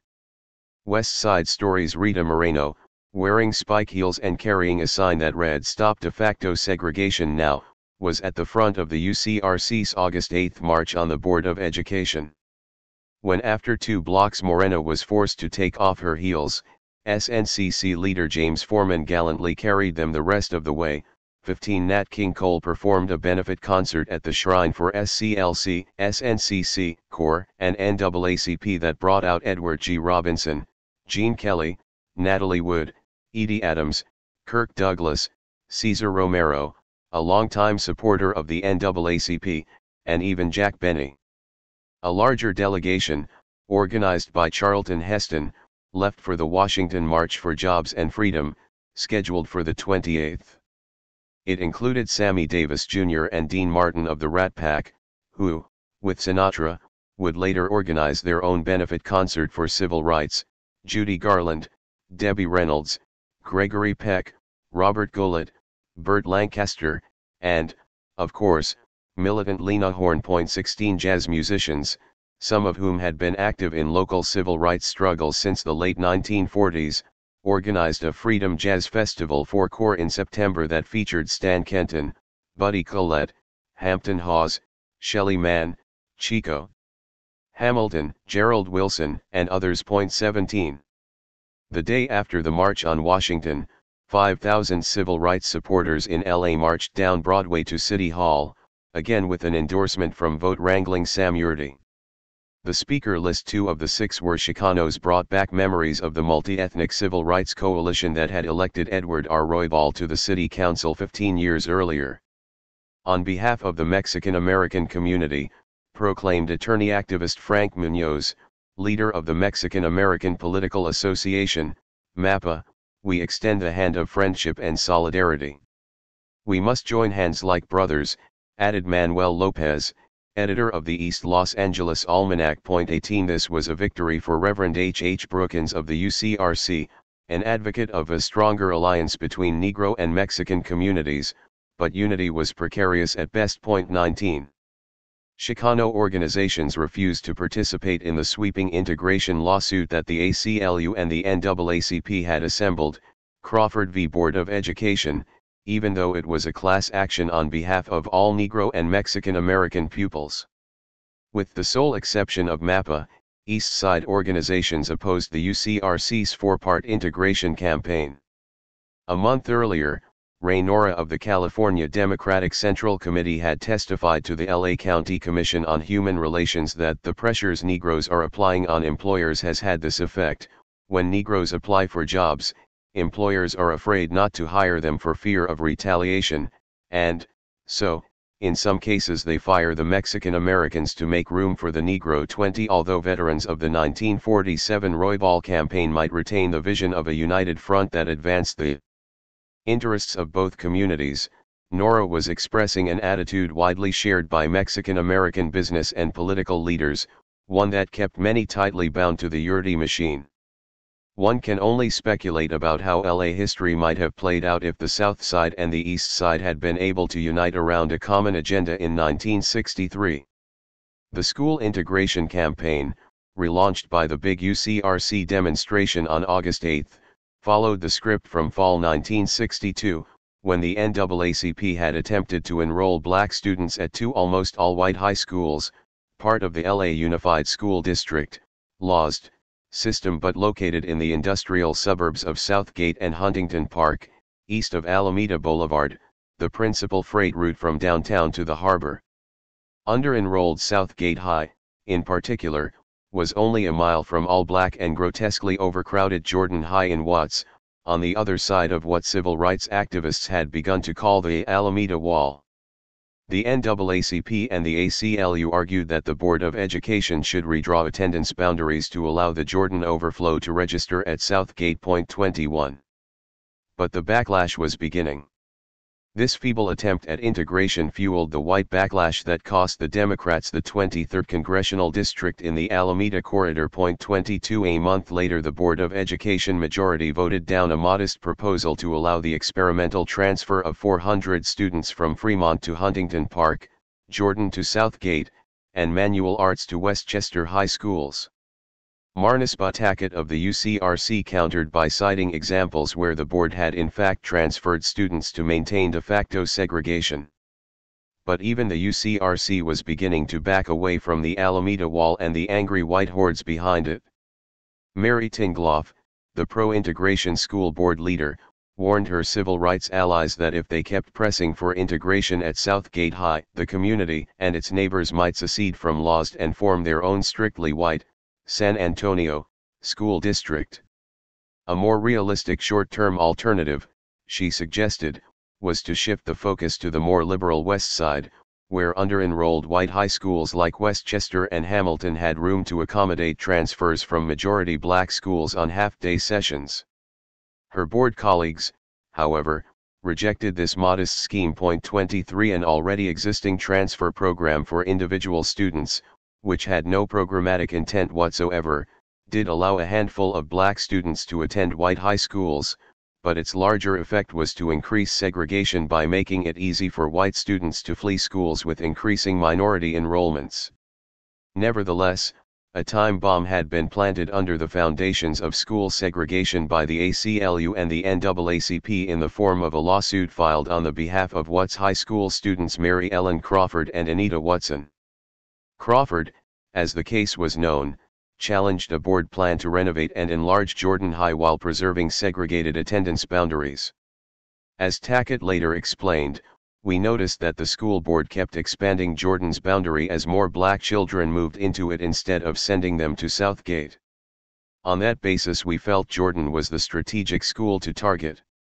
24. Crawford, variously modified over time, would not be heard by the Superior Court until October 1967, but the resultant finding by Judge Alfred Gidelson, of Torrance fame, was an integration order that would draw battle lines that lasted more than a decade. As the board hearings dragged on, Tackett and Tingloff expressed their growing frustration, not only with the two right-wing members, but also with moderate and liberal ones. One area of contention was the refusal of the board to allow a racial census of the district in order to establish the extent of segregation. The absence of statistics allowed the two conservative board members to deny racial imbalance existed. It was a maddening situation. "We've talked long enough," Tackett said, which clearly indicates that the Los Angeles board, like Birmingham, will have to be forced to provide integrated classrooms. She warned that the coalition was ready to oppose all school bond issues and the re-election bids of all members of the board, aside from Tingloff. A long-awaited report on integration from an ad hoc committee of the board was released on September 14 and greeted with a hailstorm of criticism from the NAACP and CORE. The recommendations, complained Tackett, don't go far enough and the findings are absolutely nil. There were no constructive suggestions about boundary changes. Nothing specific, just further study and no urgency. 25. The board had discovered that studying and restudying the problem of segregation could postpone for years the imperative to do anything about it. Meanwhile, 8 core members, led by Anthony Quinn's brother-in-law, the screenwriter Martin Goldsmith, began an 11-day hunger strike at the board offices. 26. Their dedication to the fast was redoubled when news arrived of the Klan bombing of the 16th Street Baptist Church in Birmingham, which killed 4 young girls. On September 19, 400 to 500 supporters of the hunger strike trekked 5 miles to the board offices from a rally at Wrigley Field. It was a school day, and Jordan High School was placed on lockdown to prevent its increasingly militant students from participating in the march. But many did anyway, along with hundreds of other determined truants from high schools across the city. Plainclothes police photographers carefully documented members of the demonstration as part of a plan by Chief Parker, announced 2 days later, to charge older demonstrators with contributing to the delinquency of minors. 27. The struggle against the board was, to a large extent, becoming a youth crusade led by CORE. College students and some faculty participated, including 28-year Jerry Farber, a lecturer at Cal State LA who headed CORE's Education Action Committee. In 1967 he wrote The Student as Nigger, first published in the LA Free Press, which became one of the defining texts of the era. But what was most striking was the high school contingent, which included 7 students from Birmingham High School in Van Nuys. One of them told The Times that members of her group felt they particularly could show sympathy for the bomb victims of Birmingham. 28. In the weeks that followed, L.A.'s high school activists were encouraged by the examples of similar but much larger protests in other cities, especially Chicago, where 250,000 kids, half of the total enrollment, boycotted their public schools on October 22 to attend freedom schools and demonstrate in the downtown loop. 29. One novel tactic adopted by LA students was a study-in at the board offices on Fort Moore Hill at the beginning of October. Wearing black CORE armbands, 300 high school and college students marched up from the old plaza, finding the entrance barred by a fire captain who warned them they were about to violate the law. The group, led by Farber, ignored him and entered the building where they sat in the corridors silently doing their homework, while board members in their chamber continued their usual bickering and fruitless discussion. 33 Other study-ins were held in October, the last followed by an all-night vigil with over 100 participants. We have to keep finding dramatic ways to keep the board's eyes on the problem of segregation, Farber told reporters. I'm sure that if we didn't they would forget the entire issue as soon as possible. 31 The next drama was the arrest of Farber and 2 other CORE members for supposedly injuring 2 security guards as they attempted to open a locked door to allow more demonstrators to join the all-night vigil. 32 But the movement was running out of steam. As fair housing advocate John Coggy summed up the situation, the board would not take a racial census, it would not release what information it had on minority enrollment or employment, and, except for most nominal steps, it would not implement its so-called integration policy. The school year 1963-64 ran its course with school segregation still intact. 33. Los Angeles CORE meanwhile was breaking up as its members disagreed over whether to carry the board's struggle to the next level with mass arrests. CORE had made huge investments during the past year in the campaigns for fair housing and school integration, but so far it had achieved little except publicity about its goals. Meanwhile, other CORE members worried that the student influx was reinforcing a perception in the community that the organization was becoming more nationalist. Some chapters across the country were in fact already purging white members or assigning them to secondary roles. In Los Angeles there was no simple coincidence between advocates of greater militancy and those who wanted a more nationalist orientation. What emerged was a direct action faction of about 40 members, led by veteran CORE leaders Woodrow Coleman and Danny Gray, but also including Farber and Housing Action Chair Mari Goldman, who proposed to set up a separate chapter on Central Avenue, in the heart of the ghetto.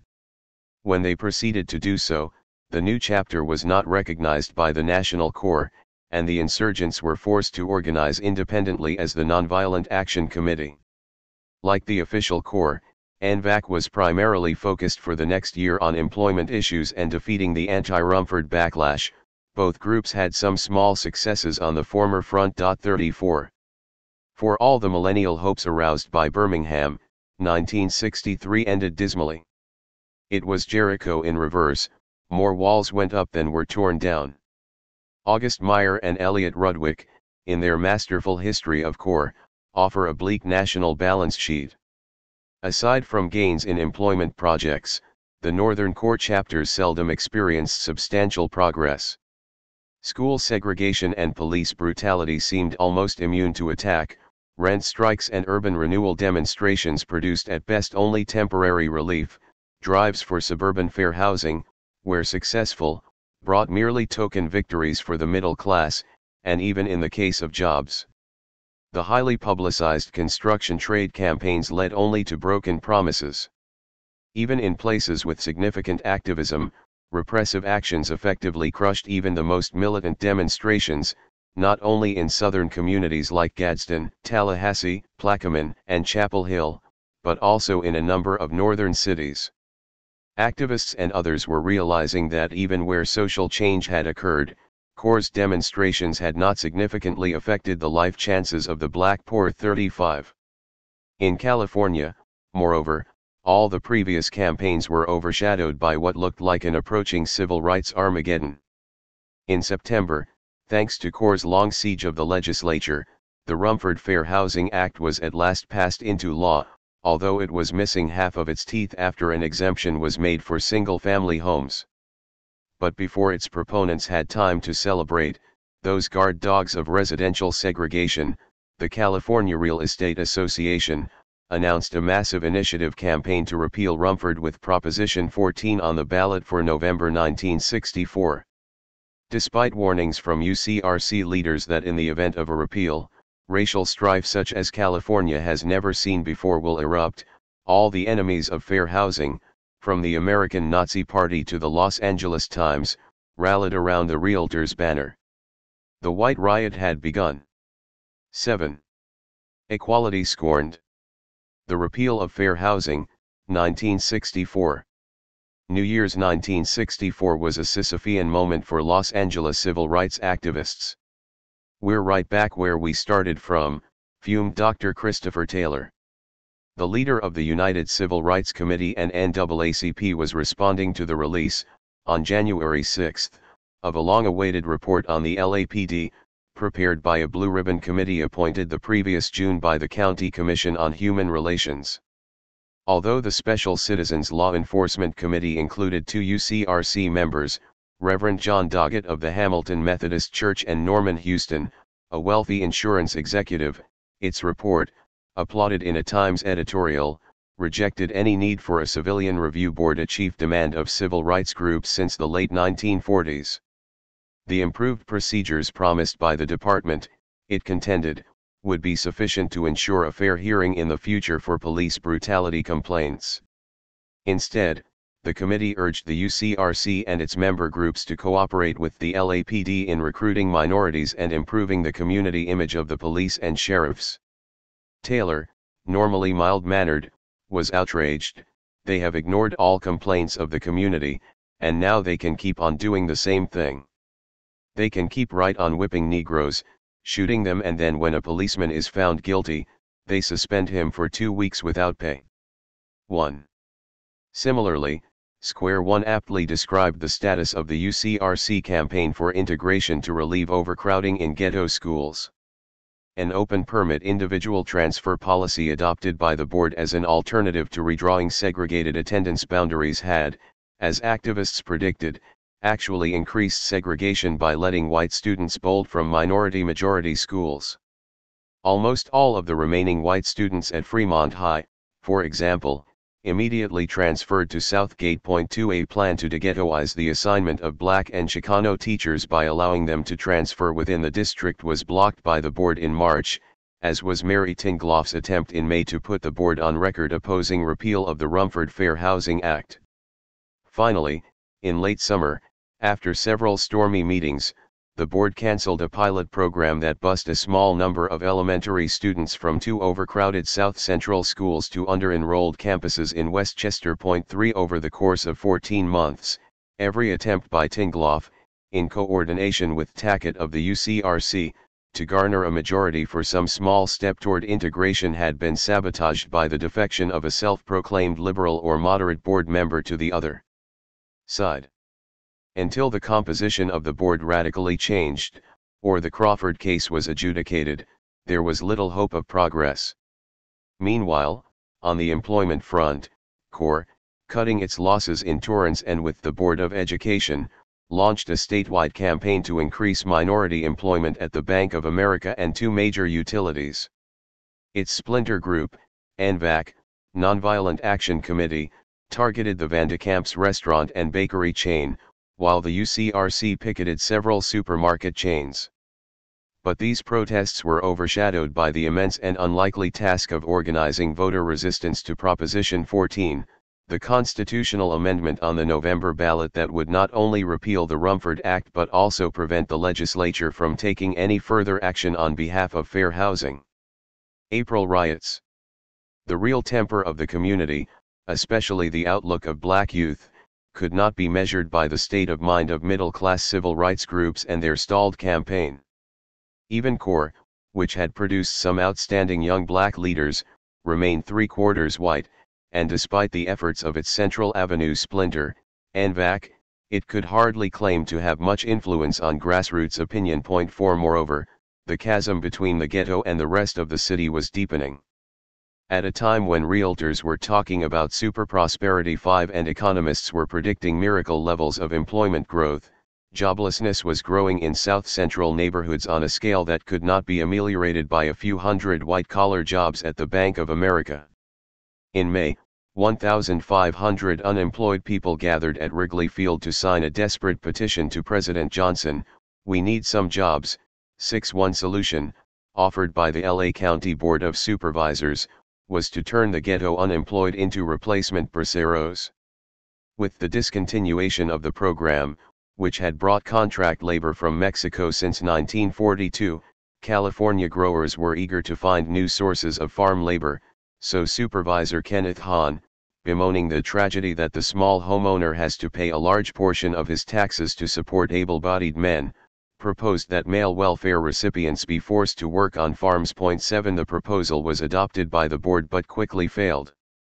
The idea that people who had moved to Los Angeles to escape cotton peonage in Texas and Louisiana would meekly return to the fields of the Central Valley was patently absurd, especially when the urban industrial economy was booming.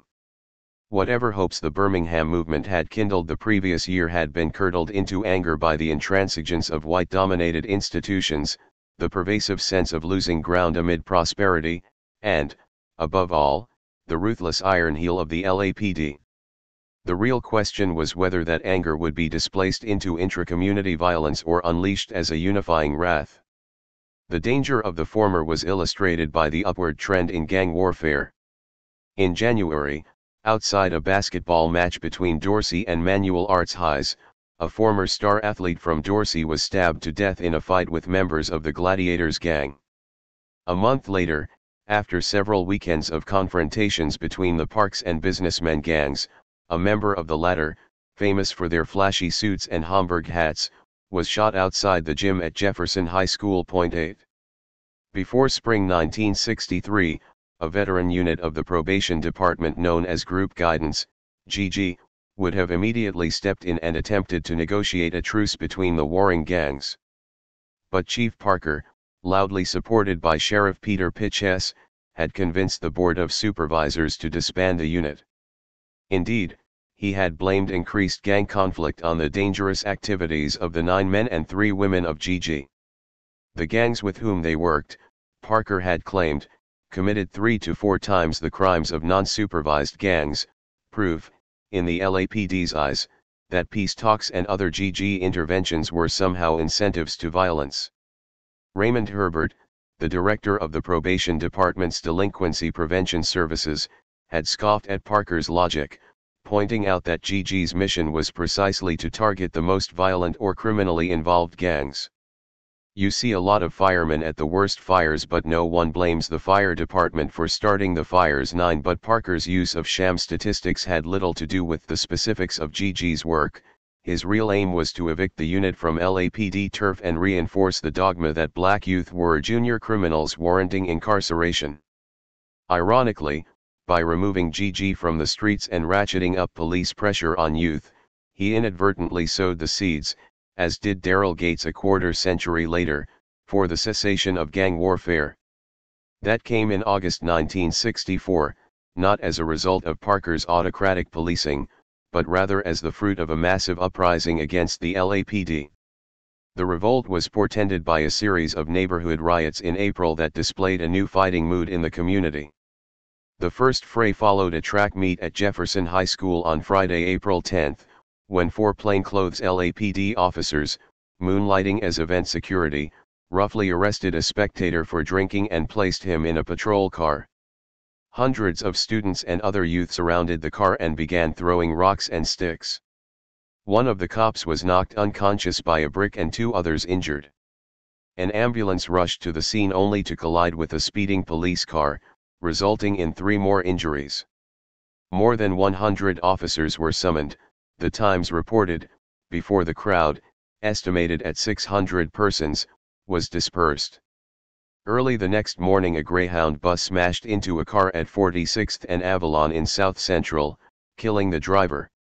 Enraged by the delay in the arrival of an ambulance, an estimated 250 onlookers jeered the police, then started stoning them. The battle resumed that evening when police arrested a man near 68th and Central, during or just before, the accounts vary, a massive vice raid by sheriffs. A crowd of approximately 100 attempted to rescue him and fought the police. 10. The weekend's spontaneous disorder mocked the confident reassurances of the Blue Ribbon Committee on Community Police Relations and led to a new confrontation between civil rights groups and Parker's institutional supporters. South Central's council member Billy Mills told the press that he had been stopped by the LAPD 17 times in the previous year because they saw me at night driving a car provided by the city. He demanded the police immediately undergo more training in community relations. On the other hand, the Times praised the LAPD, whose record in recent years has been remarkably free of prejudicial conduct, warning that the current soft attitude on the part of the public to crime and civil rights demonstrations could lead to anarchy. At his weekly press conference, Mayor Yurdi declared that if anything, the police have been too lenient. 11 How the police actually conducted themselves was revealed 2 weeks later when a traffic stop for a defective tail light escalated into a riot involving 80 to 100 residents of the Pacoima area, the black ghetto of the San Fernando Valley. As the Eagle summarized its interviews with witnesses, they placed full blame on the 2 officers involved in the original arrest attempt, accused them of using vile racial epithets, knocking a young mother to the ground, grabbing a teenager by the hair, punching her and bashing her head against a car, the Eagle reported.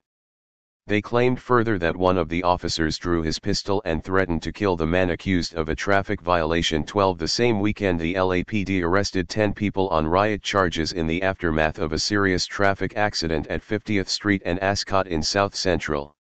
Following heckling and scuffles with police at the scene, a group of residents followed the ambulances to the Central Receiving Hospital, just west of downtown, where the unruly, cursing mob, Times, knocked down a cop. 13. James Farmer was in town that weekend, with local court chair Art Silvers, immediately called for the resignation of Chief Parker, who was rumored to be sick and considering retirement.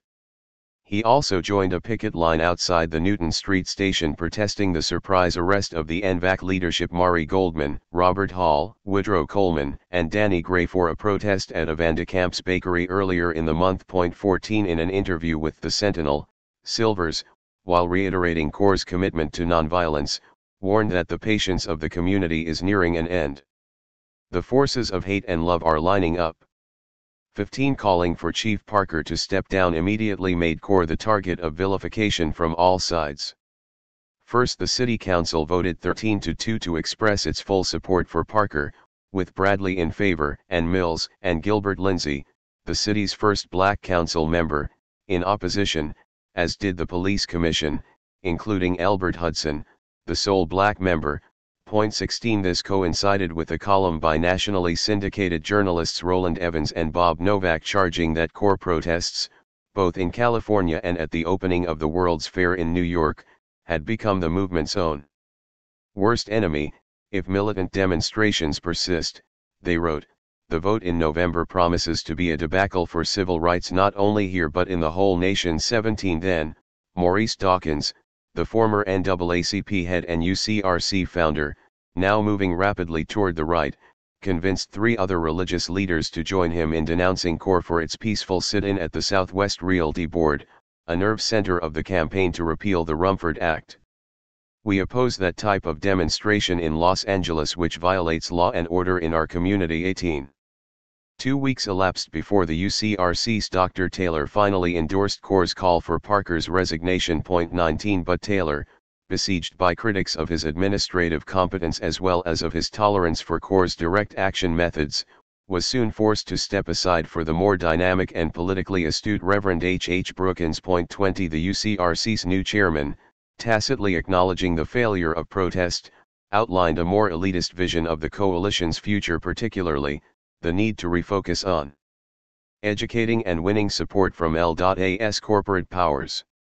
The white community, he told the Times's Paul Weeks in a lengthy interview, must be made to understand that the vast majority of Negroes does not want to demonstrate, agitate, and put on a show to feed the needs of pseudo-liberals, white or black. I want to bring more specialized, professional personnel into our work, lessening the influence of some of the more radical activists on whom we have had to depend.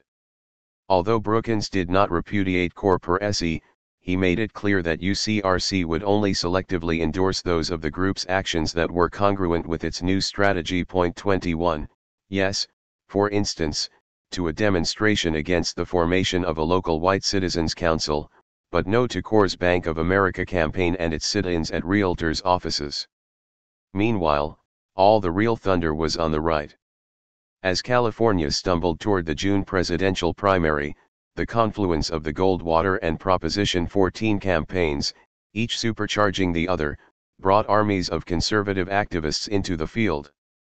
The John Birch Society, headquartered in the millionaire suburb of San Marino and generaled by John Roselot, a former congressman from Orange County, shocked old guard Republicans by running candidates not only in every primary, where they emphasized support for Proposition 14, but also in every election for district and county Republican committees in Southern California.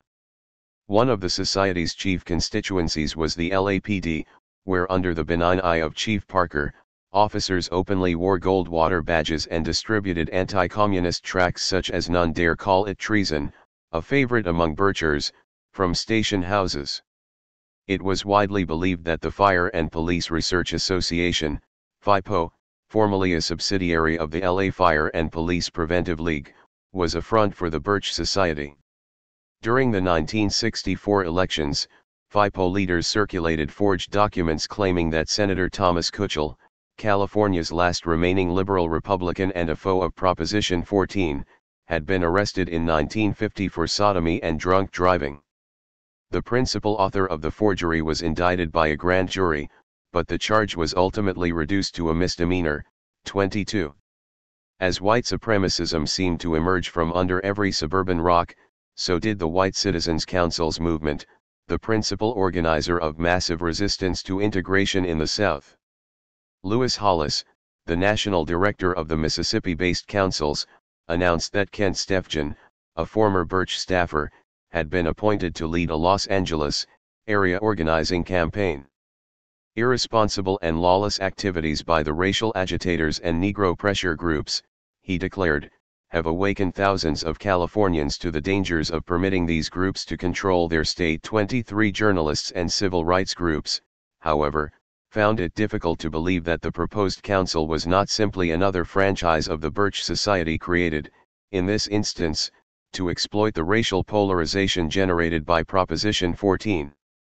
In addition to Steffgen, Hollis was a well-known bircher, as was the National Administrator, W. Simmons. 24 The continuity of personnel between all the anti-integrationist camps became even more evident in January, when the California Real Estate Association hired William K. Shearer, a frequent contributor to the Council's magazine, for its Proposition 14 campaign.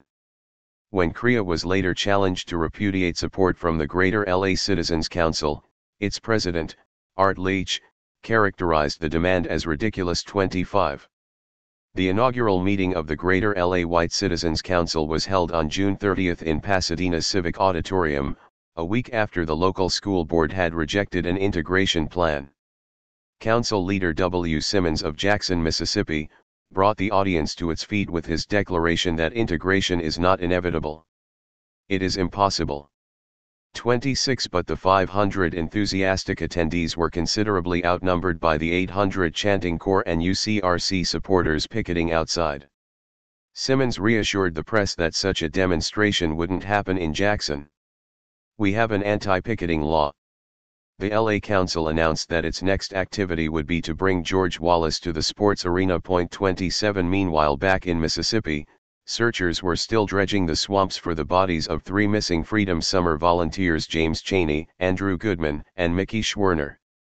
A toxic rumor arrived in Los Angeles around the same time as the Mississippi segregationists did, although it will always be unclear who actually released it: the Birchers, the council people, the camp followers of Goldwater, or perhaps all three.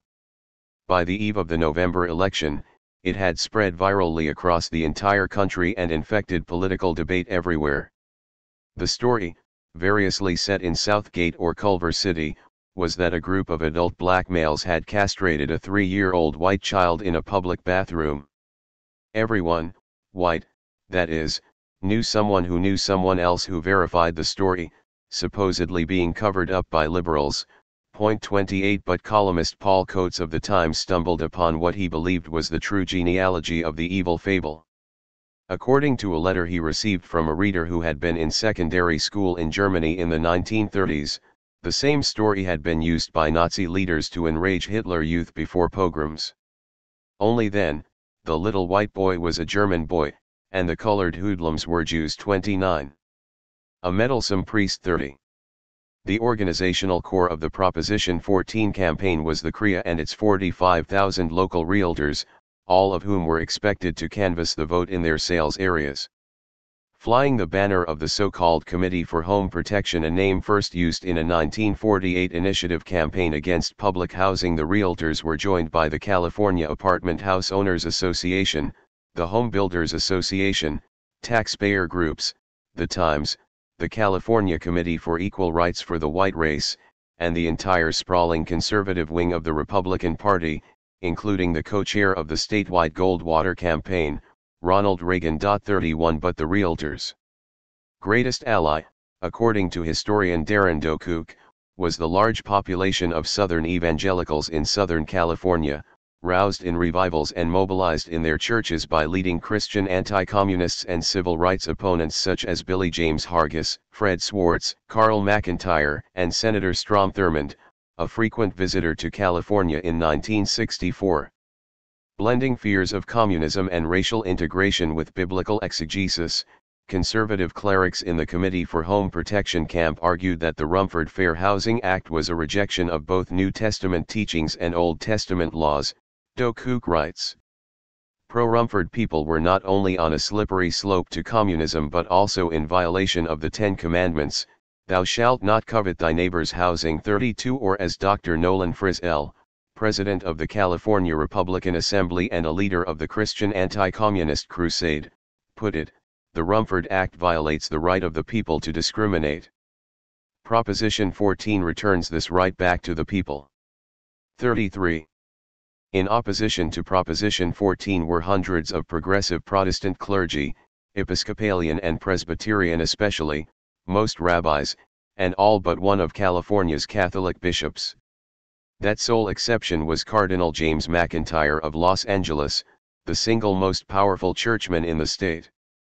McIntyre, consigliere to Supreme Cold Warrior Cardinal Spellman in New York before moving to Los Angeles, was better known for his passion for real estate than his concern for human rights. He was also the chief supporter of L.A.'s most well-known Catholic layman, Chief Parker, and shared most of the latter's views on creeping socialism, moral degeneracy, and minority criminality. He was also an utter autocrat who stalled the Second Vatican Council reforms and outlawed any discussion of civil rights issues by priests and seminarians, despite the large number of black Catholics, mainly ex-Louisianans, in the Archdiocese. 34 When 60 theological students at the Archdiocese's seminary in Camarillo held an informal discussion with John Howard Griffin, a Catholic civil rights advocate and author of Black Like Me, they were disciplined by McIntyre and several were forced to leave the seminary.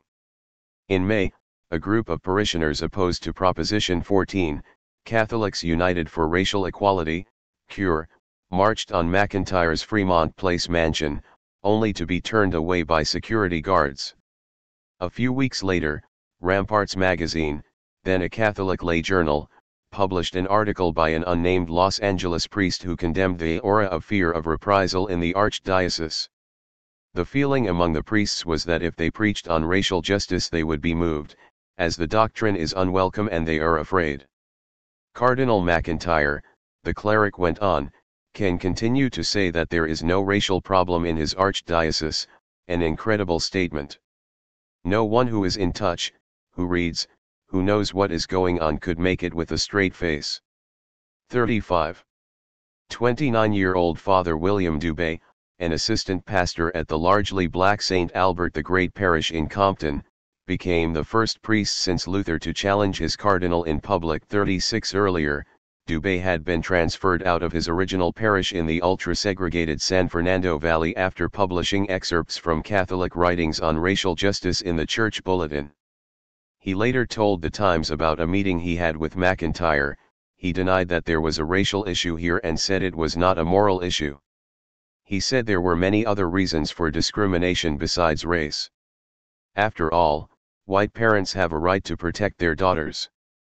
37 Now in a long telegram to Pope Paul VI, Dubé charged that McIntyre had conducted a vicious program of intimidation and repression against priests, seminarians, and laity who have tried to reach the consciences of white Catholics in his archdiocese. The young priest, backed by his parishioners, asked the Pope to remove the cardinal for his inexcusable abuses of church doctrine and his failure to redress the insult and injury suffered by the several 100,000 Los Angeles Negroes at the hands of white Catholics whom the local church refuses to instruct on their specific moral obligation. I regret, he continued, that I as a priest must accuse my bishop publicly, but all other means have failed. Letters, petitions, phone calls, and even sit-ins and pickets at his office and residence have not moved the cardinal. 38.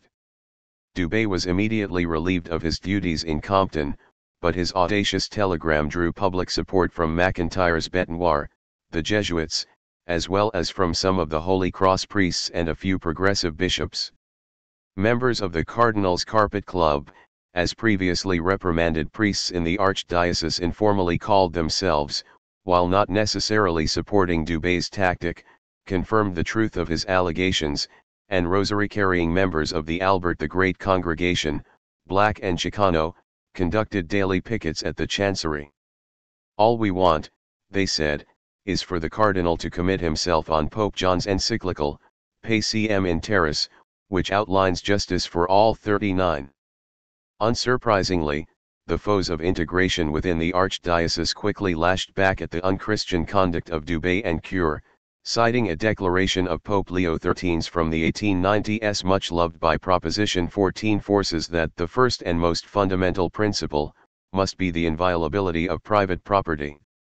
McIntyre, for his part, kept a disdainful silence, although someone close to the cardinal warned Dubé that if he did not shut up, the next step was that he would be defrocked and excommunicated. 40 Finally, in July, an intransigent McIntyre told the press that his mind was unchanged and that he would not take a stand on Proposition 14.41.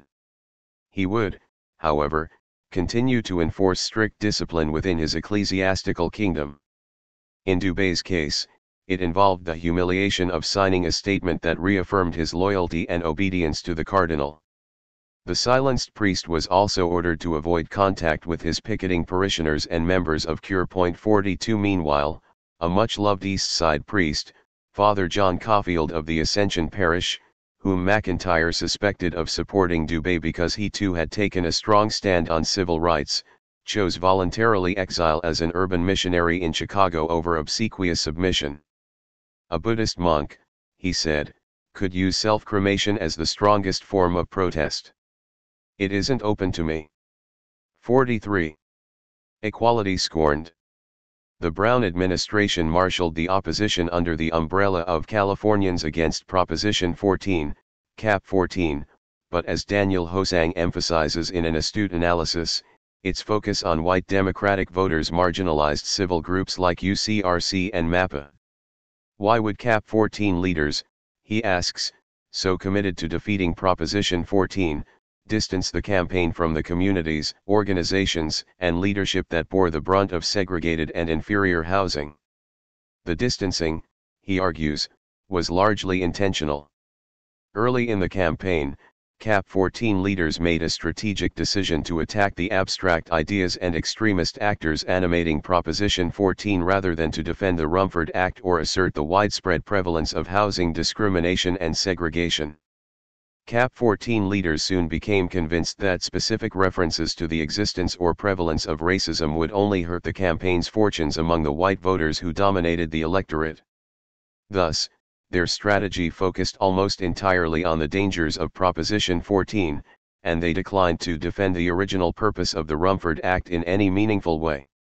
Liberal activists campaigning against Prop 14 rarely mentioned the housing crisis that had driven civil rights organizations to demand the passage of the legislation in the first place, nor did they reference the overwhelming levels of discrimination many home buyers and renters still faced. Hosang quotes from Cap 14 pamphlets reassuring white homeowners that, since only 1 to 2% of blacks could actually afford to buy into newer subdivisions, they posed little threat to home values or neighborhood composition. 44. Cap 14 failed disastrously. On November 3, with almost 90% of registered voters turning out at the polls, Proposition 14 won by a 2-to-1 margin, a 2 million vote majority with white support ranging upward of 70% in much of Southern California.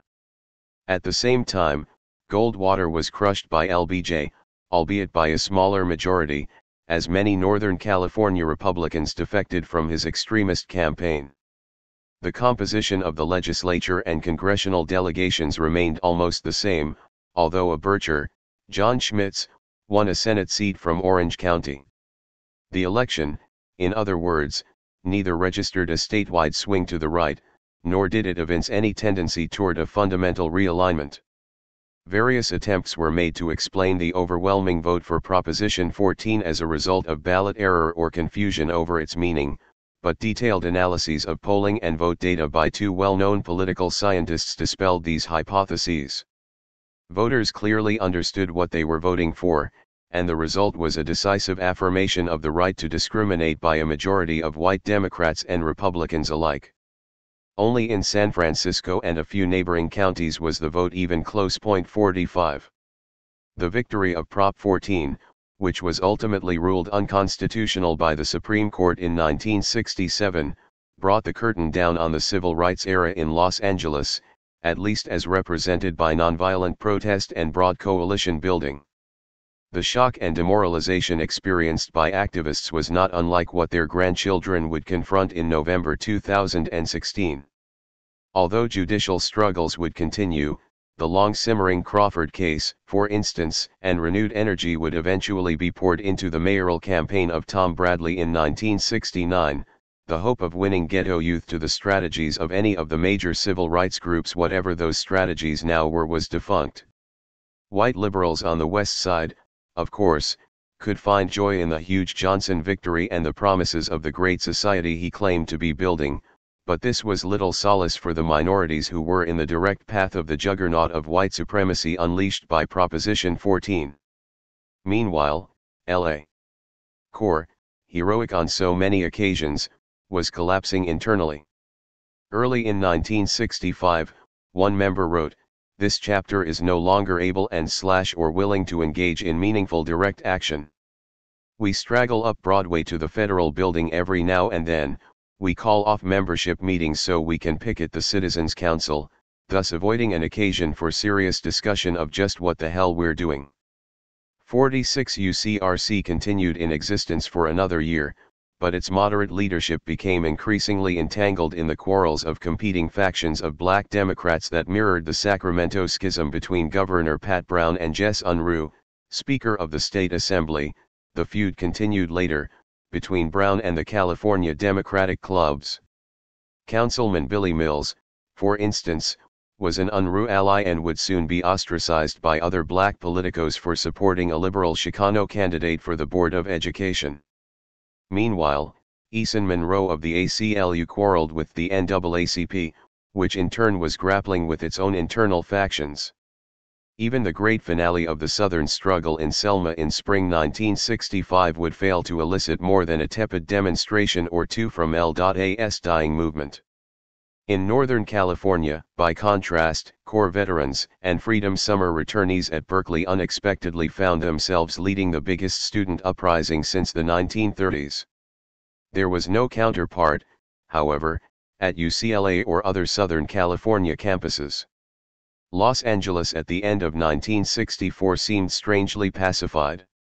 For white youth, unaware of how Vietnam would soon change their lives, it was still the endless summer of beach parties, shining new UC campuses, and the promise of brilliant careers, or at least an abundance of unionized blue-collar jobs.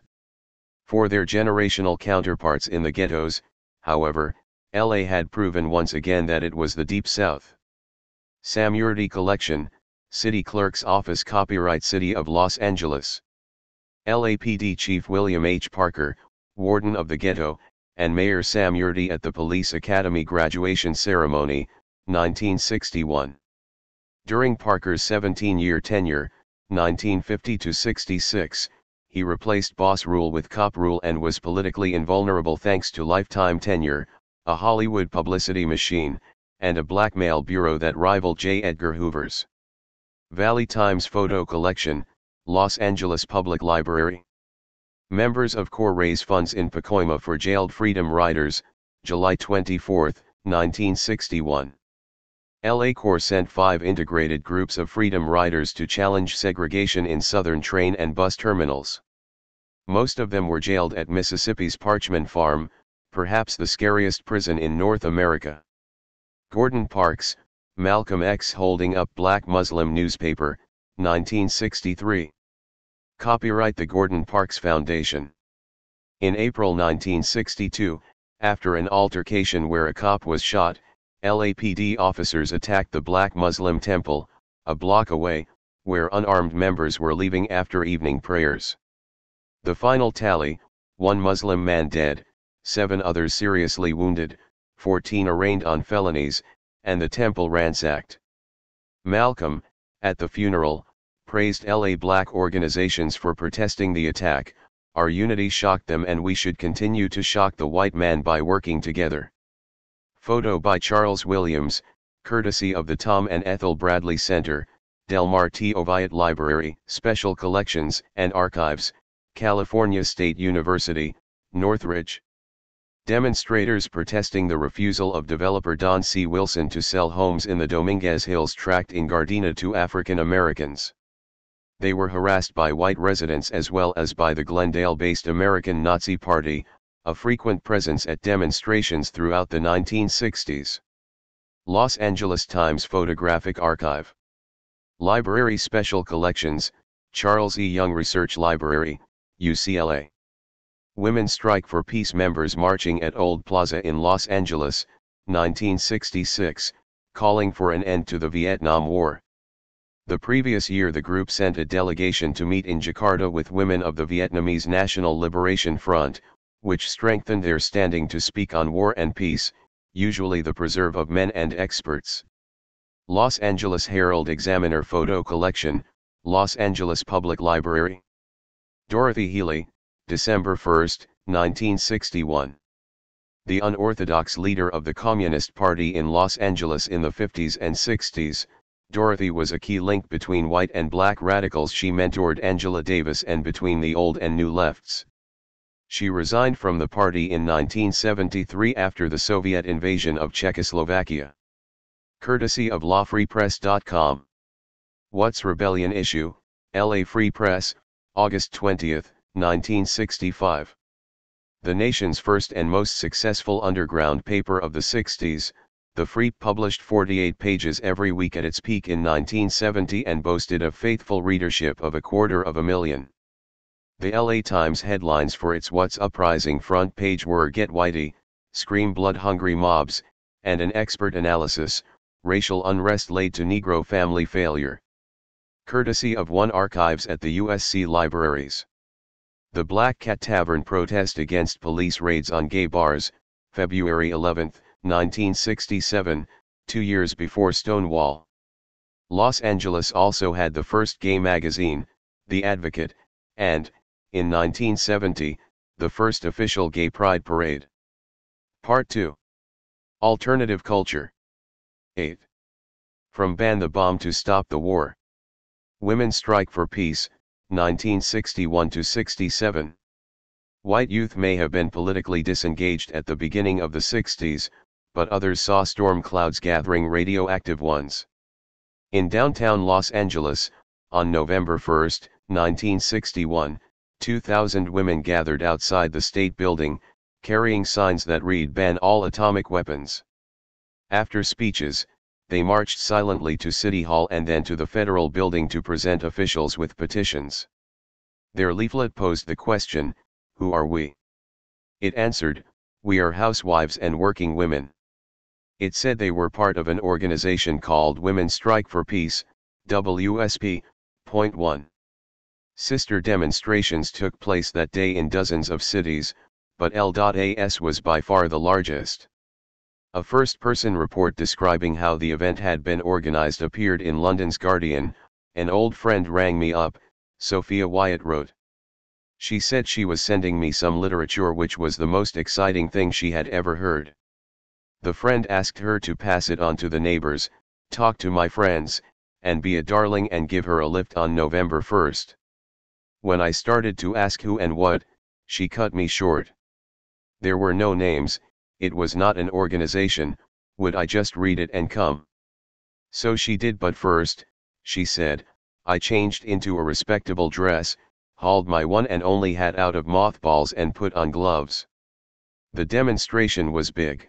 When they marched from the state building to City Hall, Wyatt wrote, they were 8 deep in a line stretching for blocks and blocks. Along the march route, a blossoming of faces appeared at every window to the uppermost stories of the surrounding buildings, as the police halted all traffic. She asked a woman on the march, "What organization do you belong to?" The woman laughed and said, "I don't belong to any organization. I've got a child of 10. 2. The Women's March was a response to the discovery of deadly radioactive iodine and strontium isotopes in milk from dairies in western states. At the time it was believed that this was the consequence of a huge Soviet hydrogen bomb test and the resulting radioactive cloud that drifted eastward across the northern hemisphere, and that cows had grazed on pastures where radioactive rain had fallen. New studies, decades later, found that American detonations from 1951 to 1961 were the major source of the radioactive plague, which produced thousands of cases of cancer in communities downwind of the Nevada test site. Thus the marchers' banners read, "End the arms race, not the human race." Their leaflets denounced both sides. "We appeal not only to our own government, but especially the Soviet Union." One sign declared, "The Soviet 50-megaton bomb is an outrage against humanity." Of the new Kennedy administration, secretly racing toward the invasion of Cuba and the edge of nuclear Armageddon, the demonstrators made 3 major demands: an immediate cessation of nuclear tests, concrete steps to be taken at once toward worldwide disarmament, and immediate allocation of as much of the national budget to preparation for peace as was being spent in preparation for War III. As for the women's strike, it was essentially Aristophanes' Lysistrata for the nuclear age. Women were urged to suspend their traditional roles as housewives and mothers in order to advocate for a test ban and appeal for the future of mankind. 4. At the rally following the march, a succession of women speakers emphasized the urgency of the moment. Mrs. Wallace Thompson chilled the crowd as she described the effects of a 10-megaton bomb targeted at the spot where they stood.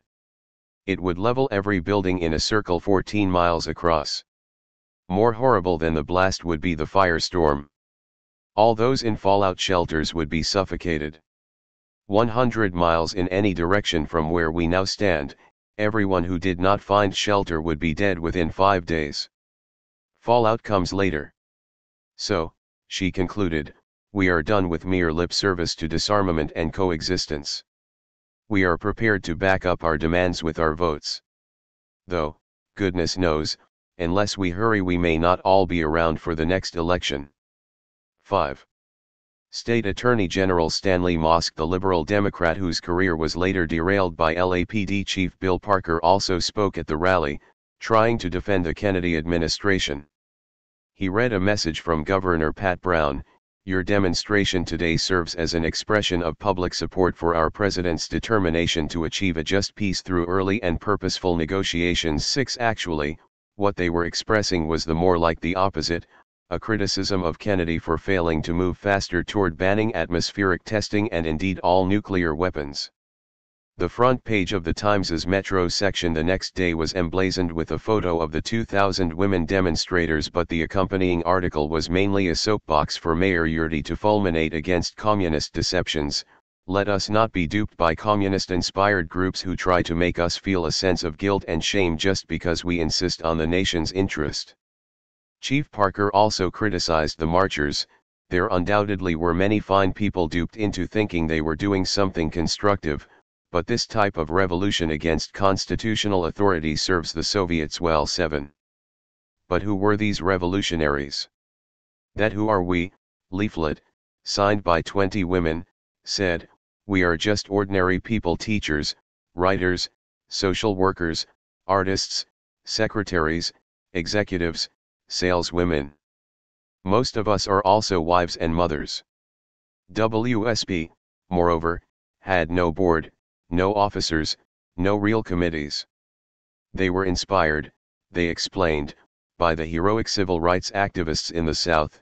The sit-in strikers have reminded us, as the suffragettes did long ago, of the tremendous power for good in each single person. We hope you will add your individual strength to ours. The organizers added that most of us belong to half a dozen of the usual organizations, the PTA, Hadassah, or the Church Action Committee, or SANE, or the United Nations Association, or the Will 8. SANE and the Will, those were clues. SANE, the National Committee for a Sane Nuclear Policy, was the first mass liberal organization opposed to the arms race and working for an international ban on nuclear testing.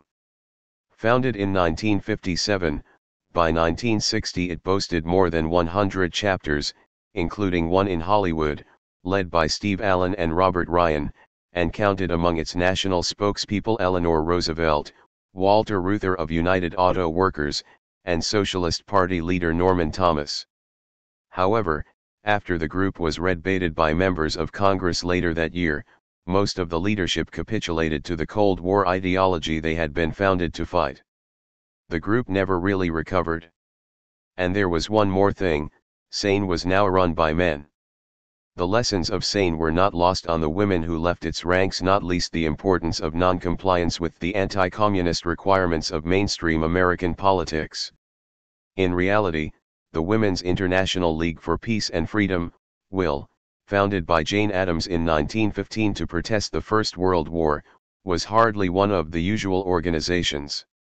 Indeed, it had opposed U.S. participation in the Second World War, and it was one of the few organizations on the left to have protested the internment of Japanese Americans. But, despite its female leadership and principled politics, the WIL also seemed part of an older pacifist tradition that was dwindling in significance. In her history of WSP, Amy Swerdlow, who was also an early member, explains that women left the WIL to join WSP because the new organization gave them the space to initiate and engage in spontaneous direct actions, without interference from a national office. And, she writes, we saw ourselves as new, bold, and potentially successful. We believed we would accomplish what the WIL women had failed to do. WSP appealed to WIL and sane veterans for many reasons. It was simple, pragmatic, non-ideological, moralistic, and emotional. Moreover, she explains, the WSP expressed a deep moral outrage about the Cold War, which it combined with a playful rejection of male leaders' claims to wisdom and knowledge. It was serious about doing politics in Washington, while also genuinely internationalist. At that first demonstration in downtown LA, the marchers were responding to a call from an anonymous small group of women in Washington, D.C., led by children's book illustrator Dagmar Wilson, herself a wife and mother. She had never been an activist, but she had long been worried about nuclear fallout and its effect on children's health. 10. If the Los Angeles chapter was a leader in recruitment and activism, it owed much to its remarkable and talented organizer, Mary Clark. The FBI called her the guiding force behind the Southern California WSP group, and they were right about that. 11 By the mid-60s she had traveled to Hanoi, Moscow, Beijing, and Havana as a WSP leader. According to her younger sister, June Solid Sail, she had not been a political organizer prior to WSP, but was a wife and mother in 1961, just like the leaflet said, with 2 small children. But it is not accidental that Mary was destined to be a peace activist, Sail said. It comes from our mother and father. They were poor Jews in the LA ghetto of Boyle Heights. When Mary went to kindergarten, she spoke Yiddish but no English. But their father prospered, moving the family to Sierra Madre, next to Pasadena. Our father was always active, Sail recalled. He was always very pro-union. In the mid-30s I remember going to him with meetings of the Joint Anti-Fascist Refugee Committee. He voted for socialists. Mary didn't go, but it was always there. It was in her bones. 12. Vigils and picket lines. The stunning debut of L.A.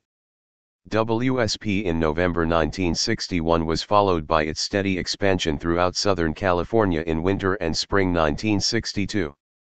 This was recorded in the group's news bulletin La Wisp, 4 mimeographed legal-size pages edited by Mary Clark, who also typed and mailed it. That first issue included reports from all over the region. The South Bay chapter was holding a fundraiser with black folk singer Odetta.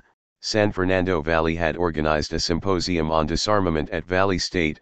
Santa Monica was running a postcard-a-day campaign to President Kennedy. In the San Gabriel Valley, members were staffing peace tables in Monterey Park with literature on the futility of fallout shelters. Whittier had a bake sale.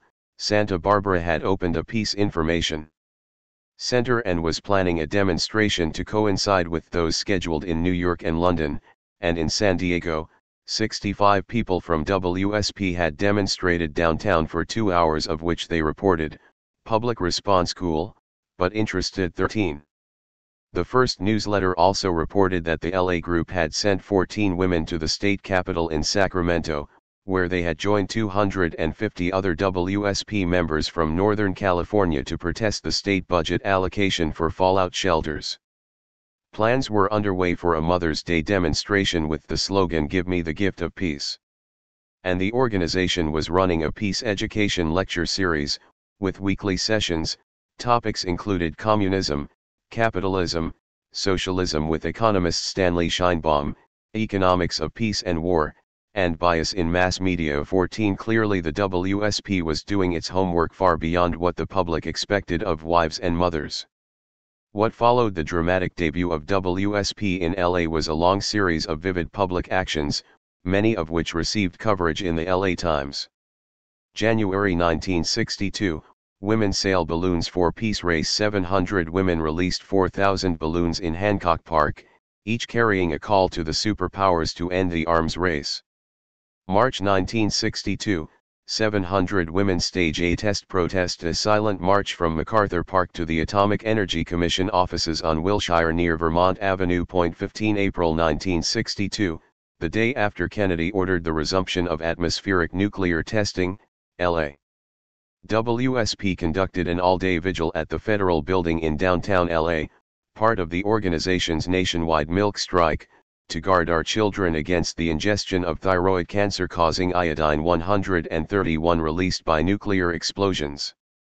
The strike was to terminate after the 8th day, when the half-life of iodine-131 is spent 16. Then came July 1962, women in bomb protest at Las Vegas, LA. WSP had sent a bus full of demonstrators to picket the Nevada test site.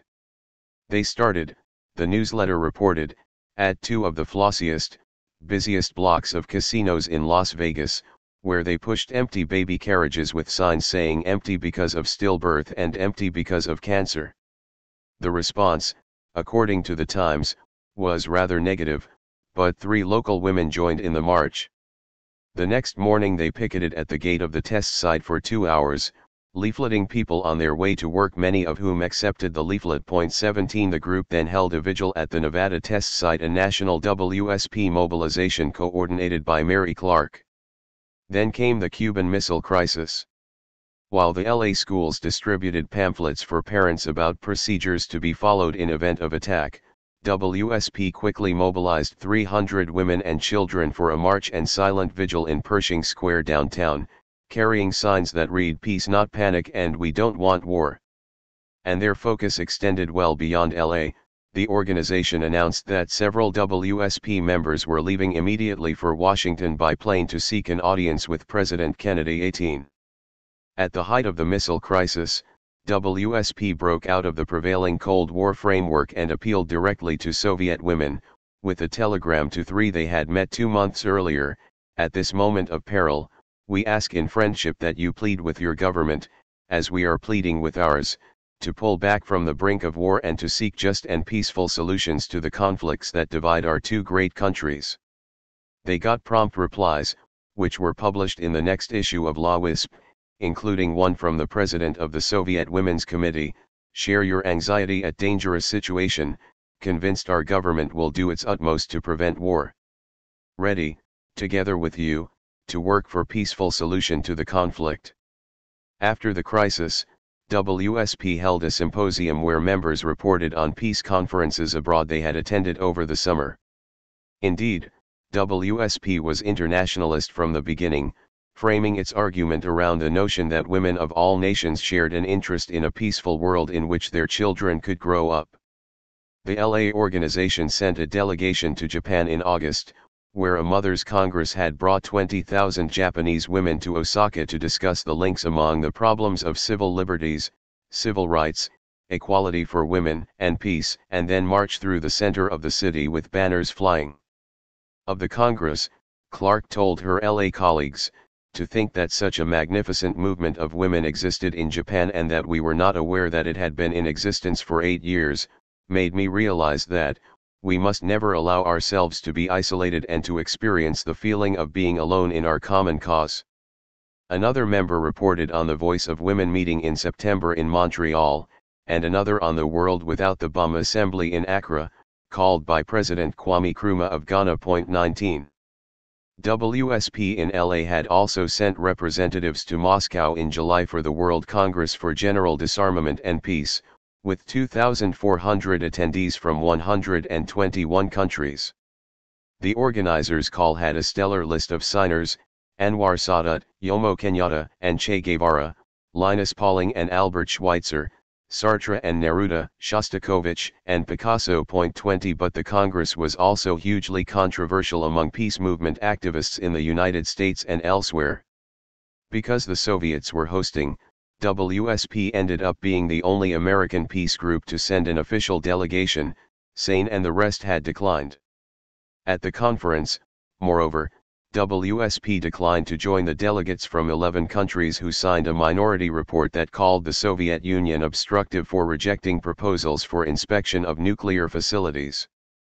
Nor did WSP delegates join the 25 visitors who defied the Soviet hosts by distributing 10,000 leaflets in Moscow opposing testing by both sides, then marching to Red Square, where they unfurled a banner reading "No tests East or West." 21 In a report that marked the organization's first anniversary, the L.A. WSP delegates concluded that the Congress showed people from both major camps could work together toward securing the peace. 22. The subpoenas. As WSP began its second year, subpoenas from the House Un-American Activities Committee, HUAC, arrived. 10 of the organization's leaders in New York were served with charges that the group had been infiltrated, led, or controlled by communists.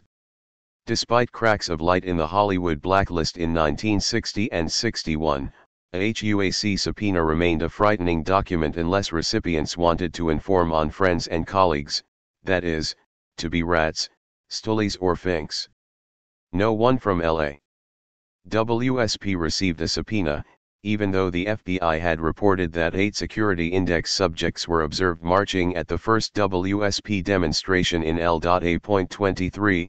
The Security Index was the FBI's list of high-level radicals, mostly communists, to be rounded up and detained in case of a national emergency. But the LA group took the lead in the organization's public response to the subpoenas. A full-page ad appeared in the New York Times West Coast edition on December 4, 1962, 10 days before the scheduled hearing, bearing the title "Gentlemen, What Are You Afraid Of?" The women's peace movement has struck fear into the hearts of the House Committee on Un-American Activities, the ad declared. We have been criticized for objecting to the contamination of the milk our children drink. To show how fearless they were, WSP members wrote the committee volunteering to testify publicly about their goals and policies, an unprecedented tactic in a world where leftists for more than a decade had done everything they could to avoid appearing before HUAC. During the hearings, 7 LA. WSP activists were interviewed on local and national radio and TV. The response was terrific, La Wisp reported. Donations arrived in the mail from San Diego to Portland. One LA woman wrote, "Please add my name to your mailing list. I would be delighted to receive anything with the exception of subpoenas. I can never remember the Fifth Amendment, and the House Committee on Un-American Activities evidently cannot remember the First." 24. Meanwhile in Washington, Dagmar Wilson and other national leaders had gained the upper hand over the committee. The group packed the hearing room with noisy supporters. As leaders were called to testify, members presented them with roses. Wilson testified that in Women's Strike for Peace, nobody is controlled by anybody.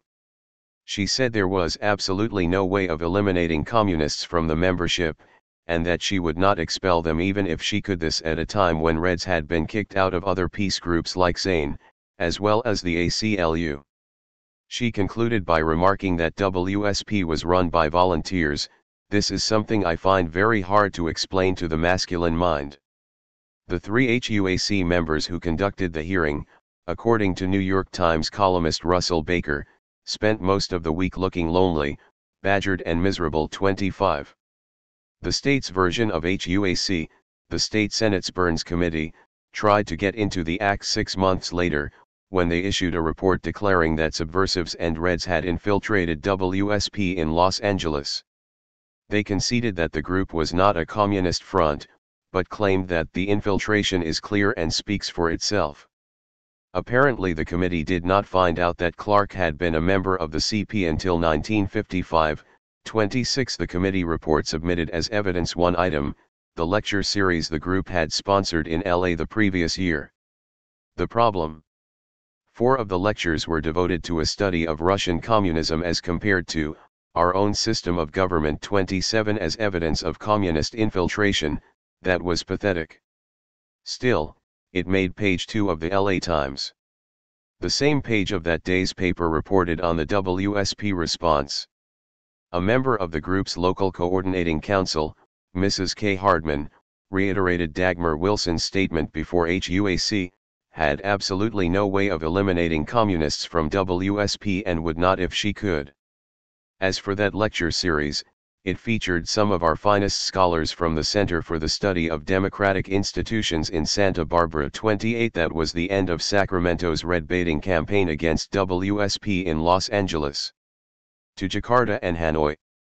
On the larger issue of nuclear weapons, Khrushchev and Kennedy had been so shaken by the Cuban Missile Crisis that they went to work on a treaty banning atmospheric testing. On August 5, 1963, they signed the Partial Nuclear Test Ban Treaty, which meant WSP's first goal had been achieved less than 2 years after the group came into existence. On September 24, WSP members traveled from LA to Washington to witness the Senate ratification vote. LA. WSP in particular had made the treaty a top priority, organizing a summer campaign for 100,000 letters on the test ban. And the group understood the need to claim victory. The day after the treaty was ratified, WSP organized a celebration at the Federal Building in downtown LA. Kennedy himself gave credit to women for pressing for the test ban treaty. When asked about women's protest actions in an interview with editors of the top 7 U.S. women's magazines Cosmopolitan, Family Circle, Good Housekeeping, McCall's, Parents Magazine, Red Book, and Women's Day, he replied, "I would urge women to get into whatever groups they feel reflect their judgment as to how things ought to be done. It is very helpful to have a significant group of women working for peace in their communities." Dagmar Wilson commented, "He has not exactly told them to join WSP, but he has told them to join something." 29.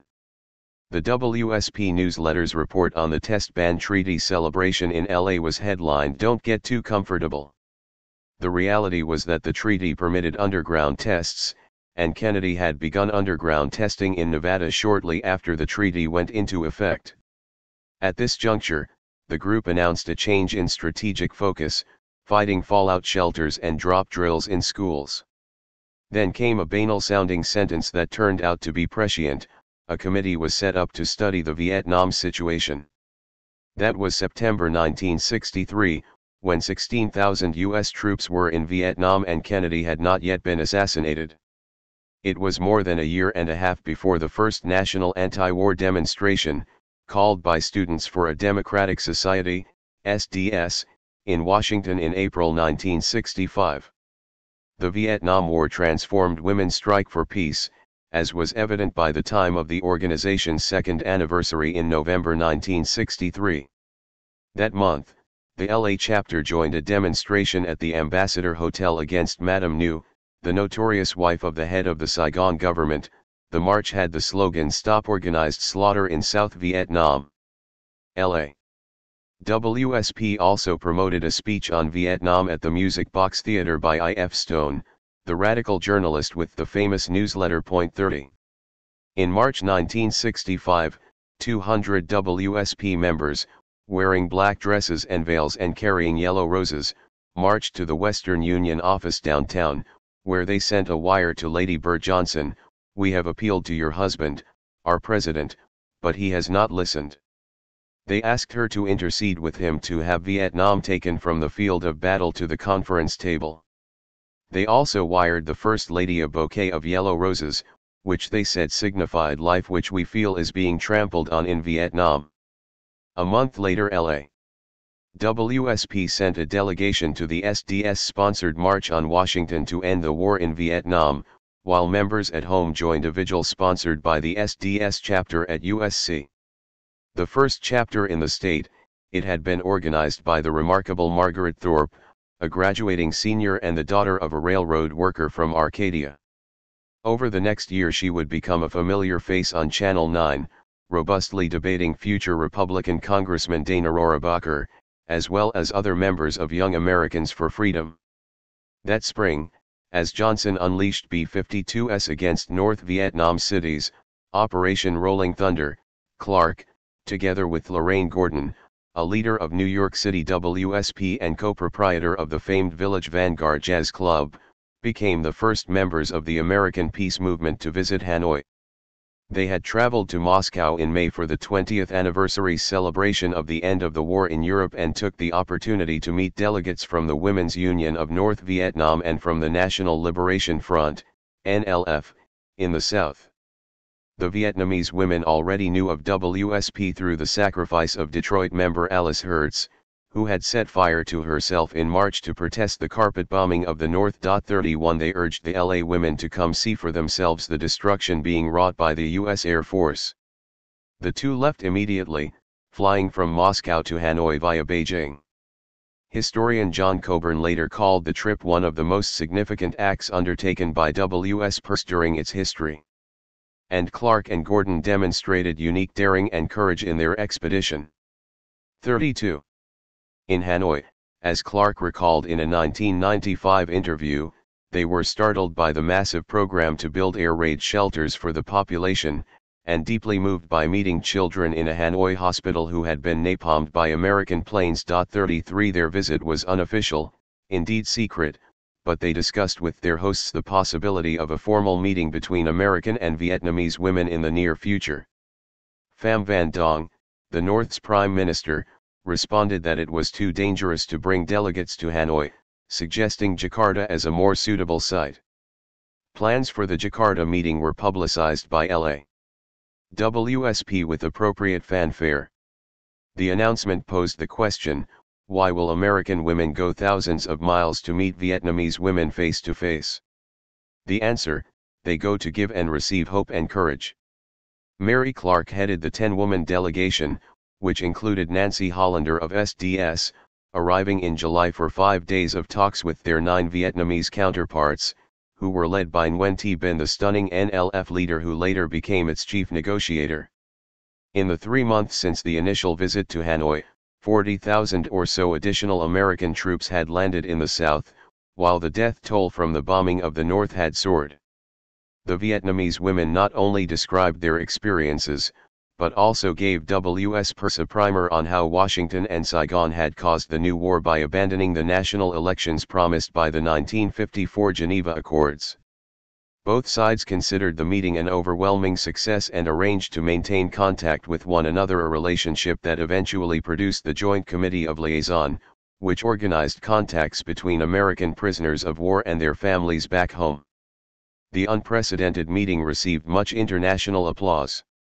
Stopping over in Tokyo on the way out, they were praised by peace groups and mainstream media for their audacity, while in Jakarta President Sukarno told them that Indonesia was honored to be the venue for such a historic meeting. In London on the way back, dissident Labour MPs brought them to the House of Commons for a discussion. However, when they got off the plane in Washington, they encountered a firestorm of criticism from both the press and the White House. The New York Times headline, true to form, read 10 Americans join Vietnam Reds.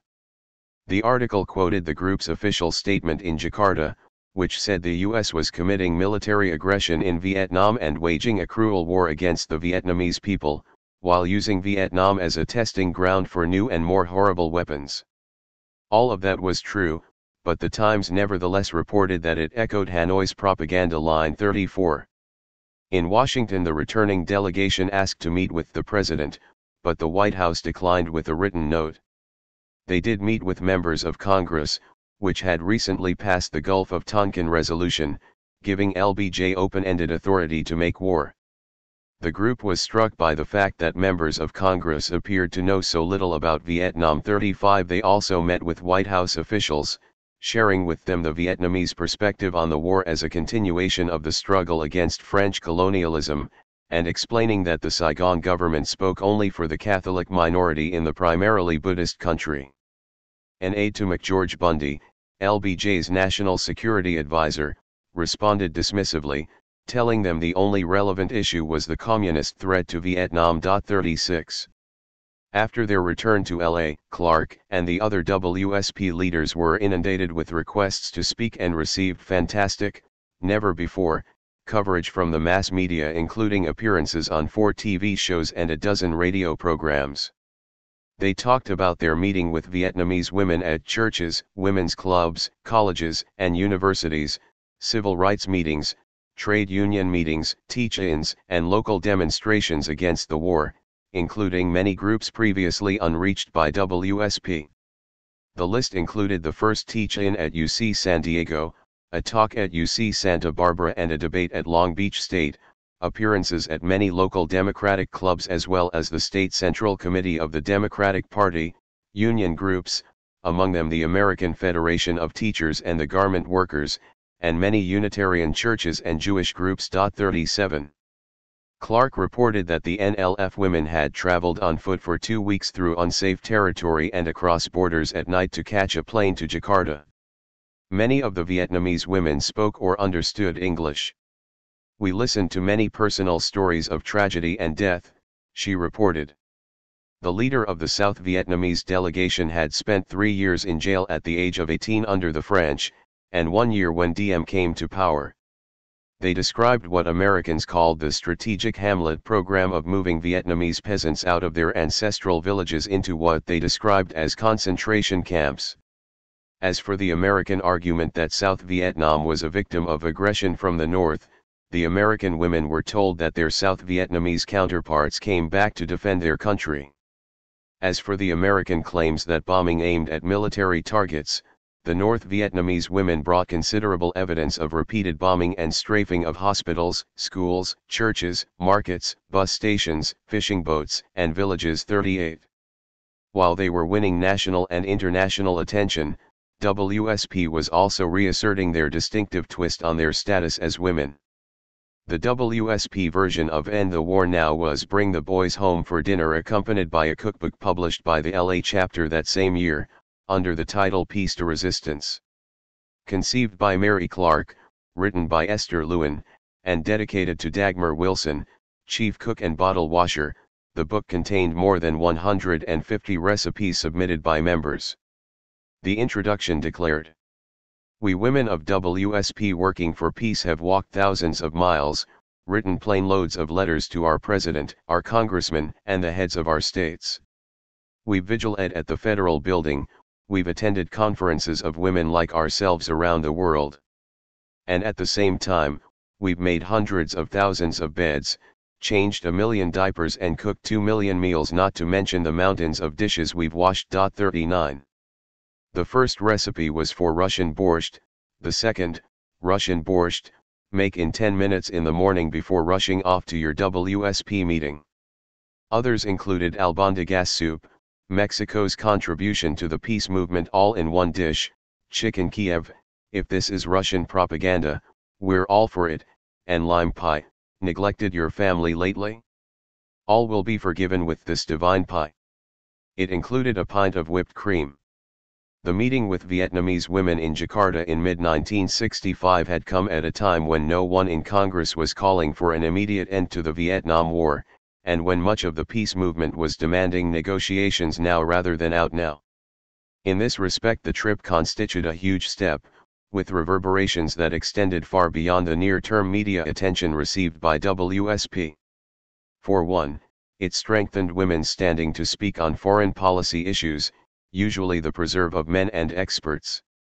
They spoke first of all on the familiar ground, as women defending children, but now they added to this a knowledge of history that was lacking in government leaders.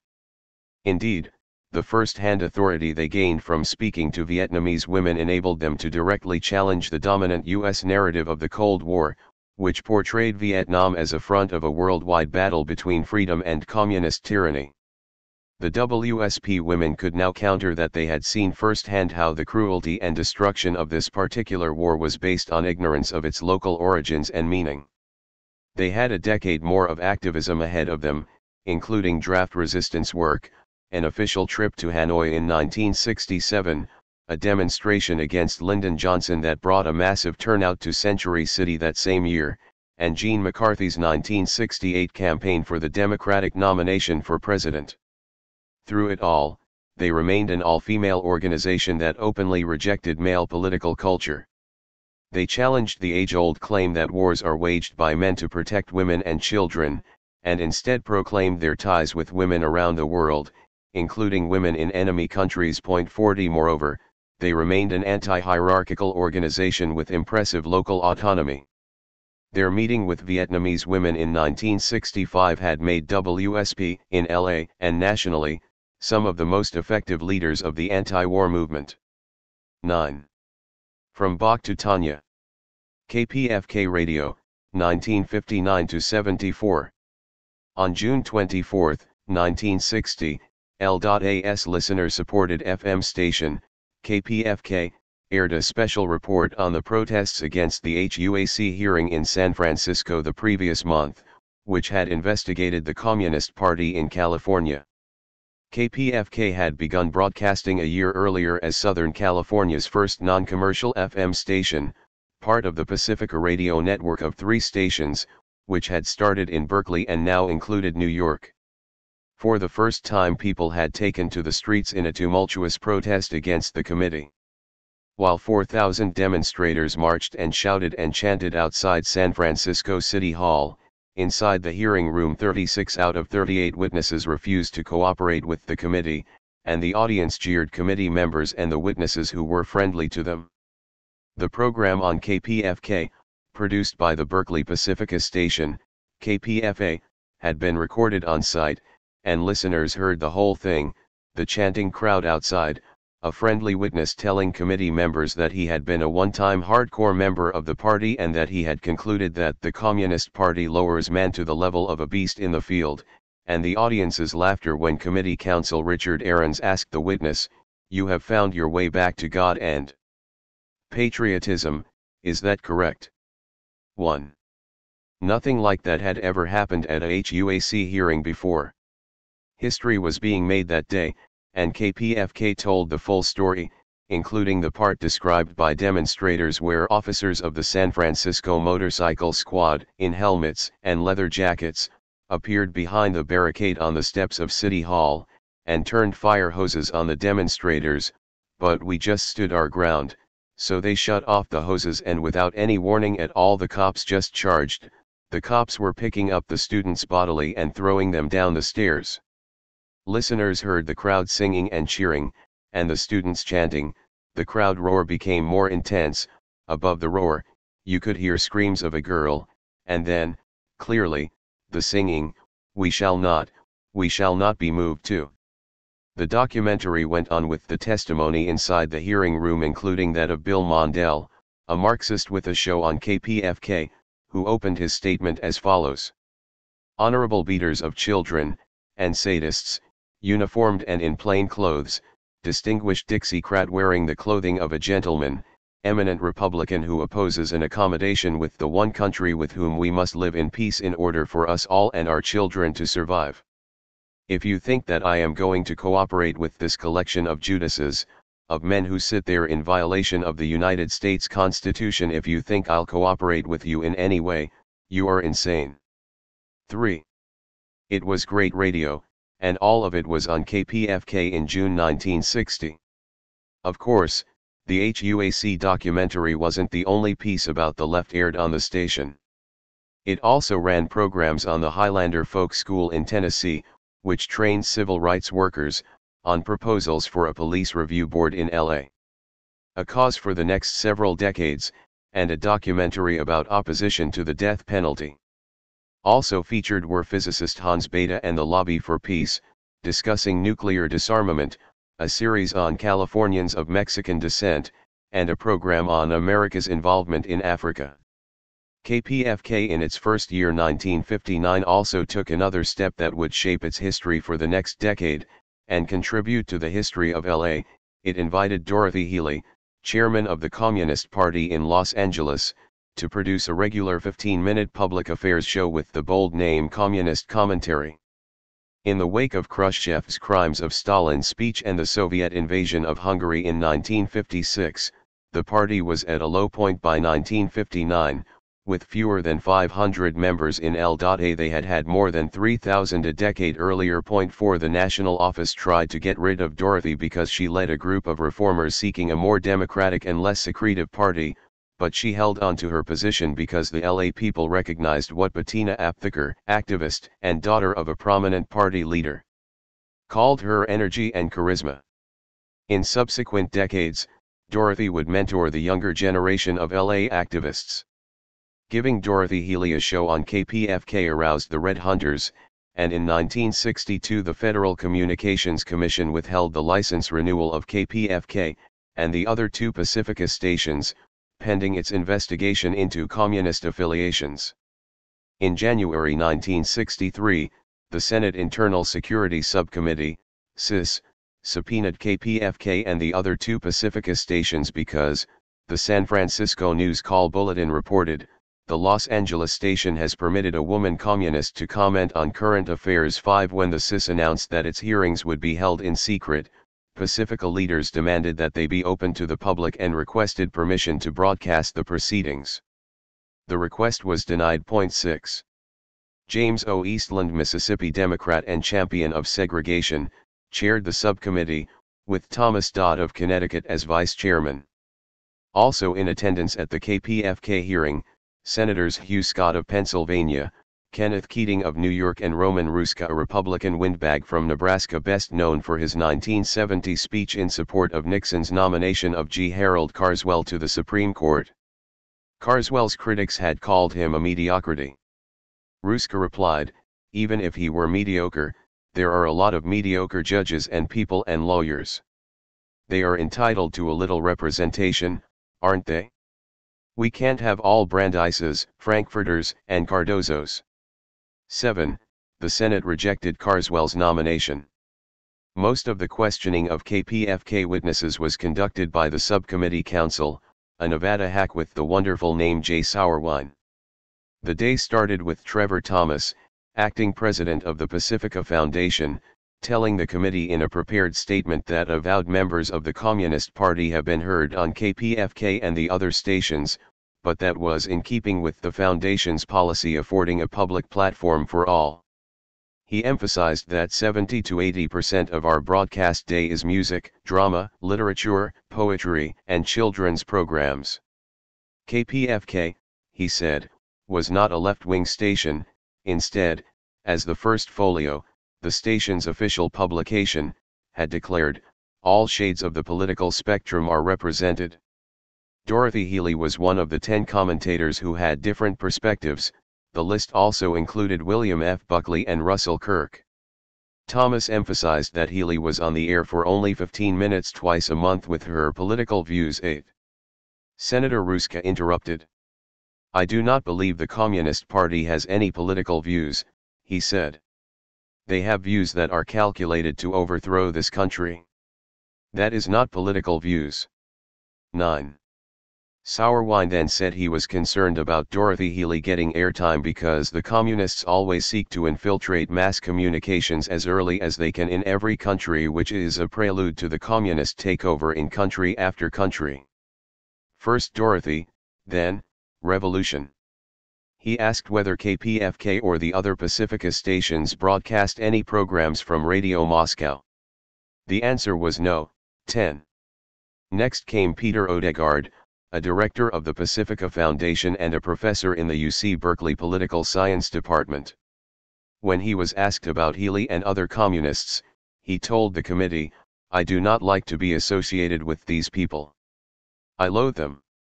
You might call that pandering, or opportunism, but it's also possible he was sincere.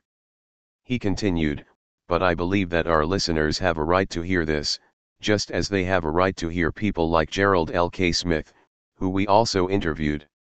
Gerald L. K. Smith was a neo-Nazi and white supremacist so far to the right he was shunned by segregationists like Strom Thurmond. You might say he was not exactly balanced for Dorothy Healy.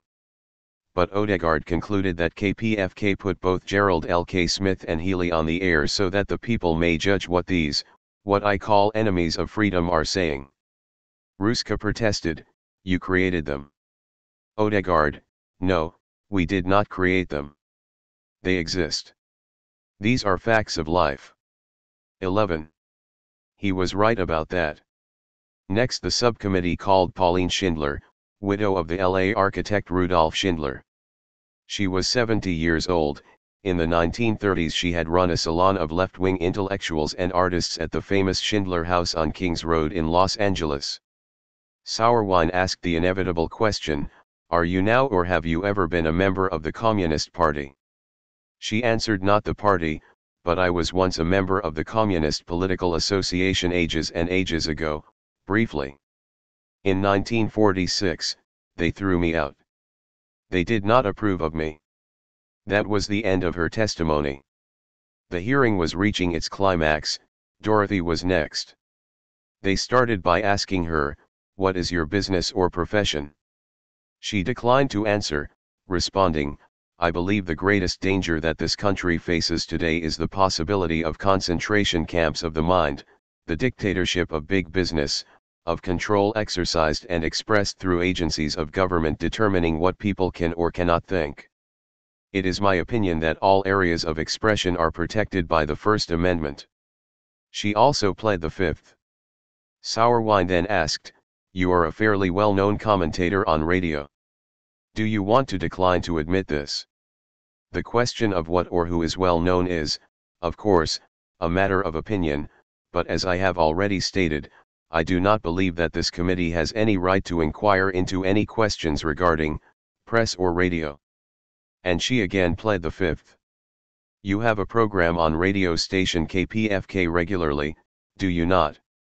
The same answer, for the same reasons. Sauerwein then showed her a document that had the fascinating title Robert F. Kennedy, Attorney General of the United States, v. Dorothy Healey. It said Bobby Kennedy had petitioned the Subversive Activities Control Board in 1962 to require that Dorothy register with the Attorney General himself as a member of a communist action organization. It then cited evidence from 5 witnesses that she was a communist, 2 former party members turned snitches, and 3 reporters who had interviewed her and to whom she had said she was a communist. One of the snitches said she had given the keynote address to the Southern California District Convention of the CP in 1960, and that she had said, now is the ideal time to set about popularizing socialism in American terms, its rational productive relations, its elimination of material want, its devotion to humanism and faith in the perfectibility of man, and its respect for and encouragement of true culture as against mere amusement. That sounded suspiciously like KPFK.12. Sauerwein continued, will you admit that you are the Dorothy Healey referred to as the respondent in this case? Dorothy's reply, I am struck by the fact that the only dissenting opinions which the subcommittee wishes to defend are opinions which defend entrenched wealth. She was referring to a previous witness at a previous hearing. She mentioned Katanga mining interests, but it's hard to tell from this transcript exactly what had transpired. Whatever it was, her remark made Senator Ruska mad. I move, Mr. Chairman, he submitted, that all these comments of this witness be stricken from the record as self-serving statements and very unbecoming in the premises, and, besides referring unjustly and improperly to a member of this committee. Senator Dodd, apparently the target of Dorothy's remark, stayed cool. I am not offended, he told Sauerwein. I do not mind. Sauerwein then read a list of names of people who had testified in the Smith Act trial in 1952, a decade earlier, that Dorothy was a communist. Dorothy replied, after a 6-month trial and after a decision of the Supreme Court, the Department of Justice came into the trial court in 1957 to admit that there was no evidence against me adequate for a conviction that I had at any time conspired to advocate the overthrow of the government by force and violence. She once again pled the Fifth. Mrs. Healey, Sauerwein said, you cannot have it both ways.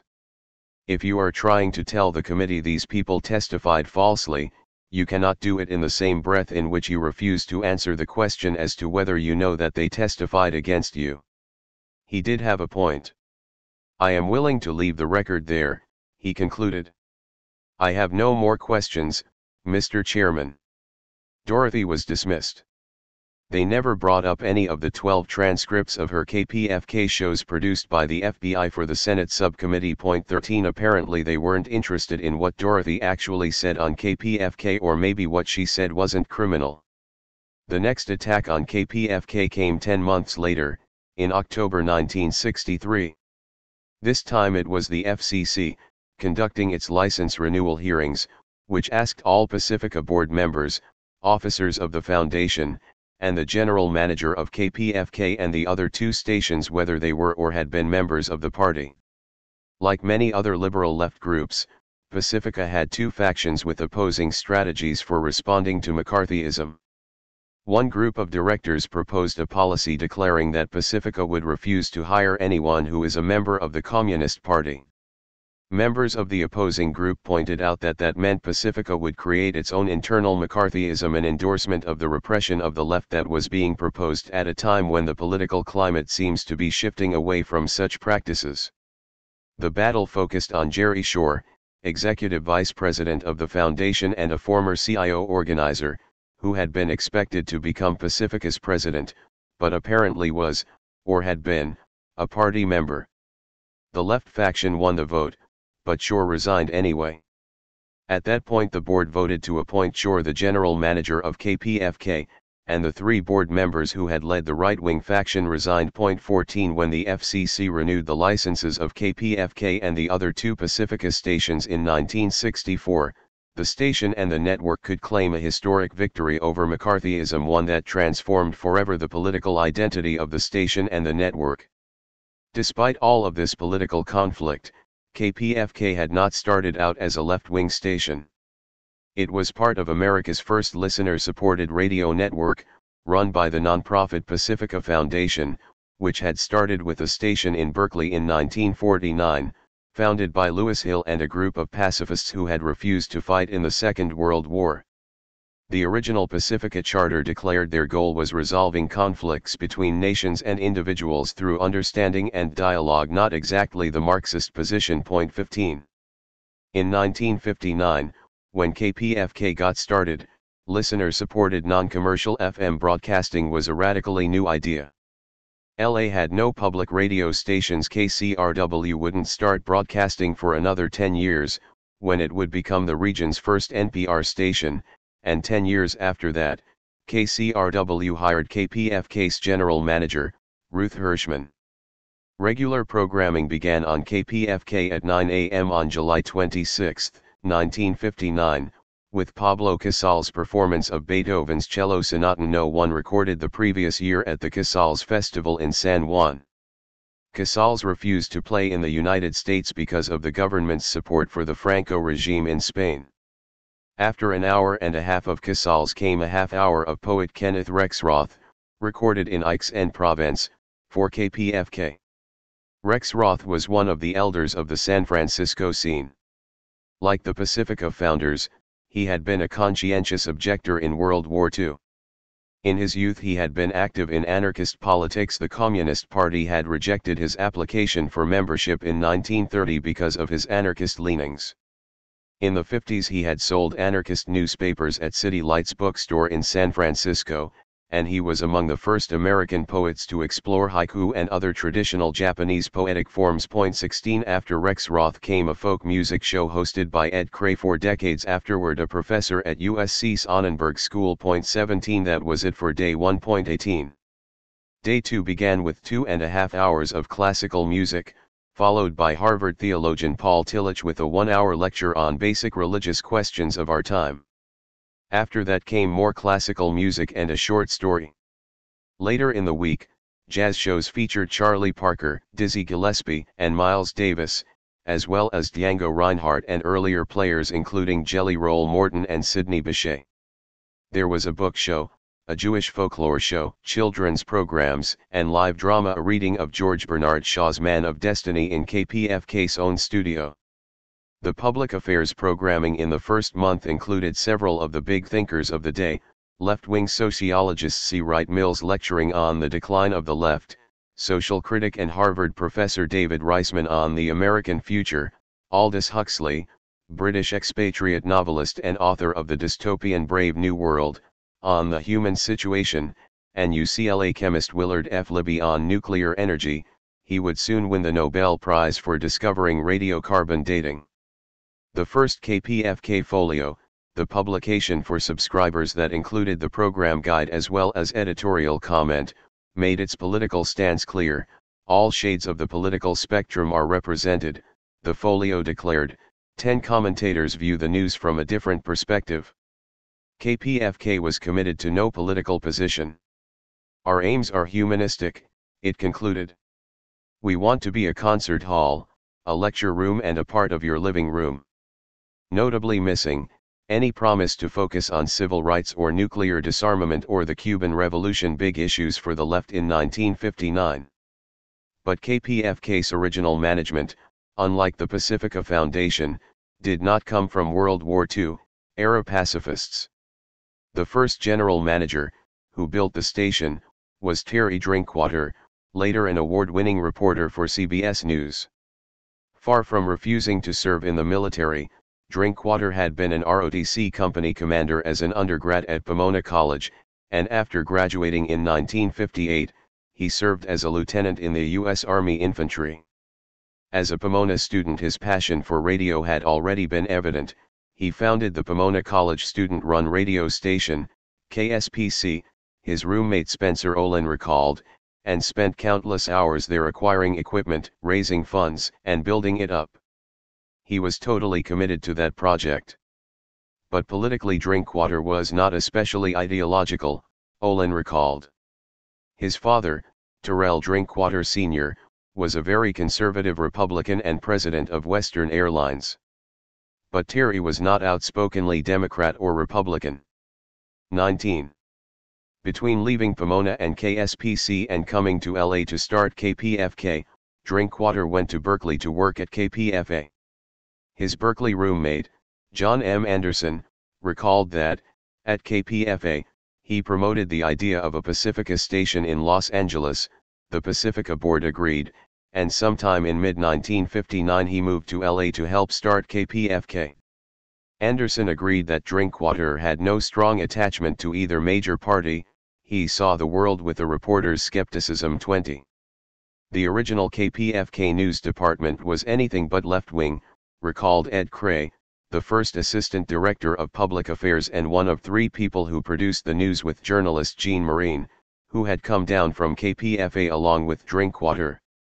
After helping set up the KPFK news department, Marine would return to work in the Bay Area, later writing for The Nation and then Ramparts, as well as publishing one of the first books about the Black Panthers. The news was straight down the middle, Ed Cray recalled. Gene and I had plenty of opinions, especially on local politics, but we were trained in the old school, your opinion doesn't count. 21. The first week of programming also included Alan Watts's Way Beyond the West. Watts had started broadcasting a weekly show in 1953 for KPFA in Berkeley, and by 1959 he was well known not only in the Bay Area but nationwide for his book The Way of Zen. He became the most listened to programmer in the history of the station. Part of his strength was that his programs were not taped public lectures like those of Aldous Huxley, David Reisman, and C. Wright Mills. Watts talked alone in a studio with a microphone, speaking with remarkable clarity, calm and flawless diction, and seemingly one-to-one. Then there was his message, the self is an illusion. The goal was for cosmic consciousness to replace self-consciousness, to live in the here and now, in the eternal moment, rather than thinking about the past and the future in particular, worrying about death. Watts was the perfect middle-class Zen master, historian Matthew Lazar argues. According to Watts, you didn't need to engage in the rigorous discipline of meditation and study with an approved teacher to achieve a Zen-like state. He called that square Zen. He rejected, as well, a second false path, beat Zen dropping out, rejecting the world. In fact, Watts was promoting what we now call Orientalism, what Lazar calls the well-worn imperial stereotypes of an earlier era. But in the Cold War context, telling Americans they had a lot to learn from the Chinese was a bold and subversive message. 22 And it was clearly un-American to embrace Zen Buddhism in a deeply Christian country that had recently added under God to its Pledge of Allegiance, in 1954, and made In God We Trust its official motto, in 1956. KPFK's first week was greeted by the print media with enthusiasm. The Times headline read, KPFK cultural bomb will explode today. Calling it the non-commercial, educational station, the paper declared that listeners will be glad to hear that editorializing is reserved for the commentators and will not be contained in regular news shows. It added that commentators range from liberal to conservative, so that all shades of opinion will be presented. A Times columnist called KPFK the ultimate in FM broadcasting. And the LA Examiner declared that the station will have the support of influential and creative people. 30 commercial FM stations are currently beaming their daily programs to the 52% of Southern Californians who own FM receivers, said Westways, the widely read magazine of the Automobile Club of Southern California. Now we shall be fortunate enough to receive the first non-commercial, listener-sponsored FM station in the area, our Southern California brain stimulator. Time magazine was equally enthusiastic. Don't subscribe yourself unless you're prepared to be caught up in something. A radio station operated for adult minds really does get to be a religion, after you've had a chance to hear it for a while. Frontier magazine reported that KPFK will be powerful enough 75,000 watts to blanket the Southland in a sophisticated cloud that will reach its estimated 2 million FM listeners. 23. KPFK's first fund drive illustrated the station's early emphasis on balance and quality over left-wing programming. A one-day event, it came 2 days after the broadcast of the documentary on the HUAC protest in San Francisco. The problem, the folio declared, was that a scant 7,000 homes have subscribed, not enough. The fund drive featured actors James Mason with Jack Lemmon and Rod Serling, an interview with Aldous Huxley, Vincent Price reading from Henry V, and Ray Bradbury reading one of his stories, a performance by Pete Seeger, Stan Freberg talking about advertising, humor from Mort Saul, and a special jazz program for KPFK with Buddy Collette, Terry Gibbs, Shelley Mann, and others. Fundraisers pointed to the other distinguished programming of the previous month, including the Beckett play Embers, recorded by BBC, Faulkner reading from As I Lay Dying, and film director Jean Renoir talking about Albert Camus in the wake of his untimely death that January. 24.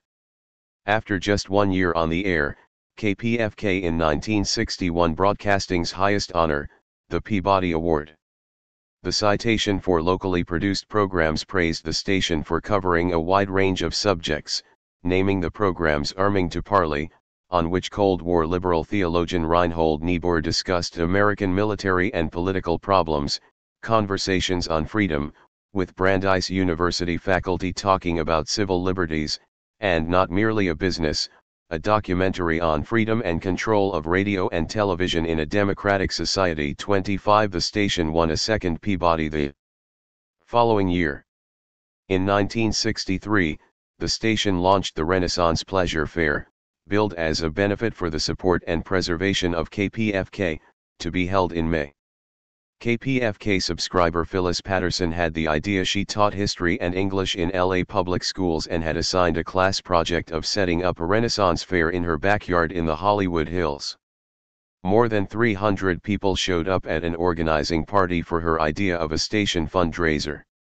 Eventually 600 people contributed materials, time, and talent in putting together the structures, booths and activities, with grounds in North Hollywood designed to suggest a spring market fair in England around 1580. Or, as the folio put it, up the dusty lane proceed the motley band of revelers. Jesters leap high, the bright bedecked oxen pull commedia players on their cart, bells of Morris dancers jingle loudly and they raise the maypole.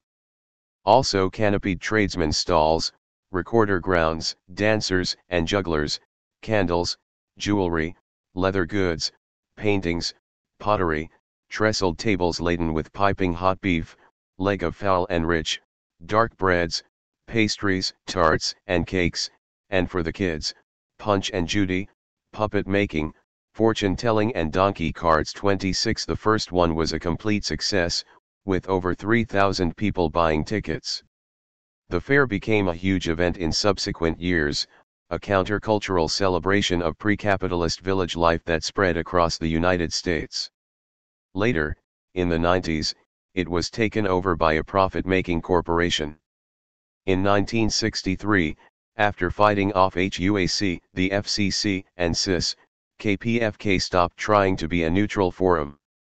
The struggle for dialogue, Matthew Lazar explains, seemed pointless in a society that swiftly punished those Americans who spoke their minds. 27. And the concept of balance was now radically redefined.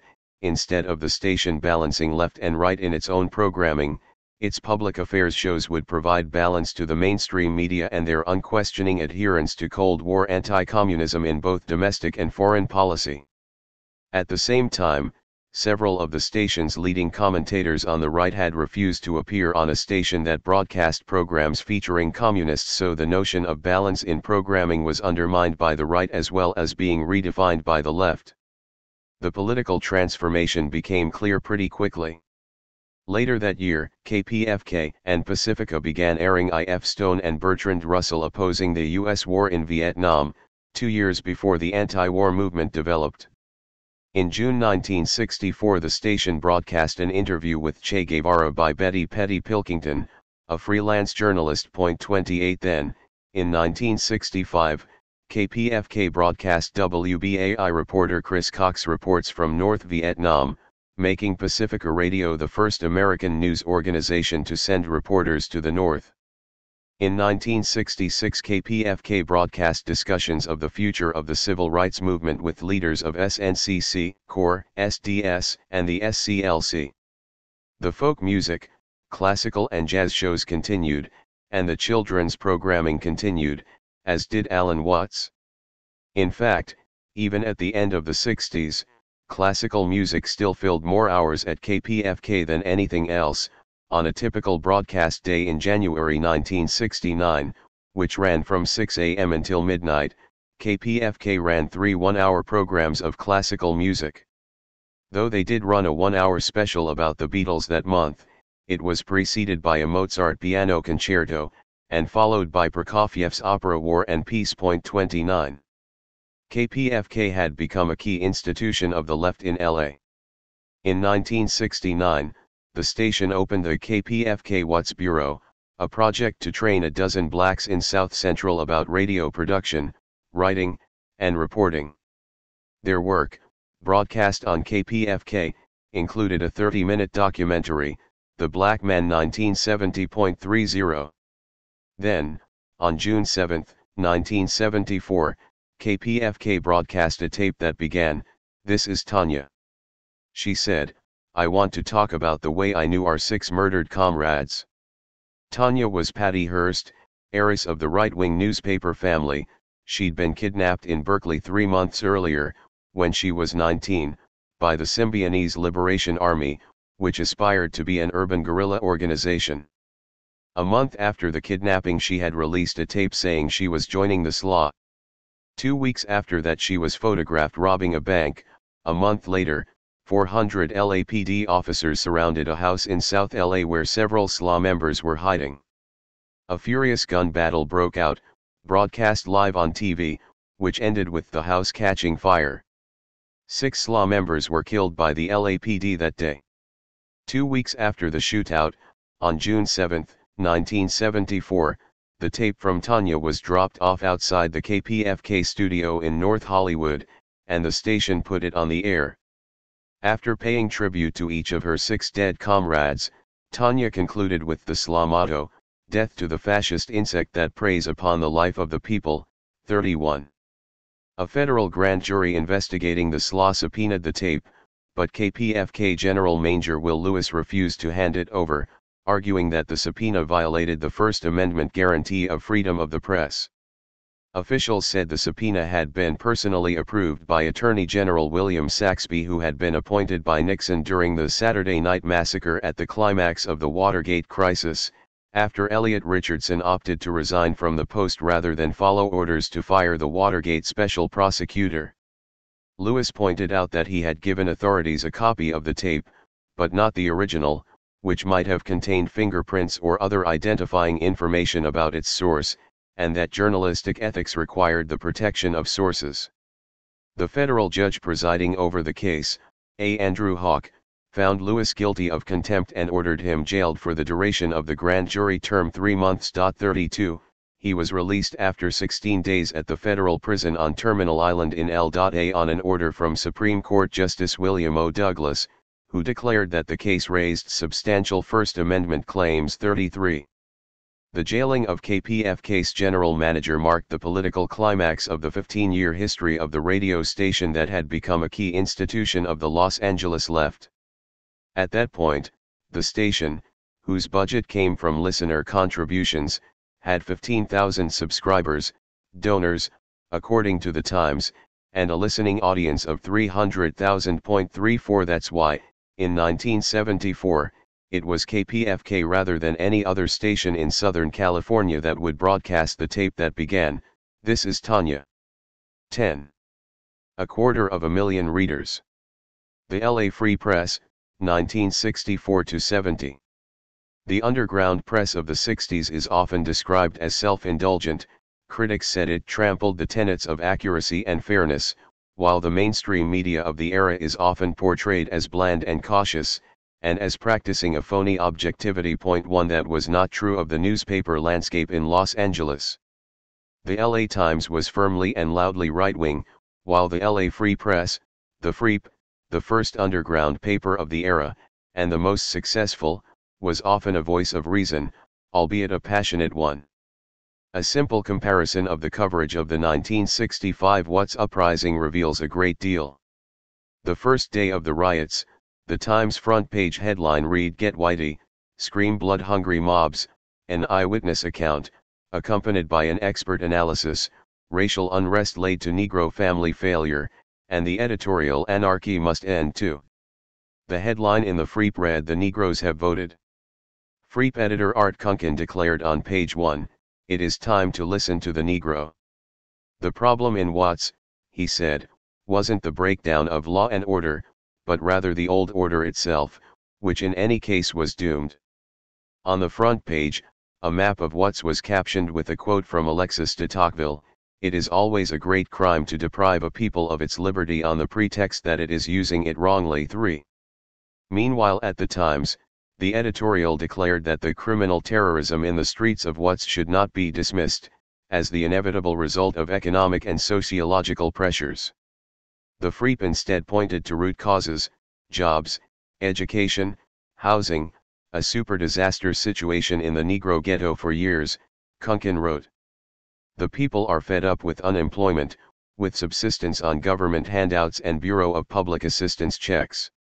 The Times called for a governor's commission to investigate, but said the number one question they should take up was why the National Guard wasn't called sooner. And, the editors warned, the commission should be cautious of irresponsible critics of the Los Angeles Police Department and its chief, William H. Parker. 4. It wasn't just the editorials in the Times. Their reporters in What's All White, of course, emphasized the threat from screaming mobs of black wild men, who were reported to be shouting, "It's too late, white man. You had your chance. Now it's our turn, next time you see us we'll be carrying guns, and, we have nothing to lose." The reporter concluded that the mood of black people in the streets was sickening. 5. The Freep, for its part, published reports of the uprising written by blacks, its most significant contribution. 1. On the front page, described a corner where 4 cops were beating a black man with billy clubs, as a black crowd gathered, shouting, "Don't kill that man." Then, the crowd began to attack the officers. The cops told them, "Go home, niggers." The crowd grew. The officers first attempted to fight but then ran away. 6. In the Freep's reporting, the blacks' target was not whitey in general. Instead they were retaliating against particular LAPD officers who were acting particularly brutally. Kunkin was able to recruit black writers, he said, because I did a lot of work with CORE. I built up personal capital in the black community, so as soon as what's happened there were people there writing for the paper. 7. The nation's first and most successful underground paper of the 60s, the Freep at its peak in 1970 published 48 pages every week, had a guaranteed paid circulation of 85,000, and boasted a faithful readership estimated at 250,000. At the time, among alternative weeklies, only The Village Voice, started a decade earlier, had more readers. The Freep's founder, Kunkin, was not a naive hippie or flower child, but rather an experienced old left journalist. When he published the first issue in 1964, he was 35 and already a movement elder. A New Yorker who had gone to Bronx High School of Science, he had become a tool and die maker, and by then a Marxist, joined the Trotskyist Socialist Workers' Party, SWP, working at GM and Ford in the 50s and becoming business manager of the SWP newspaper, The Militant. In the early 1960s he moved to LA and, he says, went back to school to become a history professor. A faculty member asked whether he wanted to work on a new Mexican-American newspaper, the East LA Almanac. It published 8 pages, once a month, 5,000 copies, and was associated with MAPA, the New Mexican-American Political Association, headed by Edward Roybal, the first Latino on the LA City Council, and later the first Latino member of Congress from California. I was the political editor, Kunkin said, listed on the masthead as Arturo, and I'm writing about garbage collections in East Los Angeles. By that time he had left the SWP, joined the less radical Socialist Party, and become its Southern California chairman. I was working closely with Norman Thomas and with Erich Fromm, the famous psychologist, he said. I wrote some resolutions with Erich Fromm against the Democratic Party drift of the Socialist Party. He started planning the FREEP in January 1963, after a visit from the FBI. They had read his criticisms of LBJ in the East LA Almanac, and asked whether he was a communist and whether he could identify names on a list of suspected communists. He told them he was a socialist and an anti-communist, and that he refused to talk about other people. 2 days later, after the FBI visited the East LA Almanac, he was fired. He had long been complaining to friends hanging out at the Sunset Strip coffee shop Xanadu about the Village Voice, while it excelled at covering the hip scene and ran some strong writing. Politically it always supported liberal Democrats.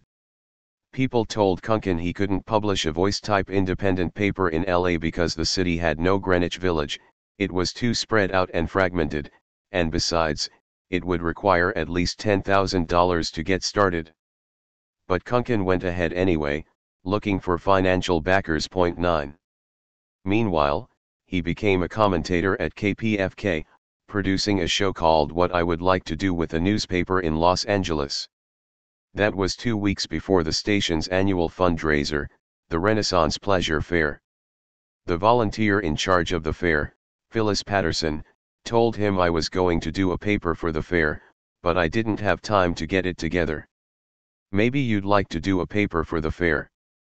So he sold $200 in advertising, printed 5,000 copies of an 8-page paper, and put together a clever front page, reporting on contemporary issues as if they were medieval news: students holding ban the crossbow demonstrations, Shakespeare getting arrested for obscenity, a review of an exhibit of the Mona Lisa. Inside the fair issue, the distinctive logo appeared for the first time: Los Angeles Free Press, and Real News, a report on a police bust of a theater manager for showing the soon-to-be legendary Kenneth Anger short Scorpio Rising. Gay bikers apparently offended the a story about Joan Baez's refusal to pay her taxes in protest of the military budget, and some music reviews, along with a statement that the editors wanted to start a paper like the Village Voice and a subscription coupon.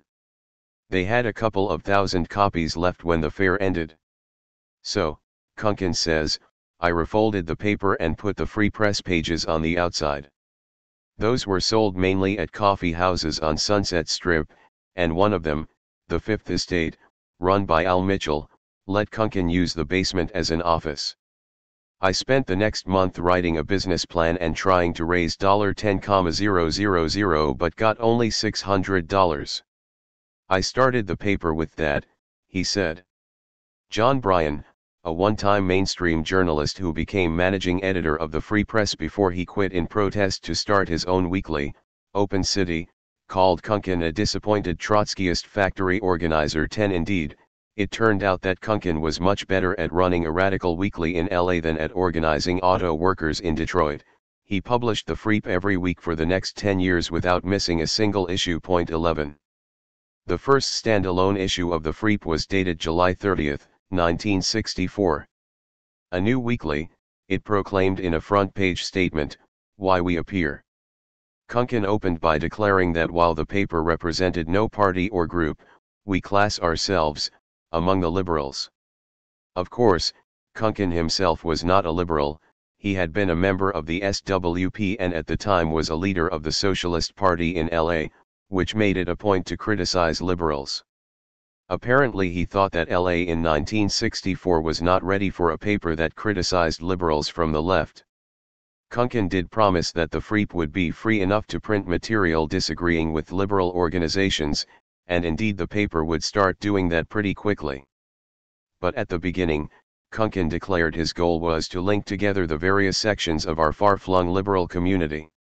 He also said we do not plan to deal with national and international events. Instead, the paper would focus on Los Angeles. 12.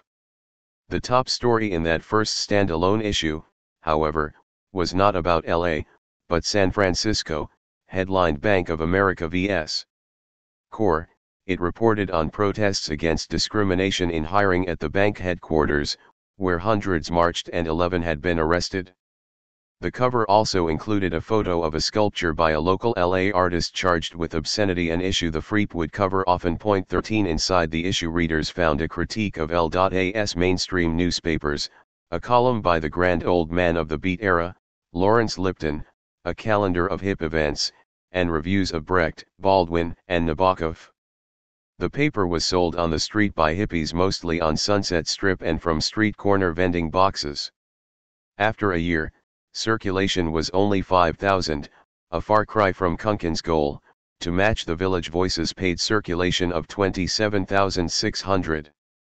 However, his outstanding coverage of What's brought a dramatic jump in paid circulation to 25,000, and by the end of summer 1965, Kunken considered the FREEP a success. 14 Another measure of success came in 1966, when the Times ran a big feature on the paper. The reporter opened the piece not with an analysis of the paper's contents or agenda, but rather with a description of the little girl of 14 reading the paper on Sunset Strip. She had, he said, the blondest of golden surfer girl hair, bare feet, tight red bell bottoms, and on top she wears a French, frilly lace, crop top halter that shows only about 12 inches of bronzed midriff. And amazingly, she was holding a newspaper. Not a copy of Tiger Beat, or Teen, or True Romance. The Times article went on to describe Kunken. In his dismally brown sports jacket, no one could accuse him of being a beatnik, and yet his receptionist was a girl who wore fashionable sandals. 15. Over the next decade the FREEP covered the full range of 60s issues: anti-war protest, civil rights action, draft resistance, the farm workers' struggle, environmental politics. It published Herbert Marcuse, Jean-Paul Sartre, Allen Ginsberg, and Susan Sontag. 16. It supported the gay rights movement in LA enthusiastically. Despite Kunken's first issue declaration that the paper was liberal, the FREEP consistently opposed the Democrats.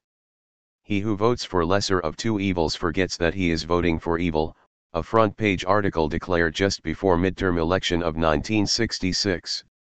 The piece challenged the argument made in an essay titled Young Democrat Answers New Left, written by Henry Waxman, president of the California Young Democrats, and future hero of liberals for his 30 years in the House. Waxman said the real enemy of progress was Birchites, Southern rednecks, and old-fashioned conservatives, but the New Left had adopted an extreme hostility toward liberals and a so-called establishment. The FREEP replied that LBJ had been elected after promising not to send American boys to fight in Southeast Asia, while liberals had called Goldwater a warmonger. But once in office, LBJ sent 300,000 U.S. troops to wage war on the legitimate aspirations of the Vietnamese people. 17. In 1968 the paper covered the rise of the Peace and Freedom Party. But the paper's readers remained divided. In a 1968 Man of the Year poll, anti-war Democratic Eugene McCarthy beat Black Panther Eldridge Cleaver by 1 vote. 18. To his credit, Kunken rejected attempts to paper over movement problems in print. Once, a reporter submitted an article about a memorial observance of Martin Luther King's assassination that failed to mention that a black nationalist had shot at one of the scheduled speakers, or that a guard had accidentally fired into the ceiling of the room. Why not? Kunken asked. We didn't want to criticize the black movement, the writer replied. Kunkin responded with incredulity. In his eyes, the incident evinced the divisions of the black movement, and the inadequate preparations of the guards. This story ought to be written before somebody gets killed. 19 Not long after, 2 LA Black Panthers were killed at UCLA by black nationalists. Of course, the Freep covered popular culture as well. For instance, it ran an outstanding column of TV criticism by legendary fantasy and science fiction writer Harlan Ellison. He described his credentials at the outset: "I am not a communist, a drunkard, a doper, a lunatic, a straight, a hippie, a Democrat, a Republican, an astrology freak, a macrobiotic nut, a subscriber to the National Review, or even a member of the staff of the Freep. I am all alone out here, setting down what I've seen and what it means to me. But make no mistake," he declared, "I am not really talking about TV here. I am talking about dissidence, repression, censorship, the brutality and stupidity of much of our culture, the dangers of being passive in a time when the individual is merely cannon fodder, the lying and cheating and killing, in the sweet name of the American way." 20. One of the most distinctive elements of the underground press was the cartoons, which were crucial in defining the 60s sensibility. Kunkin found the right cartoonist for the new era, Ron Cobb, whose work for the Freep was syndicated widely and became emblematic of the underground press, second only to that of Robert Crumb. A former Disney cartoonist and Vietnam vet, Cobb's unmistakable style featured grim black humor. In one cartoon, a confused man wanders through a post-nuclear landscape carrying a broken portable TV, looking for a place to plug it in. In another, on the moon, 2 black men in spacesuits clean up the junk left by previous missions. The Free Press covered the music scene and reviewed movies, and, like the rest of the underground press, ran the Dr. Hippocrates syndicated column of drug and sex advice from a Berkeley psychiatrist. But compared to the rest of the underground press, the Freeps' focus was less on the counterculture and more on radical politics. One key example: criticism of Eastern and New Age religion. A few months after the Beatles met the Maharishi Mahesh Yogi, the founder of Transcendental Meditation, Kunkin published the piece Maharishi's Take on Vietnam, Obey Your Leaders. 21 The Freep was a new left paper rather than a hippie paper. 22. But despite its anti-capitalist politics, the paper was not collectively owned or managed. "I wasn't really concerned with making the paper a representative of the new society," Kunkin later explained. "What I was concerned with was making it into as strong an influence as possible. My own attitude was that there was nobody else's name on the line." From one year to the next, there were entirely different people involved. 23 So Kunkin remained the owner as well as publisher and editor. What about women's liberation? That topic, and movement, were blind spots for much of the rest of the underground press, where male editors were wedded to the notion that they were in charge, and that freedom meant publishing photos or drawings of naked women and ads for sex. At the San Francisco Express-Times, editor Marvin Garson said Women's Liberation Front sounded like a joke, then like a lesbian conspiracy, and finally like a Trotskyist splinter group. At the Berkeley Barb, editor Max Scheer published a dismissive article on the new Berkeley women's movement headline "The Women Are Revolting." 24 Those were not Kunkin's responses. When he invited critics to a public meeting in March 1970, a lot of people, 60, showed up. Those representing women's liberation were the most visible, the most numerous, and the most vocal, he wrote in the following week's issue. They complained first about the sex ads which, they said, depict women in demeaning and offensive ways, and also about the position, and pay, of women on the staff. Responding in print, Kunkin pledged to help a group planning to launch a women's lib paper in LA, a very good idea. He also promised to publish an agreement with the staff that would include a minimum wage and a fully prepaid medical and dental plan, which sounds amazing today, along with an equally amazing grievance procedure, providing for an arbitration panel of movement leaders to intervene with full decision-making powers. As for the sex ads, he said he would be willing to listen to anyone who had a serious plan to finance the free press without resorting to advertising, but doubted that such a plan would materialize. 25. The Free Press did cover some aspects of the nascent women's liberation movement, especially abortion.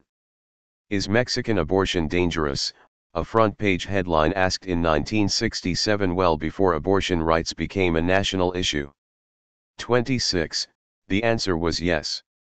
Starting in 1969, it regularly ran stories criticizing the conventional notions of feminine beauty, attacking the institution of marriage, and supporting lesbian rights. And, true to Kunkin's word, the Free Press celebrated the publication of the local feminist underground paper Every Woman when it appeared in 1970.27. The Free didn't just report on events, it helped organize them. A month afterwards, the Free held a 2-hour forum on stage at a movie theater in the black neighborhood on West Adams Boulevard near La Brea. The 6 panelists included Black Assemblyman Mervyn Dimley, who served as moderator, and leaders of the local chapter SOFCOR, NVAC, United Citizens of Watts, and the Afro-American Cultural Association. Their main theme, the underlying cause of the riots, was the fact that over 30% of the people in Watts don't have jobs, and do not control their community. 28. The Free also sponsored free music festivals. The 1968 Bastille Day Bash on Venice Pier featured Frank Zappa and the Mothers of Invention and other bands, including the Paul Butterfield Blues Band and Ramblin' Jack Elliott. Wear costumes and masks, the Free Press poster said. Do your thing on the beach, swimming, body painting, sculpture, sand castles, listening, loafing, dancing, playing, freaking. Be kind, be pure, avoid busts. 25,000 people showed up. 29. And the Free ran bookstores in Westwood, Pasadena, and Fairfax. Its Fairfax store, the Kazoo, was located right across the street from Cantor's legendary late-night deli. The New Yorker's Renata Adler visited, reporting that the Kazoo was open until 2 in the morning, and that along with books, it carried innumerable little magazines and obscure works, including works on drugs and hallucinogens, and some works on religions of the East. The store also sold posters, cigarette papers, roach clips, and buttons, including Be Creative, Invent a Sexual Perversion 30. The Free had all kind of enemies. Its offices were firebombed on May 1, 1968, 31 sheriff's deputies seized 80 street corner vending boxes in January 1968, 32, and in September 1968, the FBI decided to mail copies of the Free to the paper's landlord in the hope of getting them evicted. It didn't work. 33. The FBI investigated the paper in 1974 ITOM interstate transportation of obscene matter, and the FBI file on the Free includes carefully cut and pasted items from the paper's classified ads, male nude action photos, pornography from Denmark, color climax magazines. 34. The FBI closed its investigation after being told that the U.S. Postal Service was considering prosecution of the Free for mailing obscene matter, while the U.S. Attorney concluded that the Free's advertising policy appeared similar to other newspapers, including legitimate Santa Monica and San Francisco newspapers. The U.S. Attorney also noted that the Free Press is milder in content than many currently in distribution. 35. It was an official national problem. Congress established a National Commission on Obscenity and Pornography, which held hearings in L.A., at which Kunkin testified. The young American today knows more about sex and its place in human relationships than perhaps any other comparable group in human history, he told the commissioners, and they do not see anything at all obscene about the human body. What was obscene, he said, was to kill people in Southeast Asia, while mouthing words about democracy. The real function of obscenity prosecution, he said, was to attempt a censorship of unpopular political and literary expression with criminal trials that bankrupted small radical publications that relied on sex ads to pay the bills. 36.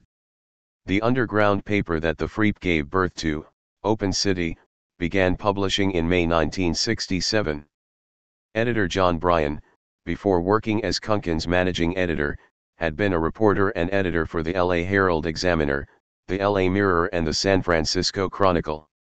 He was from the older generation like Kunkin, in his mid-30s in the mid-60s, and he quit the Freep when Kunken refused to run a horrifying photo of a napalm-seared Vietnamese baby on the front page. 37 Open City's circulation peaked at 30,000 before it stopped publication early in 1969.38. Bryan started Open City with his own money, and in the first issue he promised that the paper would highlight the angry and determined minorities who continue to challenge the worst contemporary madness and injustice which the town's sell-out daily press so nervously ignores. And, he said, the paper would cover the perpetuation of police-state terrorism which singles out socially harmless psychic voyagers whose experiences with hallucinogenic drugs make them less likely to join in the current militarist materialist rat race. He also published a column, Notes of a Dirty Old Man, by LA beat poet Charles Bukowski, even Time called Bukowski a laureate of American lowlife. 39. Open City's greatest coup was reporting that mainstream media photos of LBJ bidding farewell to Vietnam-bound Marines at Camp Pendleton had been staged. All the Marines scheduled to leave for Vietnam, Open City discovered, had left a week earlier. When the brass at Camp Pendleton were told the president was on his way to give a speech to departing troops, they rounded up all available Marines, many from local bars, put them in full battle dress, turned them out to hear the president, and then marched them into waiting transport planes. The president, according to Open City, never knew the truth. 40. It was obscenity charges that brought down Open City.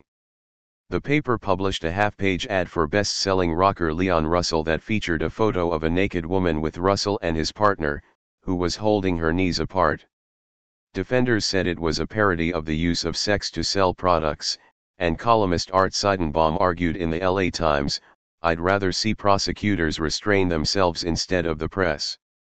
Still, Kunken himself had turned the ad down, calling it exploitative. 41. Bryan was put on trial and fined $1,000, and Open City was shut down shortly thereafter, in March 1968. Kunken paid tribute in an editorial. The establishment didn't like Open City. It saw too much and said too much. It let voices be heard which too often were smothered. Where Open City died, another must spring up.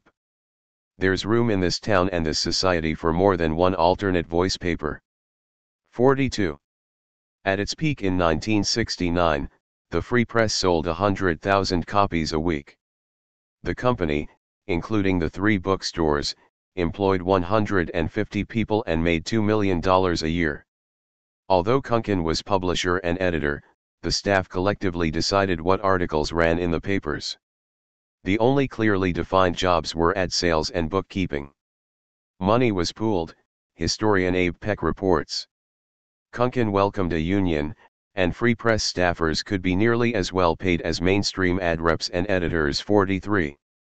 Then the trouble began.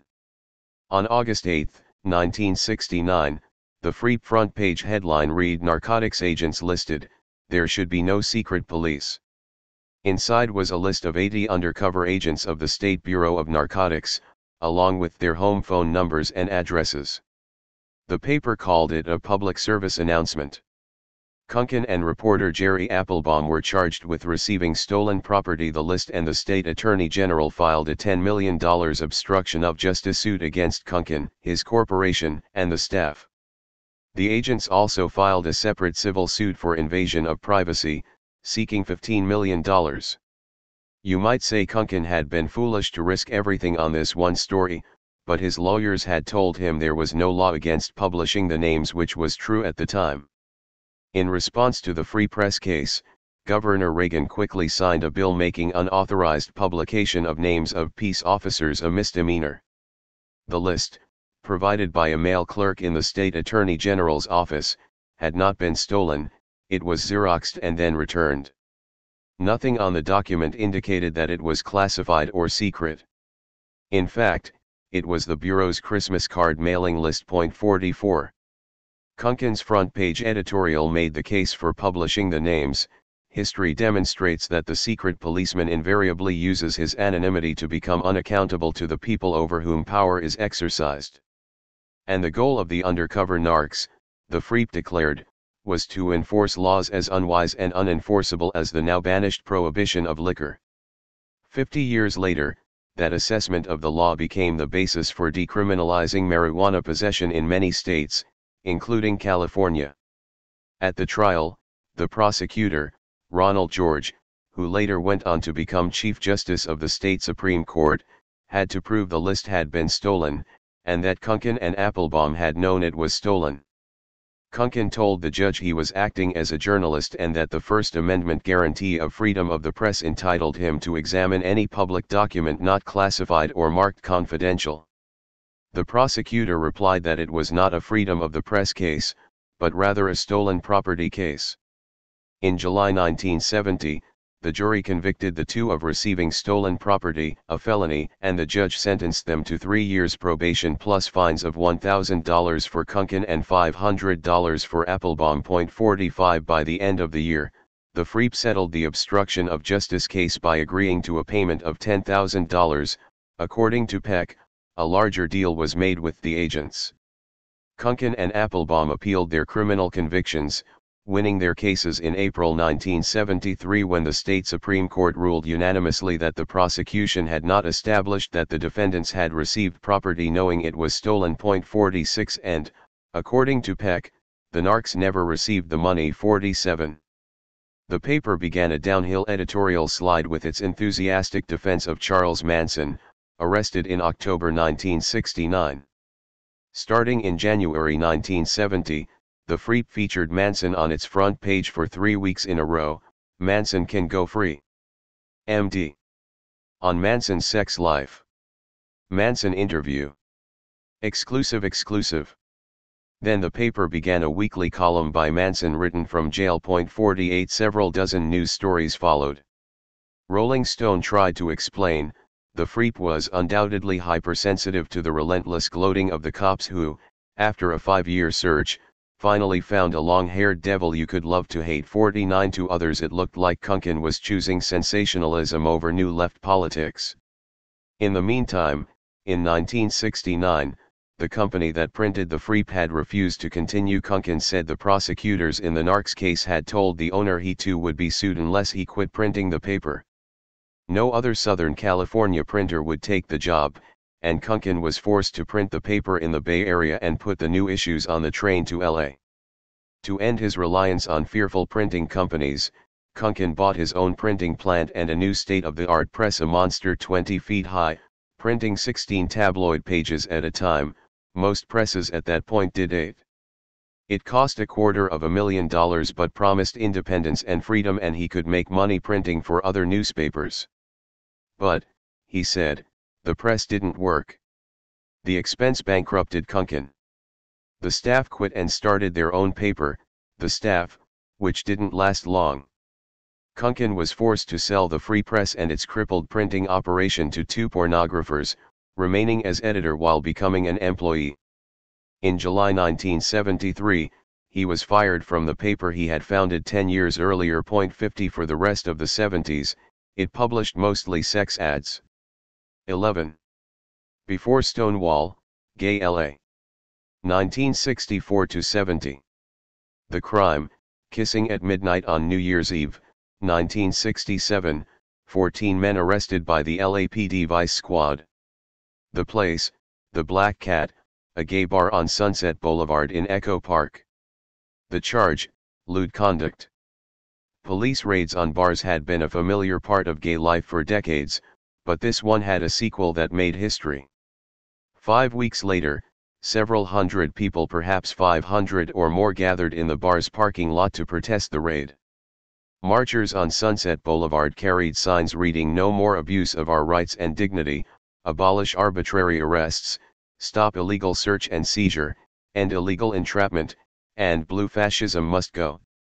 It was February 11, 1967, more than 2 years before the Stonewall Uprising in New York, June 28, 1969, the first gay rally against police violence in America, the earliest gay street demonstration, and the historic beginning of the gay liberation movement. 1. The demonstration had been called by Pride, a group founded in LA in 1966. The name was originally an acronym for Personal Rights in Defense and Education. They called their meetings Pride Night and the bar where they met Pride Hall. According to historians Lillian Faderman and Stuart Timmins, it was probably the first application of the word to gay politics, another before Stonewall moment. Point 2. The LAPD actions that provoked the first gay street protest in America were described in a leaflet circulated by Tangents, an LA gay magazine founded in 1966. That New Year's Eve, 12 Vice Squad officers plainclothesmen started beating patrons to the floor about 5 minutes after midnight. They did not identify themselves except by their weapons. After beating the patrons, the 14 to be arrested were laid face down on the sidewalk outside the bar. 5 patrol cars, containing 2 uniformed officers each, were brought from a nearby side street where they had been parked for some time, and the individuals arrested were taken to the newly opened Rampart St. Police Station. 3 bartenders were among those arrested. Point 3. The LA Free Press immediately saw that the Black Cat Tavern protest was a transformative moment for gay people. All over the city, homosexuals are determined that they will no longer cop out to the lesser charge if they are arrested. And when someone else is arrested, they will come forward as witnesses, even though police may bring pressure on their employers. 4. One more thing, the same night as the Black Cat protest, February 11, the Sunset Strip protests a few miles to the west were reaching a climax. 80,000 leaflets had been distributed calling for a demonstration that night, which saturated the clubs and made their way clandestinely through every high school in the county.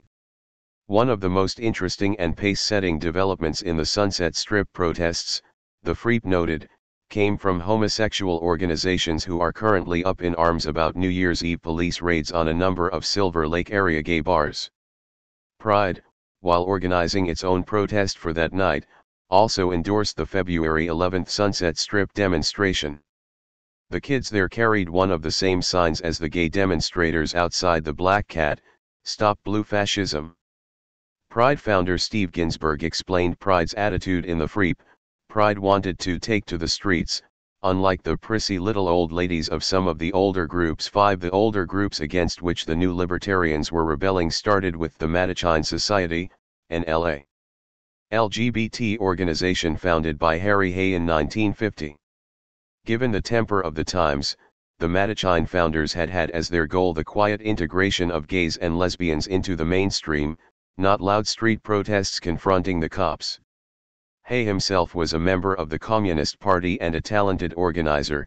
He organized the Mattachine Society, named after the medieval French secret societies of masked men, into cells that did not know each other's membership or leadership, a system he had learned from the Communist Party's experience with fascism in Europe and now with the rise of McCarthyism in the United States. The Mattachine Society organized the first national movement of what they called homophils. Starting out small and fearful, in the basement of L.A.'s First Unitarian Church, they took their first great leap forward in 1952 when the group challenged a Vice Squad arrest of Dale Jennings, a core member. They raised money for an attorney, who won an acquittal by arguing that Jennings had been entrapped, the first acquittal of an admitted homosexual charged with morals violations. 6. But as the group blossomed, the Red Baiters went after Harry Hay. The LA Daily Mirror published a column in 1953 charging that Mattachine had communist ties, and at the group's convention that summer, Harry Hay and other founders, including his partner Rudy Gernreich, later a famous fashion designer, resigned when the convention denounced them as communists who would disgrace us all. 7. The irony was deep. Harry Hay had been expelled from L.A.'s Communist Party in 1948 because leaders feared gay party members could be blackmailed into informing for the FBI. As Dorothy Healy recalled, "I personally met with Harry Hay to tell him we were going to have to drop him from the party rolls. I made it clear to him that this was not a moralistic judgment by the party, and he could see the logic of the argument." Nevertheless, she wrote in her 1990 memoir, expelling Harry Hay and other gays was a self-inflicted wound on the party in L.A. 8. Mattachine never recovered from the loss of its founders, Faderman and Timmins report. The same convention that expelled Harry Hay also declared, "We do not advocate a homosexual culture or community, and we believe that none exists." 9. Meanwhile, the Mattachine group in West Hollywood took the opposite tack. In 1952 they launched the first national homosexual magazine in America. They called it One Magazine. The name came from a line of Thomas Carlyle, "A mystic bond of brotherhood makes all men one," and their fourth issue, published in 1953, featured on the cover the terrific mock HUAC headline, "Are you now or have you ever been a homosexual?" In November they added the line "The Homosexual Magazine" to their cover, and soon they were selling 5,000 copies a month, featuring cover stories on homosexual marriage and homosexual servicemen. Thus, Federman and Timmons report, one set a community agenda that would last for the next 50 years. 10. But in August 1953, just 7 months after publishing their first issue, One's office in LA was raided and the magazine seized by postal officials as obscene. The ACLU, to its shame, refused to take the case, so it was left to a single attorney, Eric Julber, 2 years out of Loyola Law School, to appeal the initial conviction. He was in court for 4 years, and took the case all the way to the Supreme Court. On January 13, 1958, the court declared that a magazine could not be declared obscene only because it was about homosexuality, and ruled that one could be sent through the U.S. mail. One magazine has made not only history but law as well, Don Slater wrote in the next issue. It has changed the future for all U.S. homosexuals. Never before have homosexuals claimed their rights as citizens. 11. 2.5 years before the Black Cat Tavern protest, journalists were already reporting that something new and big was starting to happen in gay LA, and that LAPD repression was a key to understanding the changes. In 1964, Life magazine ran a 2-part feature, Homosexuality in America, A Secret World Grows Open and Bolder. It reported on gay life in Manhattan, San Francisco, and LA, and the report from LA focused on the LAPD. They had arrested 3,069 men for homosexual offenses in 1963, but, Life reported, the LAPD could not help but notice that a mini-revolt was already occurring on the streets. LAPD Inspector James Fisk explained, "The pervert is no longer as secretive as he was. He's aggressive, and his aggressiveness is getting worse." 12. Homosexuals everywhere fear arrest, Life reported. But in Los Angeles, where homosexuals are particularly apparent on city streets, police drives are regular and relentless. Leaders of homophile societies in Los Angeles and San Francisco have accused the police of harassment, entrapment, and brutality toward homosexuals. However, there is no law in California or in any other state against being a homosexual. The laws which police enforce are directed at specific sexual acts. The magazine also noted that it was a crime in California to solicit anyone in a public place to engage in a lewd act. Under these laws, the police are able to make arrests. In many cases, a conviction results in a homosexual being registered as a sex offender, along with rapists, in the state of California. In LA, the Life article conceded, there was a running battle between police and homosexuals that had produced bitter feeling on both sides. 2 years after the Black Cat Tavern protest, the Stonewall Uprising got a lot of attention, and it has since been part of the historical canon. In contrast, the Black Cat Tavern protest was little known at the time and remains little known today. Some say the greater prominence of Stonewall explains why the gay liberation movement took off in New York City instead of LA. But in fact, the Black Cat Tavern protest broke the ground for many historic developments in LA. The first was the founding of The Advocate, today the oldest and biggest gay magazine in the nation, devoting regular coverage to the fight with the LAPD again, before Stonewall. Second was the establishment, following another protest against the LAPD, of the Metropolitan Community Church in LA, eventually the largest gay church in the world. And finally, the demonstration presaged the first officially recognized gay pride parade in America, the result of a legal battle with the LAPD that ended in triumph for gay LA. 13.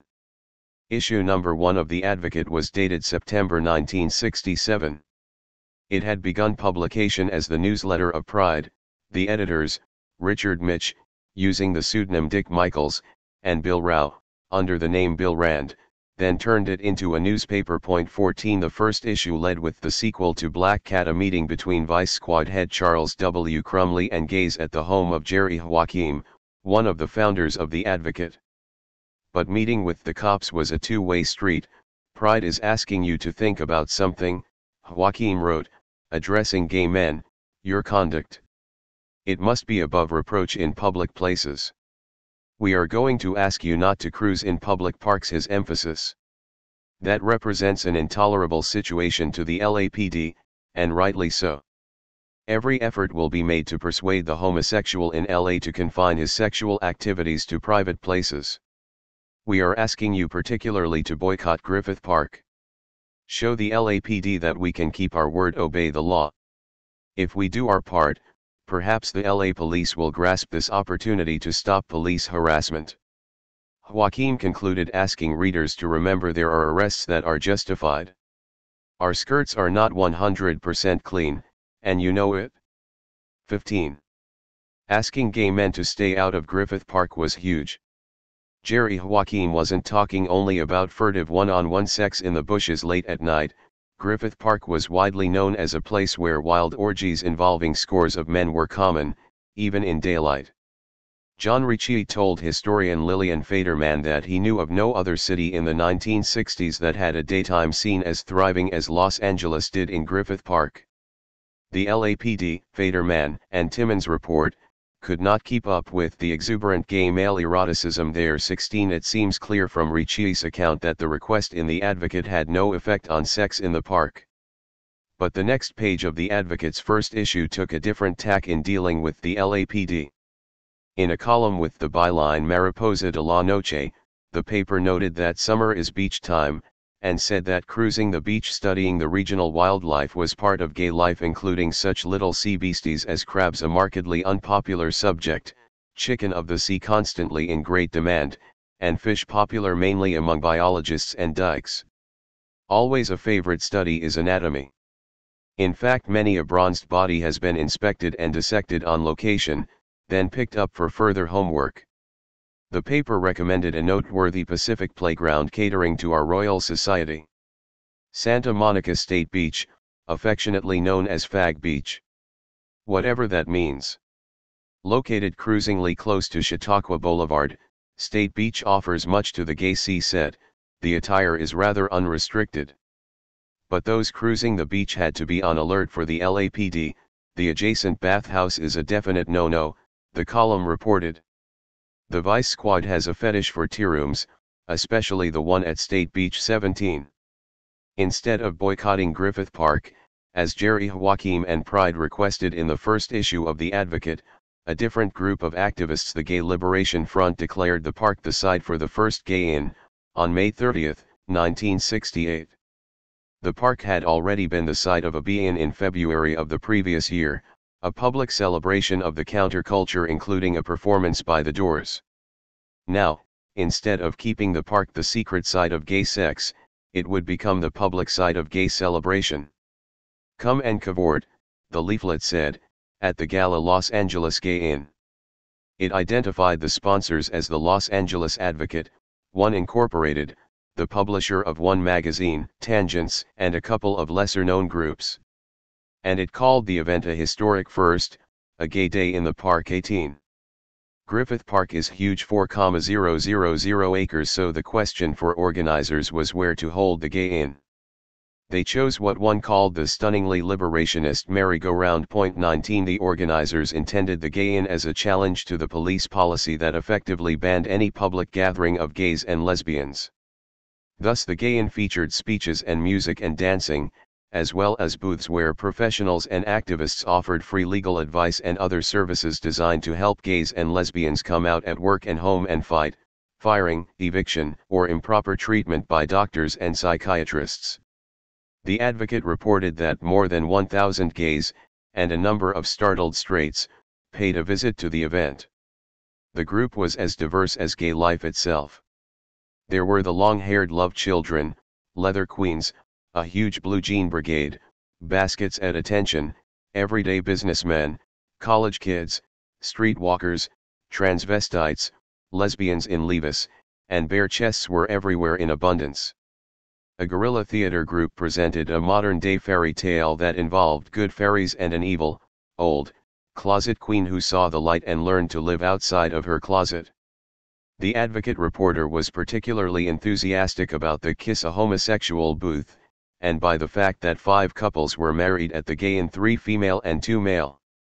The LAPD arrested only 1 person at the Gay Inn, and not for sex-related activity. A 15-year-old boy with an American flag painted on his face was charged with desecrating the flag, and they hauled him off in handcuffs.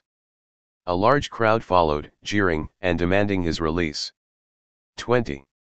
Morris Kite had been born in 1919 in Comanche County, Texas, and had arrived in Los Angeles in 1958. He had been working in the civil rights movement since the early 1940s, a friend recalled, but suddenly he found himself, like many other gays and lesbians in LA, dealing with the brutal ways of the Los Angeles Police Department. 21 Kite himself recalled in a 1994 interview, "I was doing street organizing, street work, street counseling, one-to-one curbside counseling with gay men. My major goal was for gay people to be proud of themselves. Next, I wanted them to live lives of usefulness and creativity. I wanted them to stay out of trouble. And last of all, I wanted to get ready for the revolution." 22.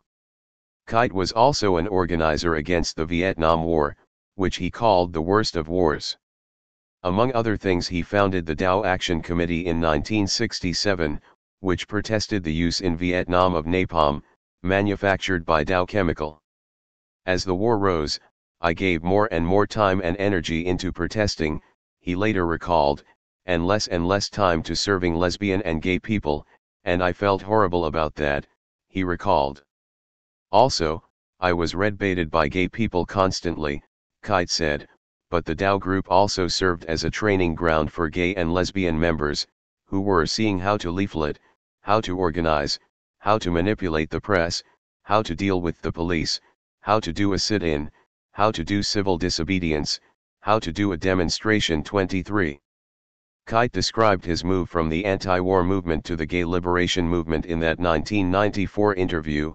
In October 1969, the National Moratorium to End the Vietnam War held demonstrations across the country, and Kite was invited to speak at the San Francisco event, where he was introduced as a gay person. Of speaking before tens of thousands of people, he said, "I felt euphoria, I felt dizziness, I felt almost like falling, I felt good grief, I should go home." He suddenly remembered seeing his father in 1926 in rural Texas plowing a field with a horse and singing a Protestant song, "I'm going home." On the platform in San Francisco, he said, "I thought I would leave here and leave the anti-war movement, I'll remain a pacifist. I'll go home to Los Angeles and home to my people."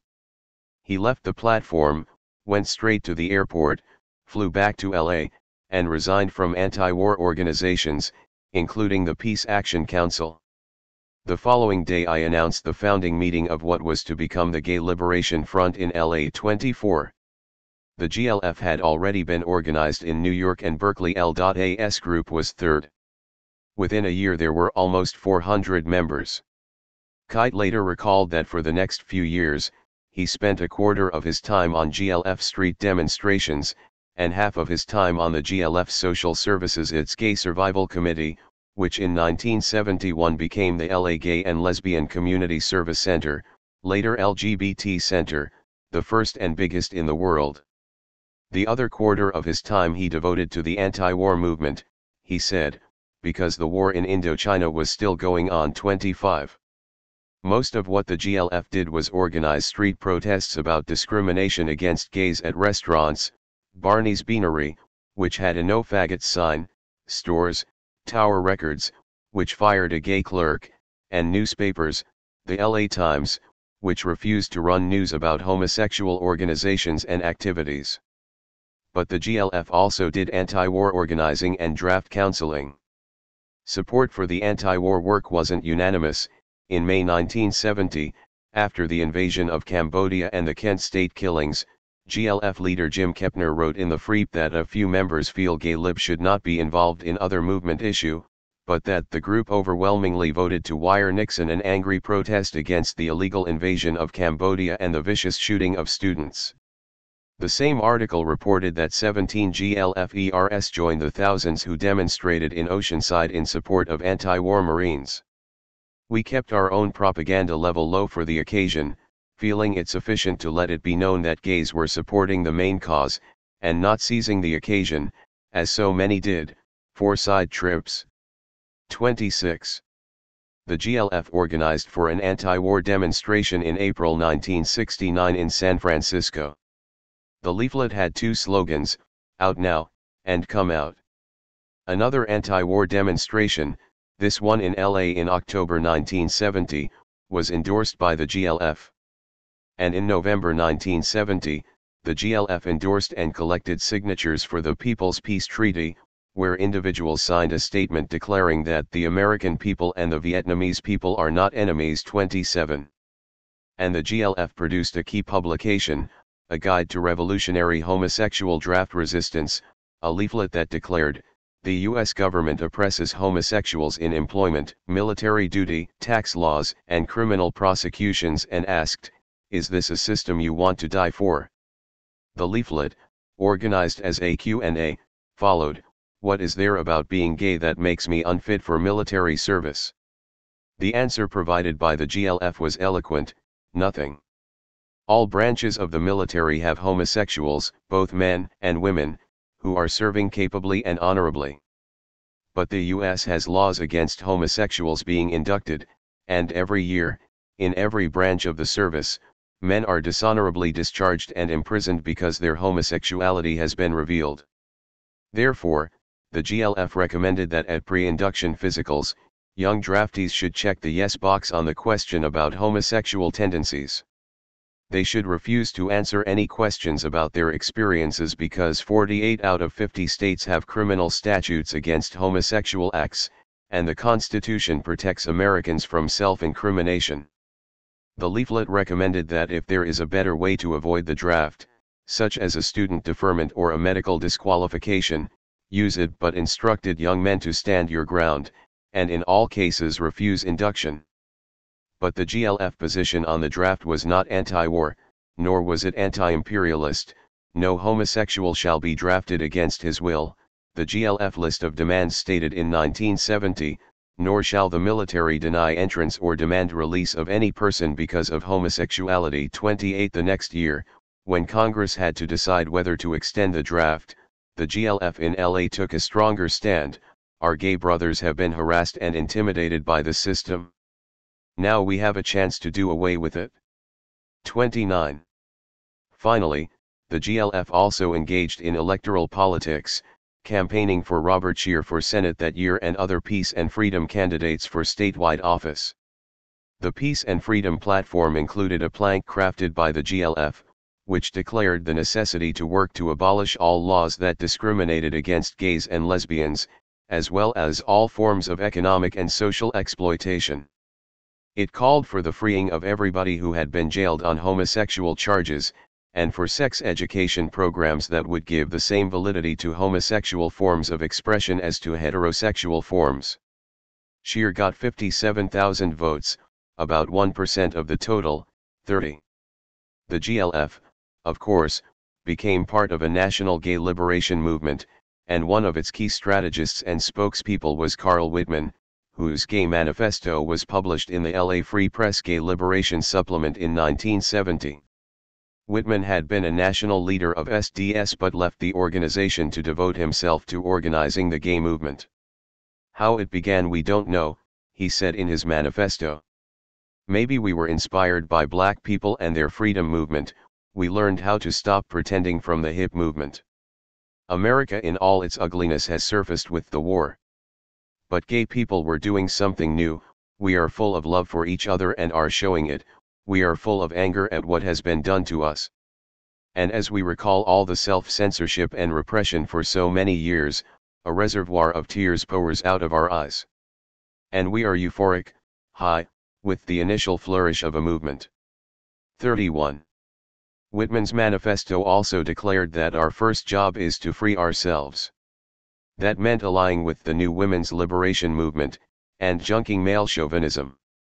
It meant recognizing that marriage is a rotten, oppressive institution.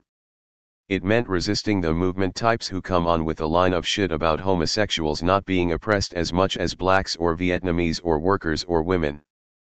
But it also meant forming coalitions, recognizing that not every straight is our enemy.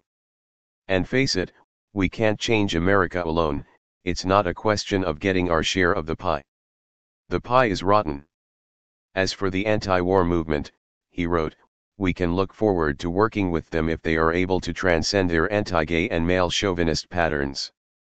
We support anti-war protesters, but only as a group. Whitman's manifesto concluded that the imperatives for gay liberation started with freeing ourselves, come out everywhere, initiate self-defense and political activity, initiate counter-community institutions. That's exactly what the gay movement in LA was doing. A year and a half after the Black Cat Tavern protest, in August 1968, but still a year before Stonewall gays in LA organized another, bolder, protest against the LAPD, a flower power march on the police station where men arrested in another bar raid were being held. The Patch was a gay bar in Wilmington, run by Lee Glaze, a comedian known as the Blonde Darling. The police had told Glaze he had to prohibit not only drag but also groping, male-male dancing, and more than one person at a time in the restrooms. Glaze would play God Save the Queen on the jukebox to warn customers whenever the cops showed up. But one weekend night, when the bar was packed with 500 patrons and the dancing was wild, the Vice Squad burst in with half a dozen uniformed policemen behind them. They stopped the music, demanded IDs, and started arresting men they said had been dancing together. Glaze jumped up on the stage and shouted, "It's not against the law to be homosexual, and it's not a crime to be in a gay bar." The raid, the Advocate reported, had become a political rally, mostly because of the solid display of defiance, by Lee Glaze, whose speech was a minor masterpiece that infected the audience with some of his own courage. Glaze announced the bar would pay bail and provide a lawyer for the two men who had been arrested, and a dozen marchers set out for the jail. 32. The marchers stopped along the way at a flower shop run by one of the bar patrons, and, Faderman and Timmons report, they left with all the gladioli, mums, carnations, roses, and daisies. They arrived at the LAPD Harbor Division station bearing huge bouquets and posed for pictures under the Los Angeles Police Department sign. One of the marchers later recalled, "When we arrived at the police station, Lee told the officer at the desk, 'We're here to get our sisters out.' The officer asked, 'What are your sisters' names?' When Lee said, 'Tony Valdez and Bill Hastings,' the officer had this surprised look on his face and called for backup." 33. There was another fruit of the protests against the LAPD raid on the Glade. 2 months later, Troy Perry, one of the participants, who had been a Southern Pentecostal minister, started the world's first openly gay religious congregation, the Metropolitan Community Church, MCC. "Lee showed me you don't have to be afraid of the police," Perry said. "Once that happened, it encouraged me to become a gay activist." And it started when a friend of Troy Perry named Tony got arrested by the LAPD at the Patch. The two had been dancing to La Bamba, when the police arrived and handcuffed Tony and another man. Both were charged with lewd conduct and hauled off to jail. Perry recalled his feeling at the time, "It was so unjust." 34. "It took me until 5:30 a.m. to get Tony released," Perry recalled. "It was all due to delaying tactics by the police. The booking procedure, the mug shots, the fingerprinting, just took hours. It was part of the harassment that took place far too often against the gay community in those days." When Tony got out, he told Perry, "I've never been arrested before for anything in my life. Never. And I'm 26 years old now. The police kept telling me they are going to call my employer and tell him I'm gay. I'll probably lose my job. You know, Troy, I've learned one thing from this experience: people don't really care. Nobody likes a queer.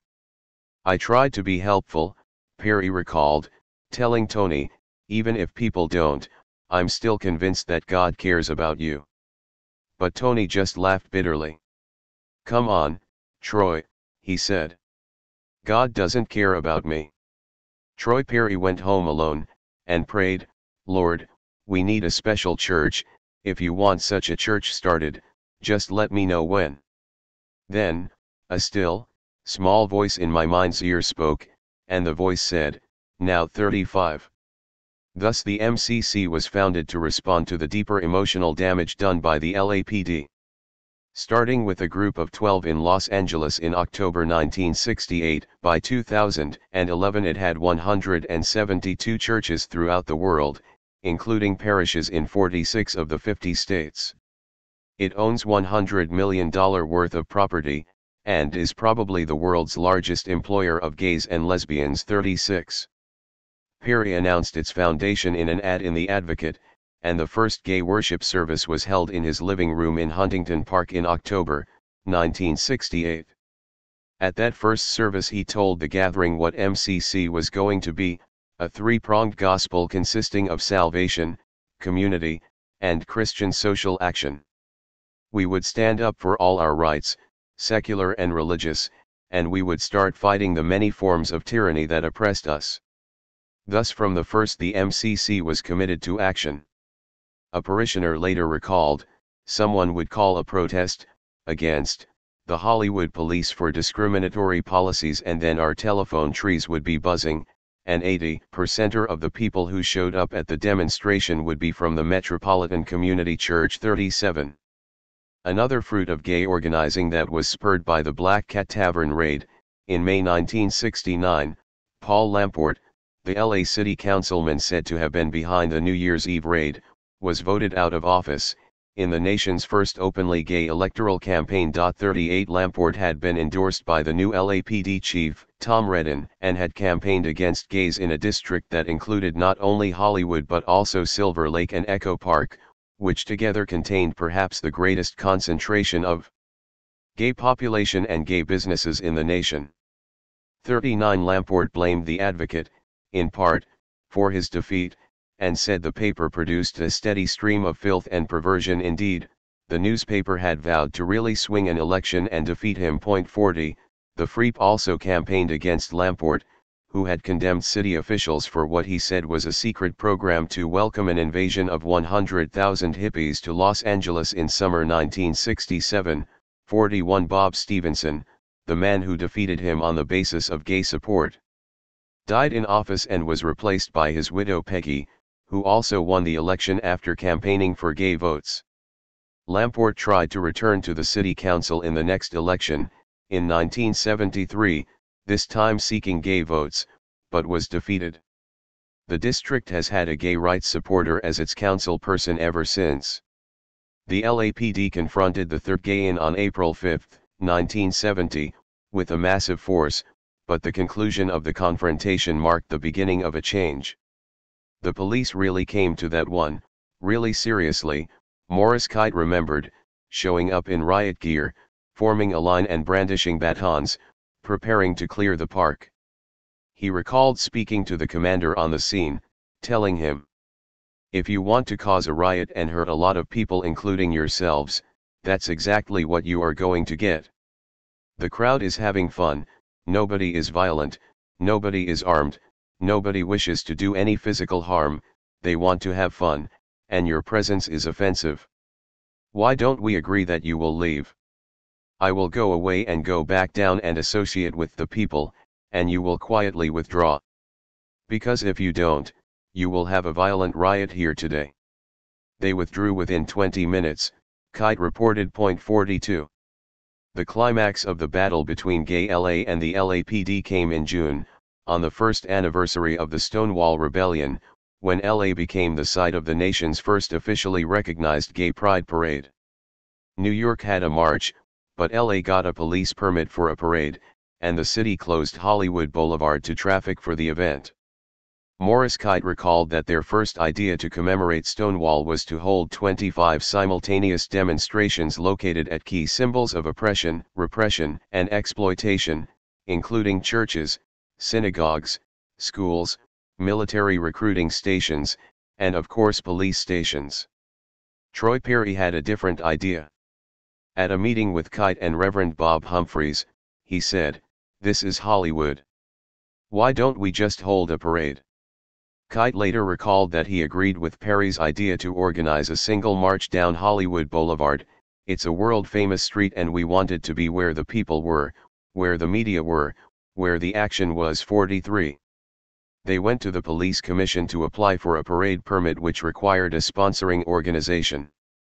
"We didn't have an organization yet that was incorporated other than our church," Perry recalled. Morris proposed they call it Christopher Street West in honor of the Stonewall Uprising a year earlier.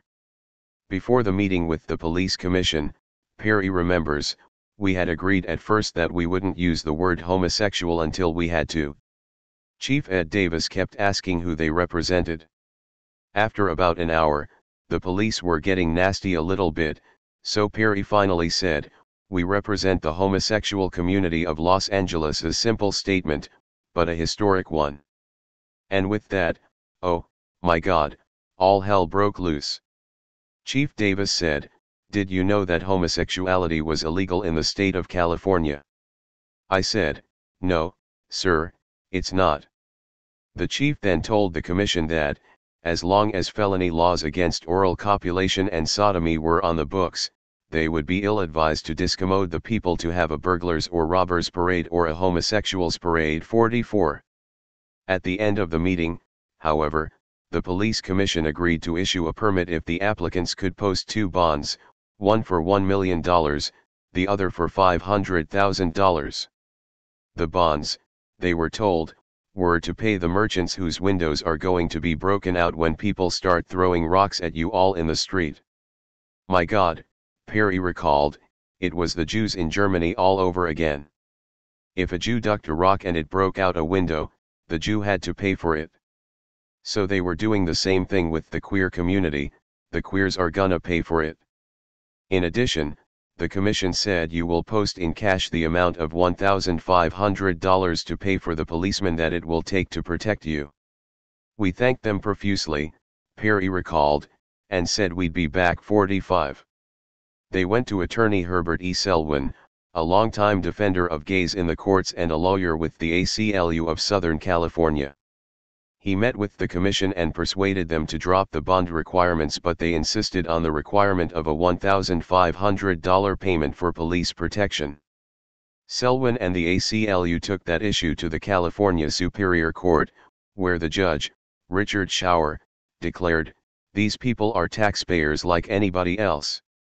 They don't have to put up any money to hold a parade. You don't require it of other groups, you're not going to require it of them." He ordered the commission to issue the parade permit and ordered the police to protect the marchers as they would any other group, without charging them for protection. 46. The first officially recognized gay pride parade in U.S. history stepped off on Sunday afternoon, June 28, 1970, at the corner of Hollywood Boulevard and McCatton Place, just east of Highland Avenue. 2,000 people showed up, Perry said, to march, drive their floats, and walk their pets. "I've never felt so empowered in my life." And along the parade route, he recalled, 50,000 people showed up to watch us march. "I'd never seen more hats and dark shades in my life." Meanwhile, back in New York, gay leaders had failed to get a parade permit and had to march on the sidewalks, without any formation, Perry recalled. The parade was incredible for its time, Perry reflected. "We didn't get the bands that we wanted, so my roommate, Willie Smith, drove the parade route in his VW minibus, playing World War II German marches from an amplification system he'd hooked up." Willie's thinking? Since the Los Angeles Police Department treated us like the oppressed of World War II, they might actually enjoy the music and leave us alone. 47. The parade down Hollywood Boulevard had a little bit of everything, he said. The Society of Anubis took the lead with its float. They had 800 members, divided equally between gays and lesbians, plus a state charter stating their official purpose was to overturn unjust sex laws and present to the public a true picture of the homosexual as a worthwhile member of society. Another group carried a sign that said "Heterosexuals for Homosexual Freedom." The parade included a guy with an Alaskan husky and a sign that read "We don't all walk poodles." He led what Perry called the pet walking section. A photograph of the guy and the dog was later published in a Time magazine article about the new gay militancy. The GLF of Los Angeles came down Hollywood Boulevard carrying banners and shouting, 2, 4, 6, 8, gay is just as good as straight. Perry recalled that a gay group from Orange County brought a large sign that read "Homosexuals for Ronald Reagan." I heard a woman on the sidewalk say, "I can forgive them for being homosexual, but I will never forgive them for supporting Reagan." And just in case people watching missed the point about fighting LAPD harassment, a float featured a man on a cross with a sign that read "In memory of those killed by the pigs." Another group made a similar point with a different approach. A flock of shrieking drag queens appeared, running every which way to escape club-wielding guys dressed as cops. 48. Troy Perry was asked, 43 years later, what he remembered most about that day. He replied, "The thing that stood out in my mind was that there was no one picketing against us. When we came around the corner onto Hollywood Boulevard, we didn't know what to expect. I didn't know how many people were there, and to see that crowd. At first, I started tearing up, and then I said, 'No, you're not, this is a happy day, a good day, you're going to wave to the crowd.' And people just cheered as we went down the boulevard." 49. Morris Kite, a week after the parade, described it as joyful, folksy, funky, and happy, noting that the parade received more public notice than all the homosexual activities in the past combined. Sidewalks crammed with people came to watch. "The friendliness of onlookers was wonderful," he said, "but the thing that counts for most, is that gays are a lot taller, a lot stronger, a lot freer, a lot more honest with themselves." 50. That first Gay Pride March opened the door to the flowering of gay LA. The next year, 1971, the LA Gay and Lesbian Community Service Center opened, the nation's first and largest of its kind. Of course, there were plenty of attacks and setbacks. In 1973 the MCC at 22nd and Union was burned down, and of course the AIDS crisis lay ahead. But defeating the LAPD and stepping out in the sunlight on Hollywood Boulevard that June day of 1970 marked a turning point for gay LA. Kite, for one, called it the happiest moment of his life. 51. What about the women? The story up to this point is almost all about men. However, photos of the Black Cat Tavern protest show several young women among the demonstrators. Women attended the first meetings of the Metropolitan Community Church, they celebrated at the first Gay Inn in Griffith Park, they marched in the first Gay Pride Parade down Hollywood Boulevard. And of course, women had been arrested by the LAPD in raids on lesbian bars. The crime for which gay women were arrested in the 50s and 60s was masquerading or impersonation wearing masculine clothing. At the beginning of the Second World War, the era of Rosie the Riveter, who wore men's work clothes, LA Mayor Fletcher Boron asked the city council to ban the wearing of pants by women who worked at City Hall. He said that it was worse to see masculine women much more than feminine traits in men, and that the city should not allow the war to undermine those things we like to consider feminine and ladylike. 52. The courts had declared in 1950 that laws prohibiting women from wearing men's clothes were unconstitutional, but police raids on lesbian bars continued in the 1960s. Federman and Timmons report, with the LAPD Vice Squad arresting women on charges of drunkenness or prostitution. But the leadership and organization of the gay movement in LA up to 1970, and the editors and writers for the gay magazines, were virtually all male. It was not until 1971, Federman and Timmons conclude, that both gay women and lesbian feminists came to the conclusion that women had to do it for themselves. 53. That's a different story, a story about the 70s. The story of the gay movement up to 1970 is thus a story about men as leaders and organizers. Historians of gay LA always emphasize that the movement started in LA. Before Stonewall, it was host to the first protest march, the first publication of The Advocate, the first gay church, the first invocation of pride, the first official gay parade. But why? Why would gays organize first in LA rather than New York? In part, the answer requires understanding the difference between the LAPD and the NYPD. The LAPD treatment of gays was worse, more systematic, more thorough, and more relentless because the LA police were not corrupt. It seems paradoxical, or ironic, at first, but it makes sense. In New York City, the gay bars were run by the mafia, and the mafia paid off the police to leave them alone most of the time and provide advance warning of raids. The advance warning was to permit the bartenders to remove most of the liquor so it wouldn't be confiscated, but it also meant that regulars could be warned and only a few random patrons would be arrested. According to Martin Duberman, a patrolman would stop by Stonewall once a week to pick up the envelopes filled with cash, including those for the captains and desk sergeants, who never collected their payoffs in person.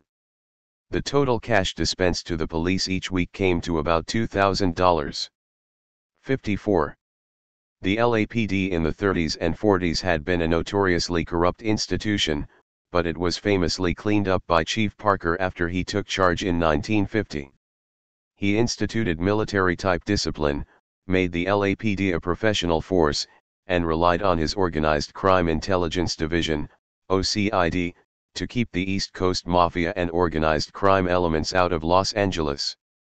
It was Parker who built up the vice squad that harassed gay people, one that, unlike in New York, couldn't be bought off by bar owners, because OCID was also charged with pursuing corrupt cops who took payoffs. As Faderman and Timmons report, the LAPD prided itself on being one of the most determined enemies of homosexuality in the nation. 55. One other factor, LA had many more gay bars than New York City.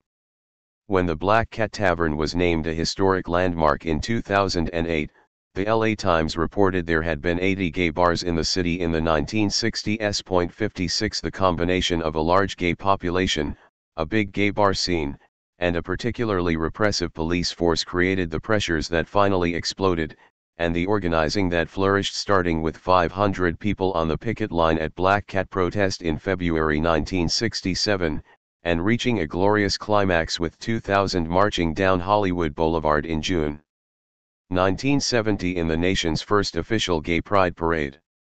Out of the closet and into the streets in just 3 amazing years. 12. Sister Corita and the Cardinal. Catholic Power and Protest, 1964-73. LA's most famous artist in the 1960s was Sister Corita Kent. A member of the Sisters of the Immaculate Heart of Mary, IM, her work was exhibited in hundreds of galleries and museums. She popularized what was then an uncommon medium, serigraph silk screen prints. Her earlier work featured bright colors and playful text drawn from advertising. In the late 60s, however, her prints became increasingly political, engaged with the civil rights and anti-war movements. At the same time, the faculty and students at Immaculate Heart College, where she was chair of the art department, began to involve themselves in the anti-war movement. All of this raised the ire of LA's fabled right-wing cardinal, Francis McIntyre, whose campaign against Sister Corita landed her on the cover of Newsweek at the end of 1967. He issued a notorious "My Way or the Highway" ultimatum to her and her sisters: they should either confine themselves to traditional religious duties or renounce their vows. Sister Corita left in 1968, soon followed by most of the rest of the sisters at the college. The cardinal won his battle, the liberal Catholic writer Andrew Greeley said. It's a crime that calls to heaven for vengeance. 1. The attack on Sister Corita was a small part of a much larger story, the reform of Catholic practice initiated by Pope John XXIII and the Second Vatican Council, which called for conducting Mass in the local language rather than Latin, encouraging friendly relations with Protestants, Jews, and Muslims, and pursuing social justice. Resistance to the Second Vatican reforms in the United States was led by Cardinal MacIntyre, and resistance to Cardinal MacIntyre was led by Immaculate Heart, personified by Sister Corita, not because she set out to challenge the Cardinal, but because he focused on her as the exemplar of everything he abhorred in the reforms. Point 2. The juiciest tomato. Frances Kent, the future Sister Corita, arrived in Los Angeles from Iowa in 1936 with the twin goals of entering the Immaculate Heart Order and becoming an artist. She studied at both Otis and Chouinard, at a time when the two art schools were electrified by surrealism, Mexican muralism, and the political left.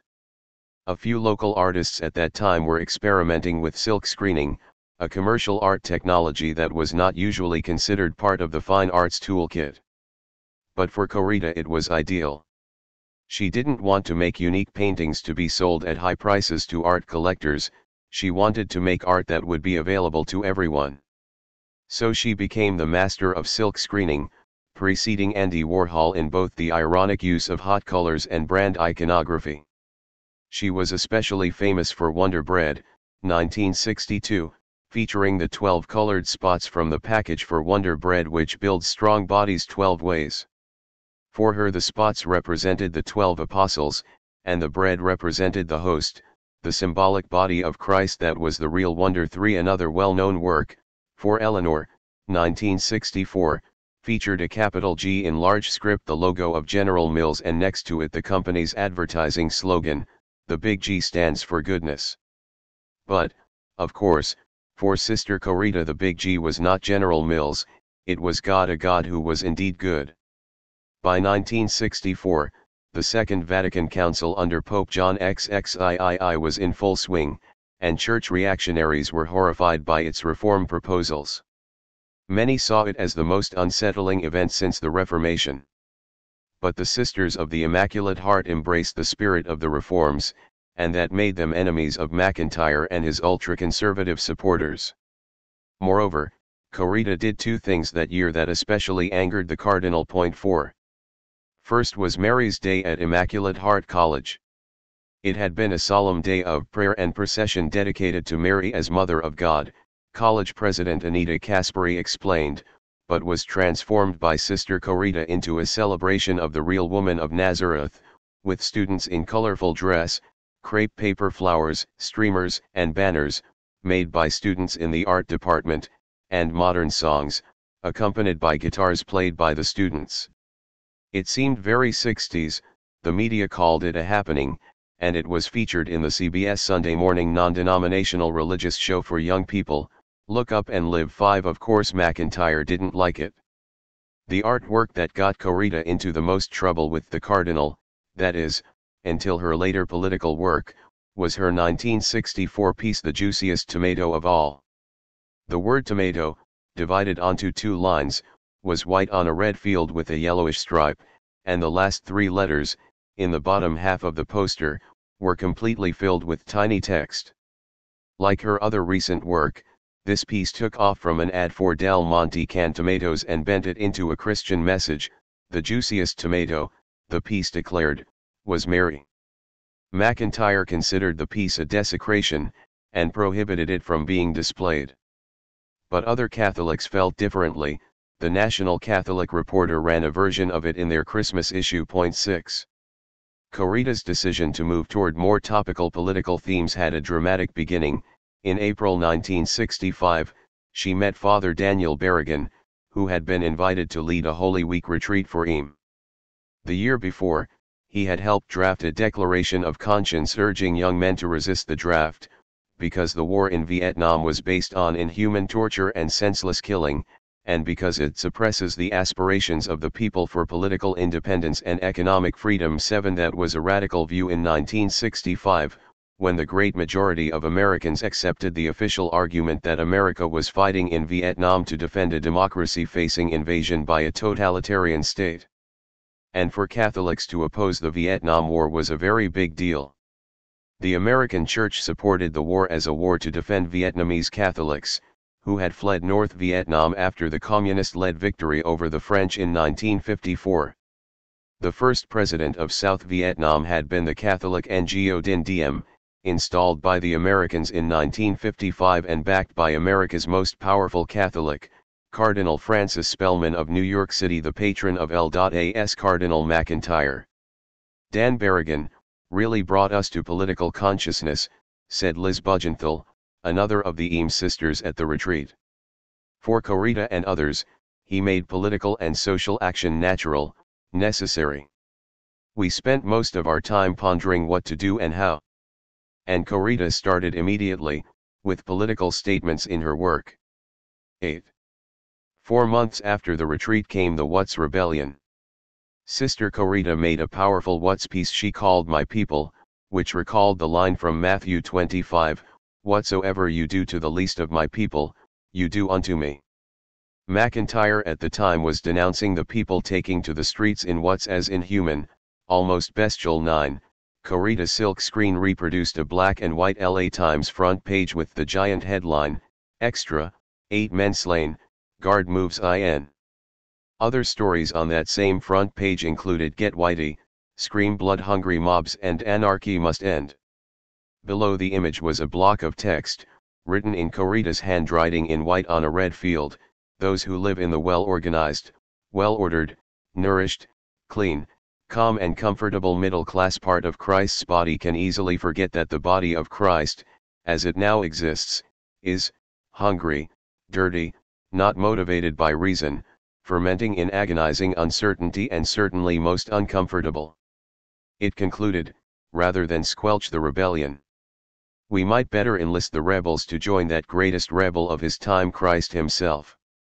The text was an excerpt from a sermon given earlier that year in Selma by Maurice Ahulet, a fearless white priest and civil rights advocate, after Alabama state troopers attacked civil rights marchers on the Edmund Pettus Bridge during what would come to be known as Bloody Sunday 10. In response, the Archbishop in Alabama had declared, "I won't stand for any priest of the diocese going in parades or sit-ins, there will be no picketing by priests or nuns, and no marching." Ahulet and his colleagues complied and did not march with King, but they did provide housing and food for the hundreds of marchers who came from out of town in response to King's call following Bloody Sunday. This led the Archbishop to declare, "I want Ahulet out of Selma. I have put up with as much as I am going to." 11. Ahulet was unknown to most Americans, but not to the Catholic left and not to Cardinal McIntyre. Later in 1965, Corita made her first piece quoting Dan Berrigan, "Power Up." It was also her biggest, 4 different panels, hung side by side, each with 2 giant letters in bright, contrasting colors that together spelled out "Power Up." As in her earlier work, that phrase came from advertising an ad for a gasoline brand. Each panel featured a long block of text at the bottom. The first began, "God has chosen his mother to put an end to all distance." The last ended, "Come, beloved of my Father." The huge blocks of text, written in her own handwriting, were difficult and frustrating to read. Mostly they testified to the new inspiration in her life. The piece didn't mention the war that would come in another year, but it did quote the leading Catholic activist against the war. Moreover, that activist had just been reprimanded by Cardinal McIntyre for conducting illegitimate services during the retreat for the Eames sisters. 12. Meanwhile, the sisters had taken to heart the call from John XXIII and the Second Vatican Council and set out to be, in the words of their Mother Superior, Anita Caspary, more open to the world, more part of the world, and more responsive and involved in it. The sisters had worked for decades as teachers, now they asked to be allowed to choose other kinds of work. They sought options for their dress, and for a return to their given names. It was, according to Jesuit historian Mark Massa, exactly what Vatican II mandated. Some Catholic leaders applauded their proposals. 13 Jesuit seminary professors called the Eames reforms a splendid response to the call for renewal and adaptation of religious life. They were, however, in the vanguard. Caspary recognized that the reforms proposed by the Eamers were more profound than any thus far announced by any American religious society of Catholic women. 13 In the lead of the vanguard was Sister Corita. McIntyre objected to Sister Corita, to her art, to her Mary's Day, and to everything about the new roles the Eames sisters were proposing. In November 1965 he sent 3 priests to Eam for an official investigation. Mother Kasperi later called it persecution, writing about the humiliating interrogations by the visiting priests. The questions included: do you have any books by non-Catholics in your library? Do you want to look like a floozy on Hollywood Boulevard? Do you have hootenanny masses? Do you read and approve of the diocesan newspaper? That was where McIntyre's attacks were published. On December 27, 1965, Cardinal McIntyre charged the Eam Mother Superior with disobedience. 14 Obedience was one of their vows. The implications were ominous. Nevertheless, in 1966 and 1967 it all came together for Sister Corita. Her work engaged the 60s in new and thrilling ways. Harvey Cox, a liberal Protestant theologian from Harvard, explained it well. The current split in the youth generation was between the people who are deeply involved in building a just society and those who are in quest of some kind of immediacy. On the one hand, you have a whole new political group, working for a new society. On the other hand, you have young people who are caught up with their bells, their feathers, their mantras, their music, and, at one extreme, their drugs. They seek immediacy, experience, instant love. Since I want to keep these two poles, responsibility and celebration, together, Corita's work has an immense appeal to me. For her work speaks of justice, but uses an unabashed celebration of bright colors, of vivid imagery. Corita, he concluded, stands for a kind of festive involvement with the world. 1966 also marked Dan Berrigan's return to the Eam annual retreat, and Corita's turn toward anti-war art. Berrigan later recalled that he taught the Eamers that we couldn't just lose oneself in the harsh realities of war and survival, but we had to say yes that was a little louder than no. The celebration and rejoicing in Corita's art, he said, was part of that yes. 16 Berrigan told his biographers that he and Corita were profoundly simpatico. That doesn't happen twice, he said. Their intimacy, his biographers wrote, was based mainly on letters, as well as Dan's yearly visits to Los Angeles for the Eam retreat. 17. I admire people who march, Corita said in 1967. I admire people who go to jail. I don't have the guts to do that. So I do what I can. 18 That year she produced 44 pieces, with colors and designs wilder than ever before, and text more engaging and varied. Her key work of 1967 was Stop the Bombing. The piece's title was in blue, rippling, flag-like, over a white and red field, with a text below that begins, I am in Vietnam, who will console me? I am terrified of bombs, of cold wet leaves and bamboo splinters in my feet, of a bullet cracking through the trees, across the world, killing me.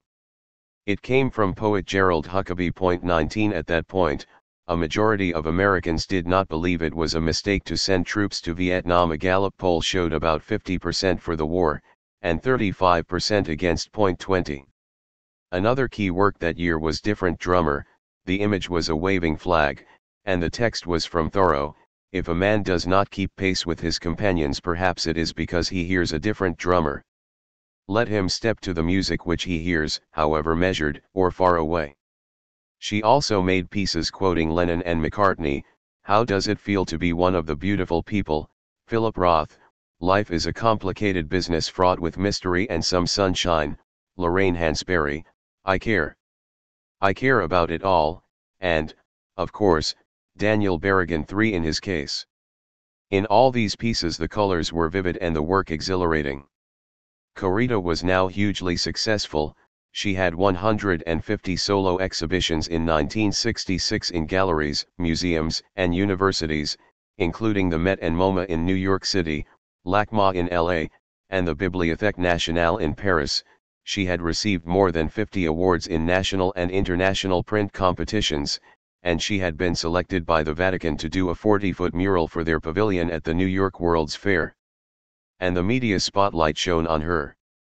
The White House invited her to join a presidential committee on education, and, in the last week of 1966, The LA Times named her one of their Women of the Year along with Ella Fitzgerald and Billie Jean King. 21. Meanwhile, Cardinal MacIntyre was mobilizing to silence Corita. After her 1966 Mary's Day event, he wrote to the head of the order, "We hereby request again that the activities of Sister Corita Sick in religious art be confined to her classroom work. Any other project that Sister Corita Sick may indulge in will have to be submitted to the Committee on Art, that is, the one he had appointed. As for Mary's Day, it is our suggestion that in the bulletin of the college that you send to the alumni, a formal apology be inserted for the fiesta last week." 22. The Second Vatican reforms reached a climax in summer 1967, and Sister Corita was again in the vanguard.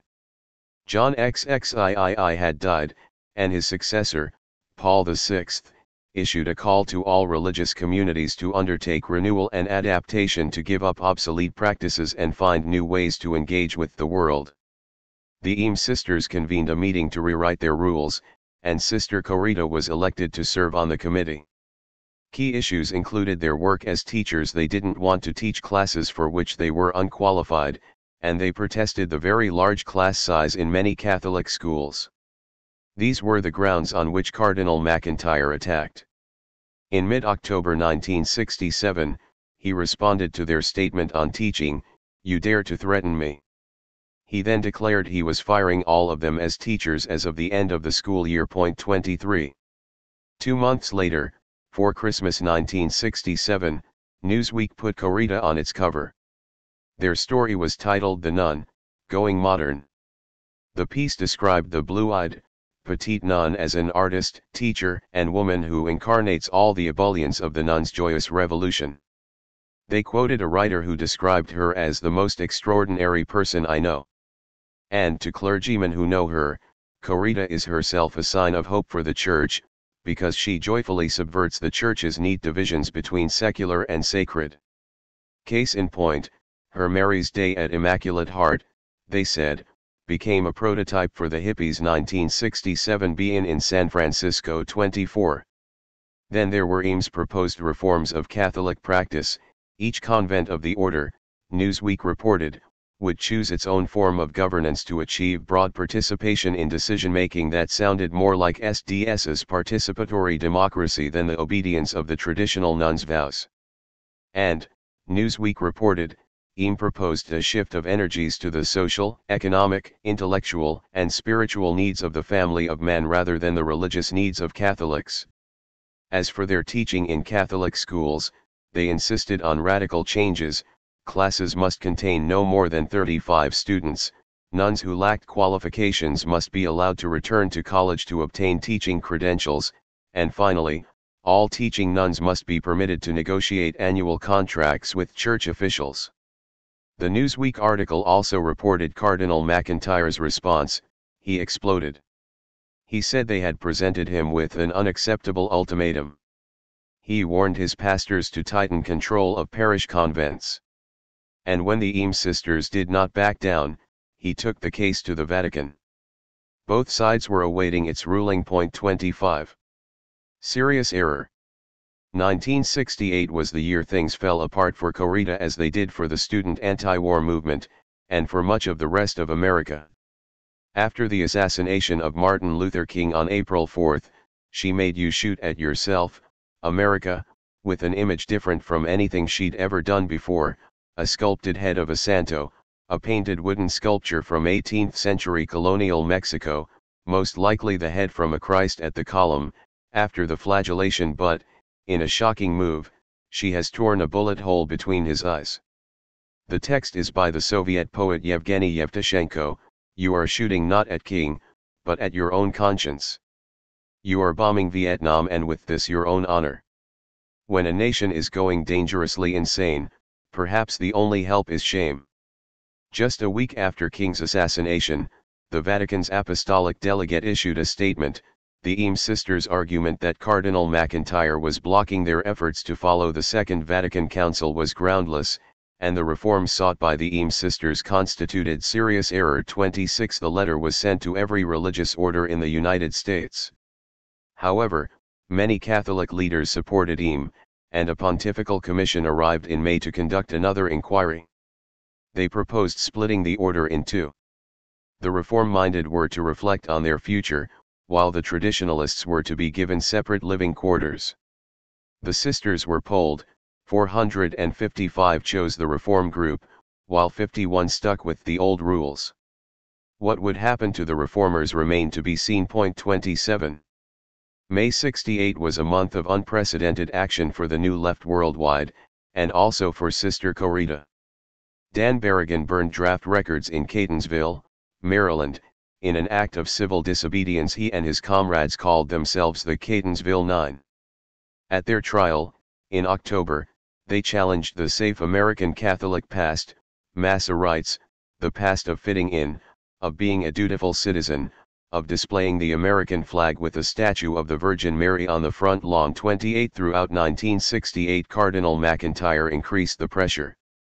In June, the end of the school year, McIntyre forced all the reform-minded nuns to quit their jobs as teachers in parochial schools.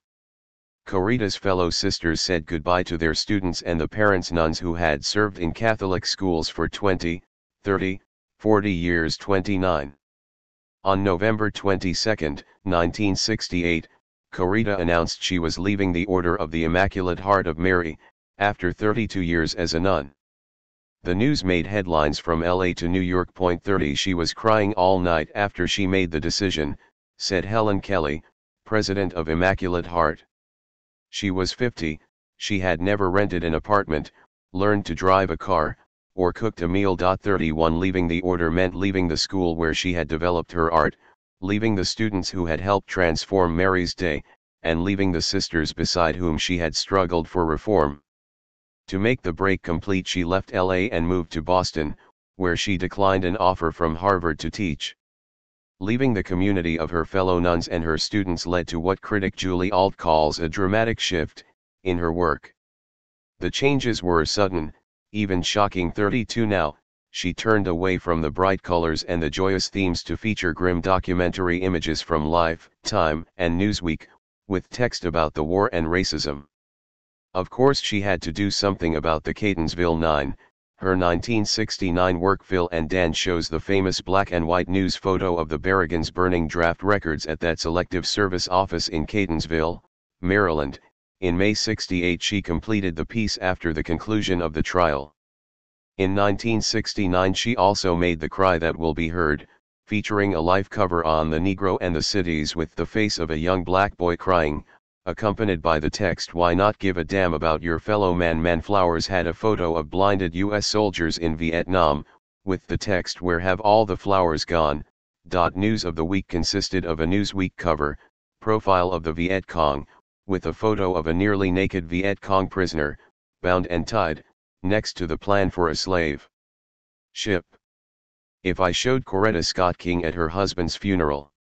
On April 9, 1970, the appeals of the Catonsville Nine were all denied. Dan and Phil Berrigan went underground. Phil was caught 10 days later. Dan eluded the authorities for 4 months before they caught up with him in August 1970. 33. Meanwhile, back in LA, on January 18, 1970, McIntyre won his victory over the Eames sisters. The Vatican had refused to support them. Now they were ordered to choose between accepting McIntyre's authority or renouncing their vows. The procedure required each to apply to leave the order, and the application form said the decision was made freely. Anita Caspary wrote in her book, "Virtually every sister, without consultation with the others, took one, final, important step. She crossed out the word freely." 34 Through this process, 150 of the Eames nuns, 90% of the order in LA, were expelled, the largest group of religious women in the history of the American Catholic Church to be kicked out. 35 They stayed together, forming the Immaculate Heart community, and continued to run Immaculate Heart College and High School, but Corita was no longer with them. McIntyre, however, couldn't celebrate his victory over Immaculate Heart. He resigned 3 days later. The official reason was his advanced age. He was 84. The more sophisticated view, Caspary wrote, was that the Cardinal's departure was a bargain struck by the Vatican because His Eminence had not found a diplomatic solution to the problem of the EAM community. 36. Corrida's art that year took an even more drastic turn. She abandoned the grim news photos of 1969 and instead made work with simple color splashes and text that consisted of platitudes, "This is the first day of the rest of your life." Her post-1970 work seems to have been done by a different artist. Corrida tried to explain the change. "The time for physically tearing things down is over," she told an interviewer. 37 Julie Alt concluded she was experiencing activism exhaustion. 38. In March 1971, Corrida came back to LA to speak at a rally with Sister Elizabeth McAllister, one of the Harrisburg Six, indicted along with Phil Berrigan on federal charges of conspiring to kidnap Henry Kissinger. Sponsors of the LA event included Catholic, Protestant and Jewish groups, as well as Women's Strike for Peace and the Peace and Freedom Party. 39 Corrida read from Dan Berrigan's poetry. But now her great work lay behind her. In 1974 her gallrist told her in no uncertain terms that her work wasn't what it used to be. 40 In 1985 the U.S. Postal Service issued her love stamp, which became the most popular in history. 700 million stamps were sold. But they held the release ceremony on the set of the Love Boat TV show in Burbank, which outraged Corrida. She considered that a trivialization of the idea of love and an insult to her, and she refused to attend. 41. 30 years after Cardinal McIntyre forced out Corrida and most of the other Eames sisters, in 2000, his successor Roger Mahoney publicly apologized to the Immaculate Heart community. 42 Of course, that was much too late. The college had closed 20 years earlier, in 1980, and Corrida herself had died 16 years earlier, in 1984. Reprinted with permission of the Corrida Art Center, Immaculate Heart Community, Los Angeles. Sister Mary Corrida in studio at Immaculate Heart College, circa 1964. L.A.'s most famous artist in the 1960s, her prints became increasingly political, which led L.A.'s famously right-wing cardinal, Francis McIntyre, to order her either to confine herself to traditional religious duties or to renounce her vows. She left the order in 1968, followed by most of the rest of the sisters at the college. AP photo.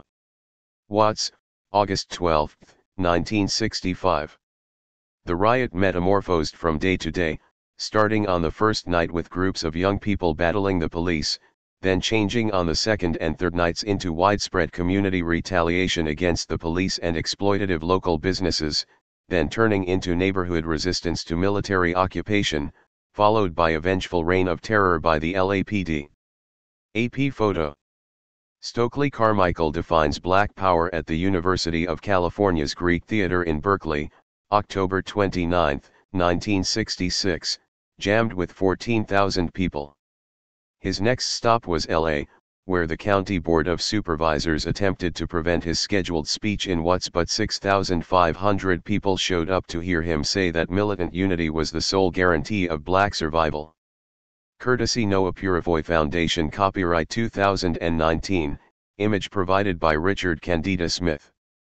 Noah Purifoy at Watts Towers Arts Center, circa 1965.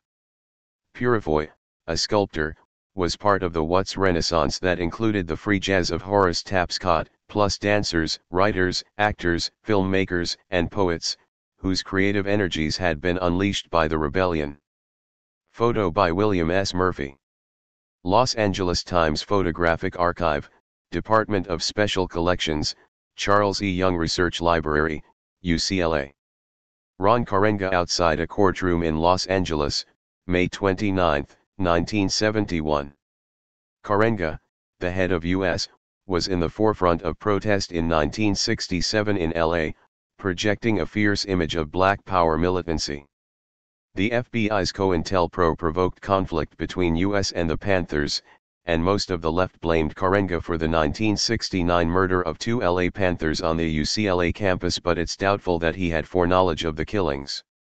Los Angeles Herald Examiner Collection, Los Angeles Public Library. When LBJ announced in 1967 that he would open his re-election campaign with a gala fundraiser in Century City, 15,000 people joined an anti-war protest. Many marchers wore suits and ties and brought their children, while the LAPD brought 1,000 cops in riot gear. Los Angeles Times Photographic Archive, Library Special Collections, Charles E. Young Research Library, UCLA. At the Century City anti-war protest, a small group sat in outside the hotel where LBJ was speaking, violating the permit which required the marchers to keep moving. They expected to be arrested for civil disobedience. Los Angeles Times Photographic Archive, Library Special Collections, Charles E. Young Research Library, UCLA. At the Century City protest, instead of arresting the people sitting in, officials declared the entire march an illegal assembly and ordered its dispersal. 1,000 police then attacked 15,000 marchers, most of whom were white and middle class. The events marked a turning point in LA politics, forging an alliance between West Side liberals and black voters that culminated 6 years later in the election of LA's first black mayor, Tom Bradley. Cleaver for President poster printed by the Bindweed Press, 1968. Image courtesy Lincoln Cushing/Docs Populi. The Peace and Freedom Party collected 37,000 signatures in LA County to get the party on California's presidential ballot in 1968, a tremendous achievement. Although Dick Gregory, the greatly admired satirist activist, was a candidate for the party's nomination, the Black Panther Party insisted that Peace and Freedom nominate Eldridge Cleaver despite the fact that he was under 35 and thus ineligible to run. Cleaver, the loose cannon in the Panther leadership, soon lost all interest in the campaign. L.A. Resistance Collection, Los Angeles Public Library. The Vietnam War era saw the largest movement against the draft since World War I. Draft resistance quickly became the leading edge of the anti-war movement. Resistors served the same role in the anti-war movement that freedom riders and students sitting in at lunch counters had played in the civil rights movement. Part 3. The Explosion. 13. The Midnight Hour. The What's Uprising, August 1965. 1965 will be the longest and hottest and bloodiest year of them all. It has to be, not because you want it to be, or I want it to be, or we want it to be, but because the conditions that created these explosions in 1963 are still here, the conditions that created explosions in '64 are still here. Brothers and sisters, let me tell you, I spend my time out there in the street with people, all kind of people, listening to what they have to say. And they're dissatisfied, they're disillusioned, they're fed up, they're getting to the point of frustration where they are beginning to feel, what do they have to lose? 1.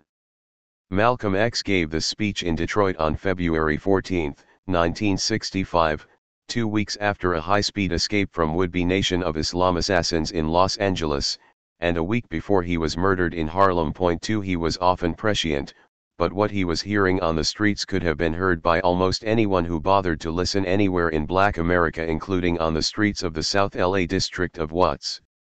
Previous chapters have sketched the chain of events: the LAPD attack on the NOI in 1962, the defeat of the 1963 United Civil Rights Campaign, the social ecology of overcrowded schools and homes, and the white backlash embodied in 1964's Proposition 14 that pointed inexorably toward Malcolm X's predicted explosion in 1965. But one factor, to use a fancy but appropriate verb, overdetermined all the others: the economic flytrap that snared the lives and hopes of black youth, particularly in the older, poorer half of the ghetto, east of the Harbor Freeway. West of Vermont, where the percentage of intact, home-owning black families with employed bread earners was significantly higher, there were many fewer incidents during the August upheaval. This area, including Watts, was a principal focus of an unprecedented study of hardcore unemployment and poverty published in December 1965 by two veteran researchers at UCLA's Institute of Industrial Relations, Paul Bullock and Fred Schmidt, with former Freedom Rider Robert Singleton as their chief research assistant. 3.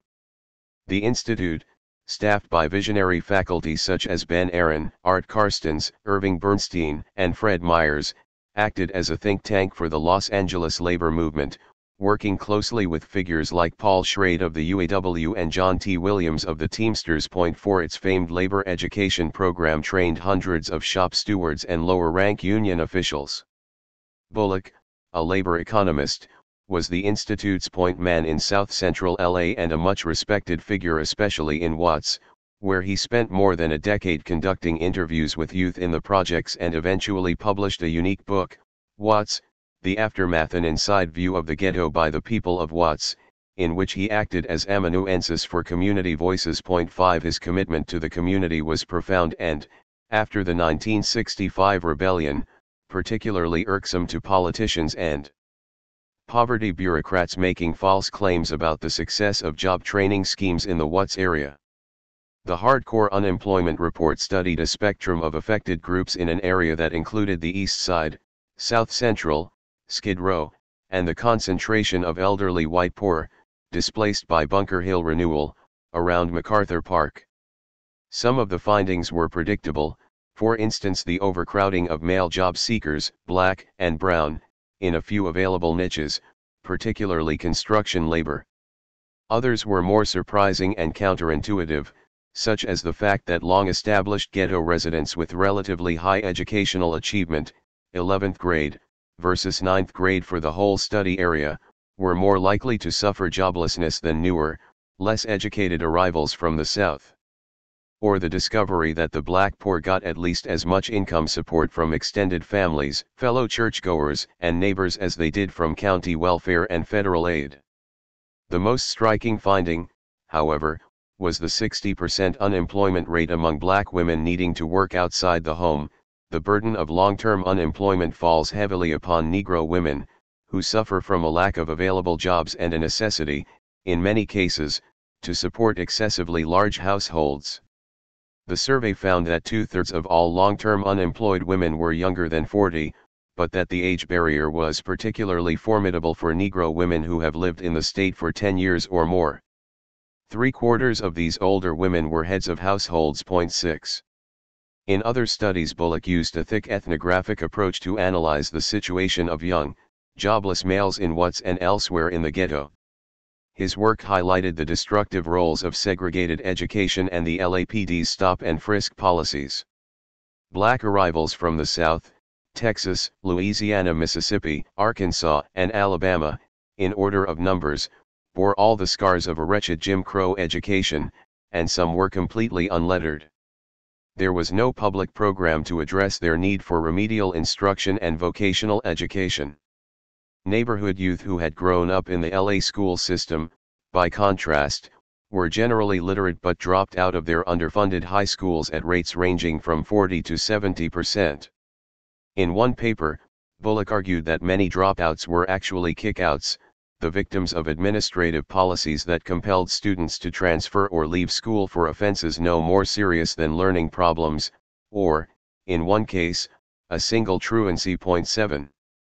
Meanwhile, the LAPD operated the nation's most successful negative employment scheme. While giving low priority to white-collar crimes, whatever their impact on society, the department fastened a relentless dragnet on poor black and Chicano neighborhoods. Without the slightest pretense of probable cause, the cops stopped and searched people, particularly young men, in the hope of finding some weed or a stolen item. Those who verbally defended themselves, however innocent, would usually be offered a ride to jail. The result was an extraordinary accumulation of petty arrests, but not necessarily convictions, that made a majority of young men unemployable. Thus stigmatized, youth entered the street economy, where they sold drugs, practiced petty theft, and inevitably earned further, more serious arrest records.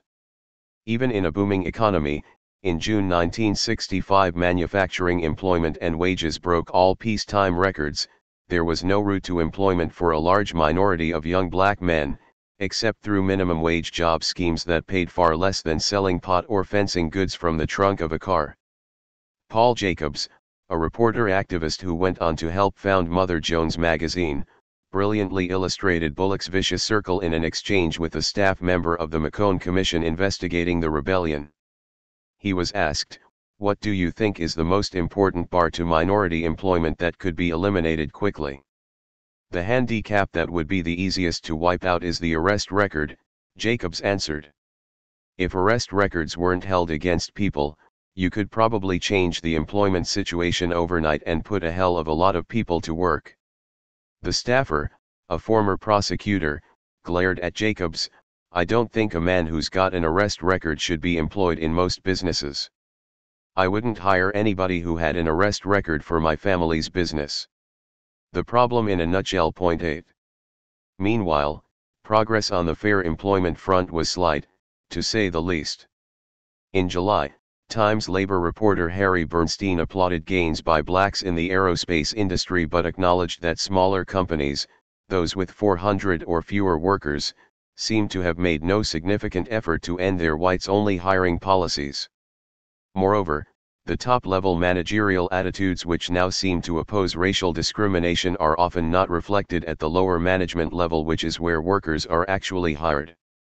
Don Smith, the new head of CORE, scorned the pervasive game among employers of paying lip service to fair employment while continuing their old discriminatory hiring practices. 5 years ago, we would go to an employer who was discriminating and either he would agree to try and correct the situation, or he would chase us out. Today, almost nobody chases us out. But they make promises of reform which are never kept. I prefer open discrimination to this kind of hypocrisy. 9. Another major obstacle to addressing the unemployment problem was Mayor Yurdi's stubborn refusal to accept federal guidelines that would have released millions of dollars of anti-poverty funds for youth jobs.